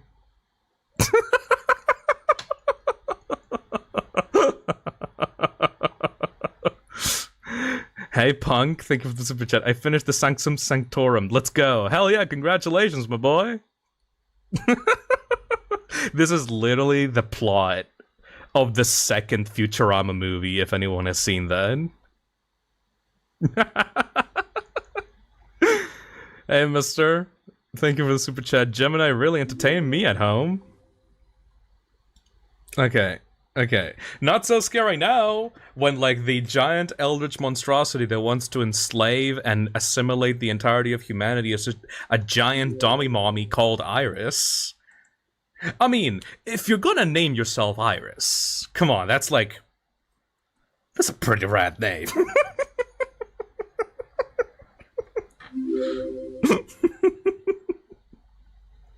Chad is getting horny for a planet. All right.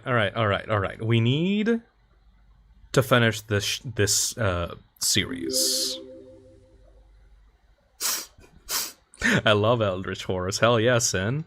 Next episode is Wretched Hands. Apparently, in the description, there is a 1 out of 4. Not sure why. Also, this is not part of the main Gemini Home Entertainment continuity, or at least the videos that were released under the brand. This is just Wretched Hands. There's no, like, Gemini branding to it. The following segment utilized a live feed of Lake Mountebank in Canada during its broadcast, approximately 25 minutes before the first attack. Tonight... Oh shit, did the Iris send out the probe? To us? Bro Iris used Crusader 5 as an F-King GPS. Thank you, Adam.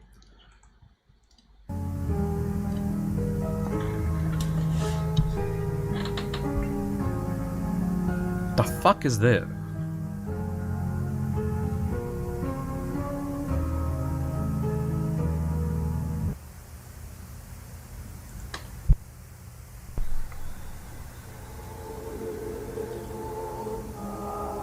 Yeah.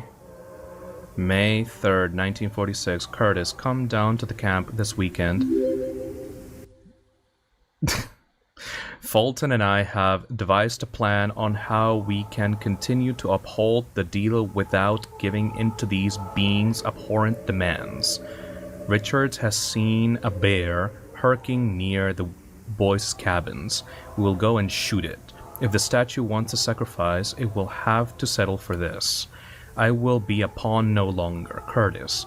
I tell you this with complete certainty. If I could do it over again, I would never have made that deal. Glenn Arthur. Shit, they straight up made a deal with Iris.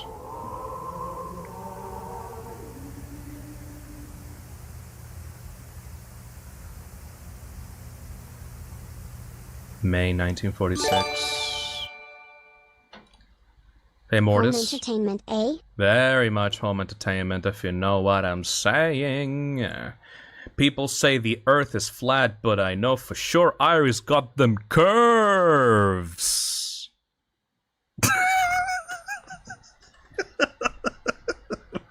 Anyway, wretched hands tap my window. A stranger's fangs scrape the walls. Shit.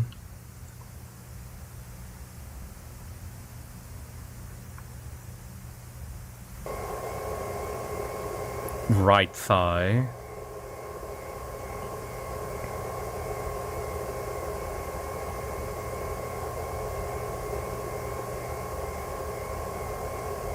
Bo Nadler?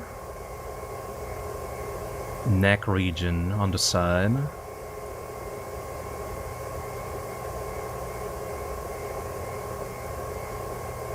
Lloyd Michaels. Oh my god, they're all connected together.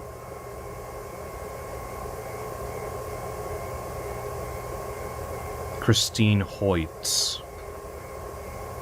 Oh, that's the fucking thing that attacked people in the Christmas episode. It's like a fucking giant amalgamation of human beings in one fucking form. Oh, fuck. Hey, Scribble Games, thank you for the $2. Iris sent Crusader back at 5% light speed. Nope. The whole gang is here. Darcy Ogden. Yeah, these are all the people. All combined into one fucking thing. Mary Dean, there you are. It's all of them. That's why it was so fucking big. It's just a giant fucking flesh thing. Glenn Arthur, there you go. Where the hell is Jack? Photo comparison suggests an exponential increase in organism deterioration since mutation. Organism has since lost all resemblance to a bear. Yeah, it was not a bear. Well, it started from a bear, probably. Shit. 2 out of 4. Shifting tendons. All right, we're just keep on going. We paused a lot before we started. These are the last 2 episodes. Gemini Home Entertainment, Shifting Tendons. 2 out of 4.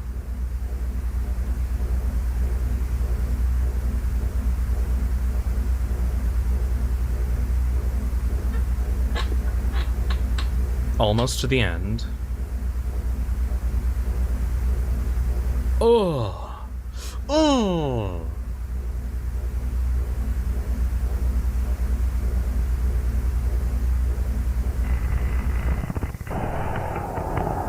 The image visualizer? Only 4 minutes of sleep.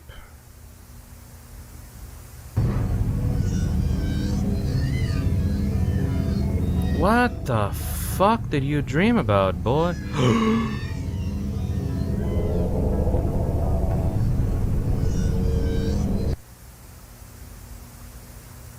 Was he inside some kind of cage? Moonlight Acres. Holding room design. It's a fucking holding room? Barry Johnson, assistant activity supervisor. That was part of the fucking bunker. Levi Jacobs, head of security. Metal door with feeding slot. Escape hatch. The bunker was a fucking trap. July 16th, 1991. 6 days into self-quarantine.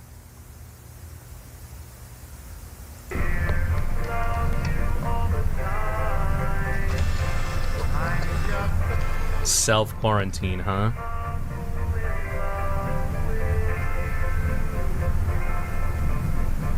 Oh, that's the music, isn't it? That's from the radio, from inside the bunker. This is just straight up a bunker retrofitted into a fucking holding cell. A fool in love, baby.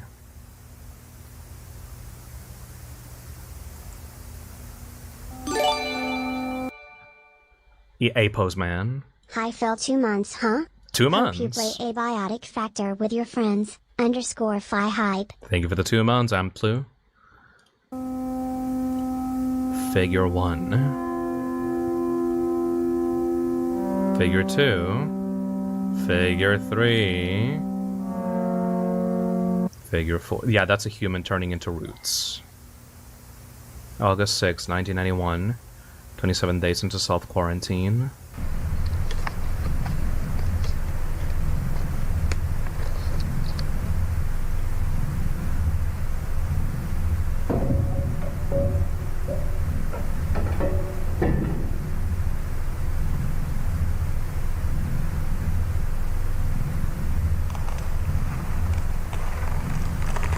Oh. Is it gonna be able to pass through the hole if it's thin enough?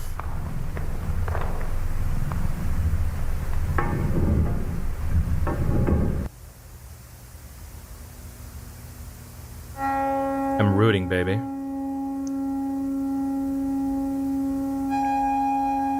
Absolutely rooting. Yup, nature's mockery. So the humans turn into nature's mockery. I mean, it was obvious, but I'm glad that I got the confirmation. September 1991, 59 days into quarantine. Ah, shit, a 3D model.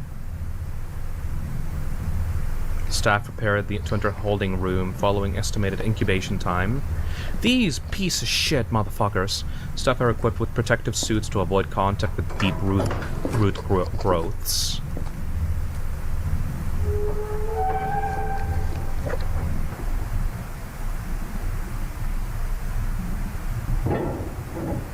Ah, at least they got him a fucking book. Oh, gravy.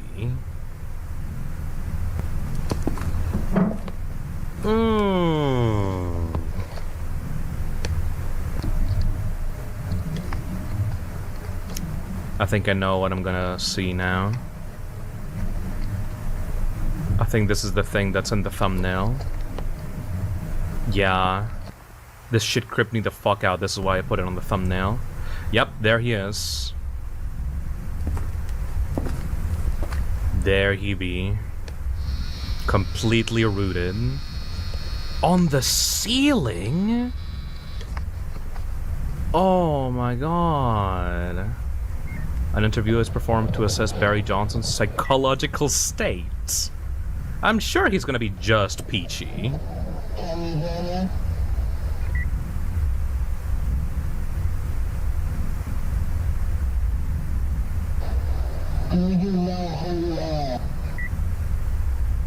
I think this is just Iris, man. I don't think he's gonna be able to speak.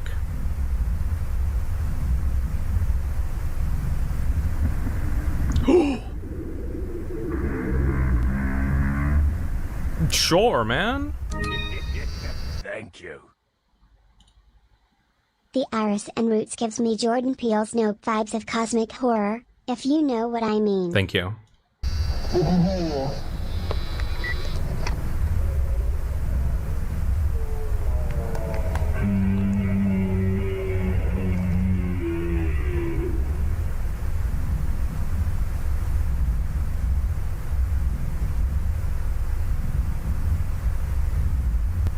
When I initially got the thumbnail for this, I thought that this was just a corpse.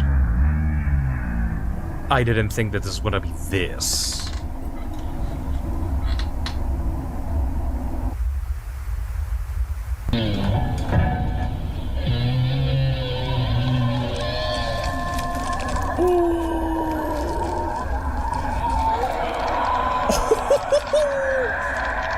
Oh, and it's attacking.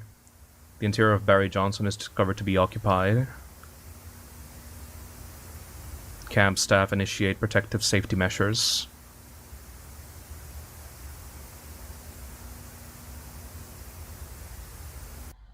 Unnatural. Fuck! Oh my god. The fact that they're literally showing the problem. Like, at the start of the series, it just explained to you what the roots did to a human body, but the fact that now the series is literally showing you, and, like, okay, you know when people say, oh, horror is about the things that you don't show, so it can fill your mind with imaginary stuff. Ooh, it's scary if it's not shown to you, if it's just implied. Woo! No. No. 'Cause fuck you, that's terrifying, though. Implications my ass. Show that shit. If you're able to create an analog horror series that literally shows you the thing that is fucking disturbing, I 100% want to see that. Don't just use fucking PowerPoint presentations of the things that are scary. If you're able to legitimately show me the thing to scare my fucking pants, scare the shit out of my pants, I appreciate that 1,000 times more. Because if you're able to show me that you can actually do that in your series, that's going to be way more unique than 1,000 implied fucking PowerPoint presentations. The proof of the horror, yeah, exactly. To be able to scare me, to be able to intrigue me, you need to show me the fucking content, so that I can actually get scared. This is why I was so mean to Mandela Catalog for the longest time, by the way. Remember back in the original Let's Watch, when I did Mandela Catalog, and it was just like fucking minutes and minutes of nothingness, like boring bullshit, until the third episode in which it actually showed the creature, and then I turned around on it because it was fucking terrifying when it actually showed me the creature bending its fucking face to resemble a human. That's what I love. You're proving that you're able to show creepy shit.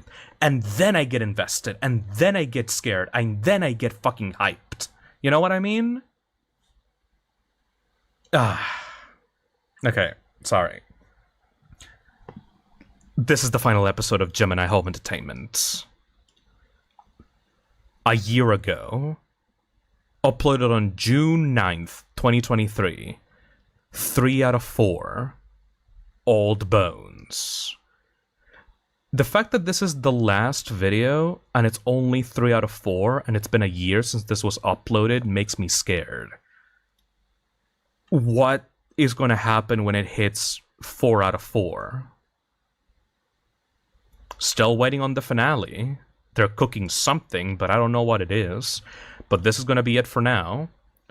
It's been over a year since this last episode, so it's probably not going to come anytime soon. But if it does, tell me about it. If Gemini Home Entertainment shows the last episode, the 4 out of 4, please tell me. I want to watch the ending of this series. Let's go. Unnatural. What's happening to the tissue is not only entirely unlike what's typical for the disease, it's completely counter to it. Instead of attacking foreign tissue, it welcomes it. The bones don't decay. Organs blindly fuse. Bulbs fester and swell. Tissue refuses to die. It is hypermetastatic. It is at this point most analogous to a tumor. I would not speculate on the states of the minds within.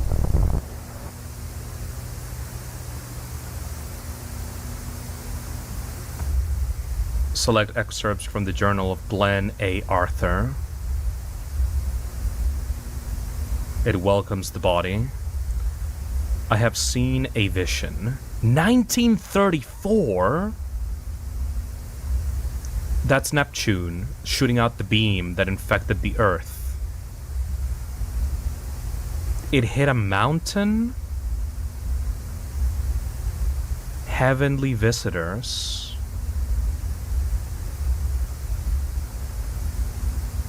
1935. Angels visited me while I slept.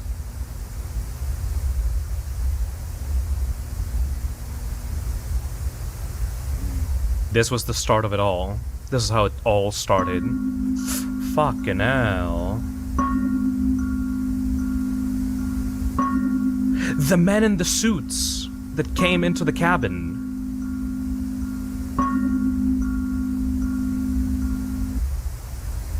Who am I that the host of heaven would commune with me? It's a fucking cold heaven. The unconscious mind is a door, and I hold the key. O dream speakers, name yourselves.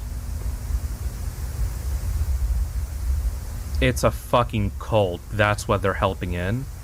Visions from my angels. A half-living thing grows outside the camp. It's a fucking cult. Nature's mockery.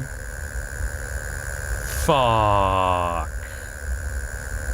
A statue carved into their likeness, arms reaching out like a child's. The entire camp is a cult ground. I have been offered a new covenant. 1941. The deal is sealed.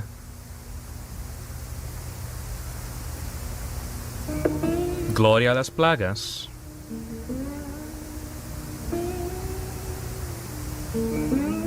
The cult of the iris started in the campgrounds by men in suits believed to be angels. They created the campgrounds and invited people in here to be eaten by that fucking tree.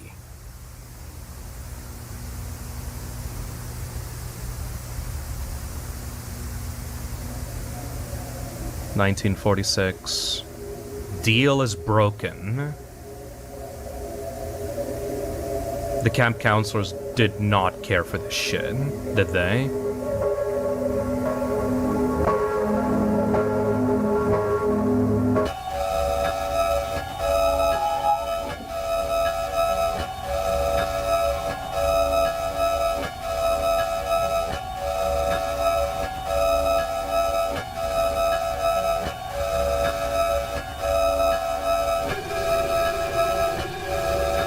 Iteration 381. Wretched hands tap my window. A stranger's fangs scrape the walls. Sleep beneath the feeding grounds. Cancer shares a dream. Jack heard it again. There is a voice from space. Jack, do you see me? I have become something else. I am still here. Don't leave me, you bastards. Oh my god, those are the thoughts of the people inside of the iris. That is Mary talking to Jack. Because the minds of the people that are absorbed into the iris, into the roots, are melded together alongside the iris.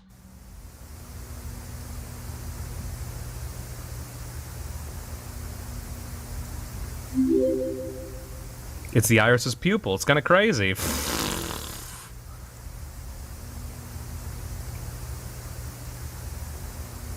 The deal is broken by the camp counselors that did not want to sacrifice any more people in the campsite. Therefore, the woodcrawlers came out to feed themselves. They did not want to wait anymore.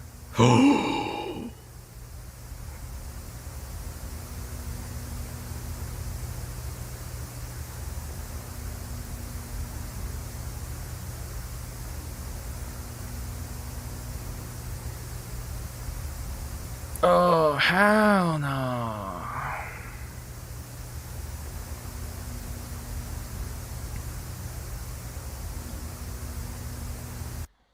Oh.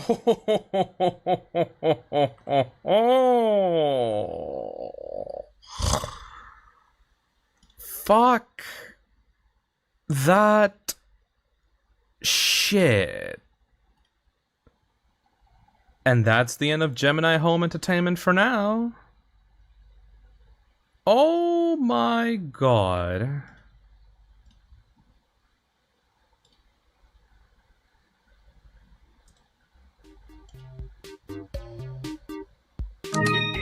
I don't fucking know what to say, man. Kinda lucky for the Iris that Neptune named to a mountain and a crazy religious guy was near to worship their offspring. The one guy fucked it up for everybody else. You know, you could have just, like, if it wasn't for that guy, we could have just, like, united as a species and went, like, yeah, no, you know what, let's eradicate this fucking plague off the planet, like, immediately. But no! Some fucking guy had to believe that those were angels and immediately went, no, let's sacrifice a bunch of people into it. Let's fucking... Oh, you know this seed, this fucking tree, this demonic tree? Now, you know what? Let's feed people into this shit so that their flesh can then become demons that then try to fucking get people by force. Fuck! Mr. Fancy Pants? One guy caused the end of the world. What a fucking prick. And let me guess, the company is still trying to, like, interface with the Iris. The Iris is trying to, like, communicate with them, and they believe that they can use the Iris as a way to forward their own fucking company bottom dollar. Fucking bullshit. This series is amazing. The world that they managed to create with these 19 videos is, like, so detailed. The way that the Iris works, the way that wood crawlers and the lights and nature's mockery all works together in like a one big life cycle of this fucking parasite that is trying to literally turn the earth into a living thing for the Iris to consume. That's why. Shit. That's why it's doing it. The Iris, you know, the mouth that the fucking probe went into has an esophagus, and it took photos of the moons inside of the esophagus of the Iris. You know the photos that it took of the moons melding together into a piles of flesh? The Iris needs to feed itself somehow. Hey, Helix. Still, guess what? I've released the Bug Fables Fi mod. Hell yeah. It's on Game Banana and I posted a link in a tweet. Hell yeah. Have fun with that game sometime in the future. It might be my favorite game of all time. I will wait a while until I am able to play that, Helix, because I just finished playing Paper Mario and I'm all out of long game content right now. I kind of want to go back to stuff that I can finish within one stream, if that's okay. Maybe in a few months I will cover that game with that mod, though. Thank you. Anyway, I want to give out my thoughts about the entire series of Gemini Home Entertainment before we finish the stream. From what I'm understanding of this, it seems that Iris is a planet that is like a giant eldritch parasite that infects planets and turns them into biological material that it can then consume.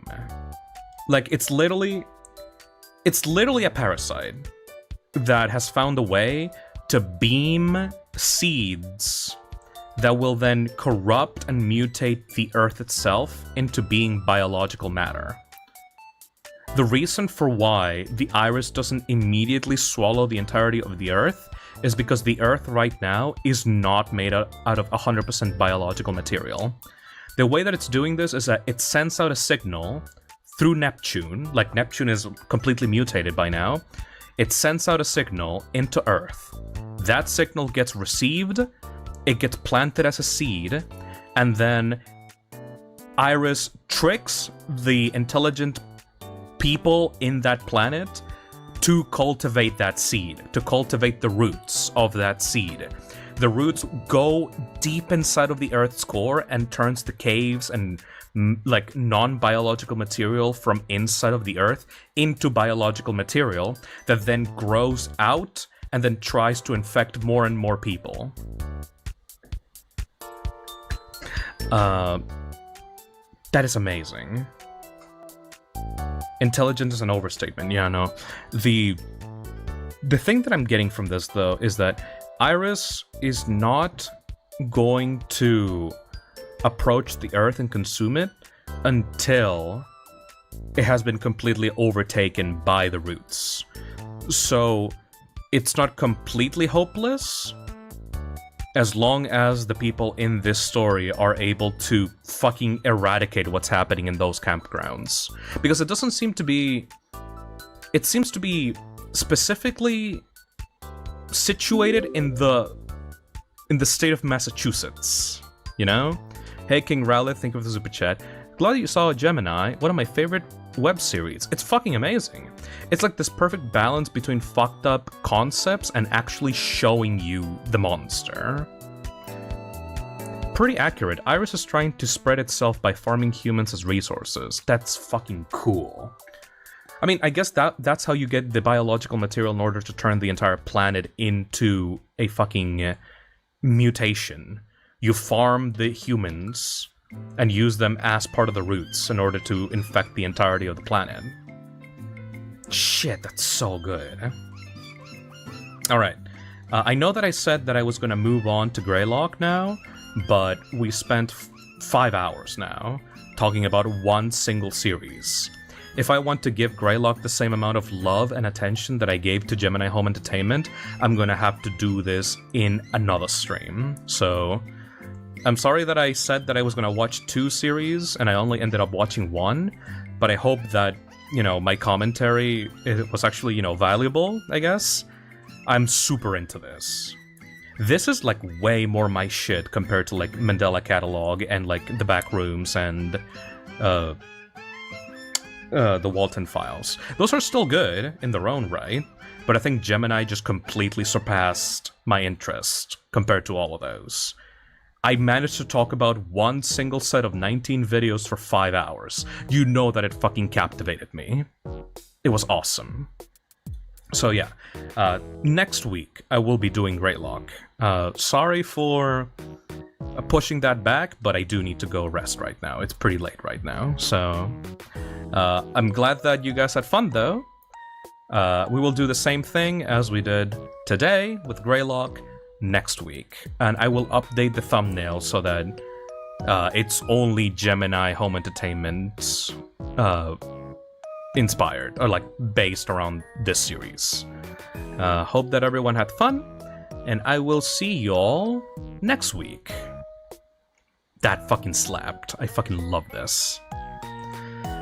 I'll see you later, alright? Bye-bye.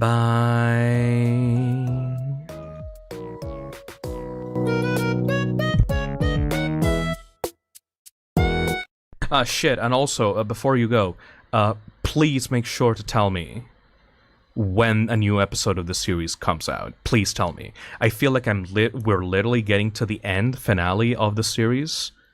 The last 4th video is not out yet. So please tell me on Twitter, on YouTube, whenever the fuck, whenever Gemini uploads again. Okay? Okay? Okay? Yeah? Okay? Thank you. Bye-bye.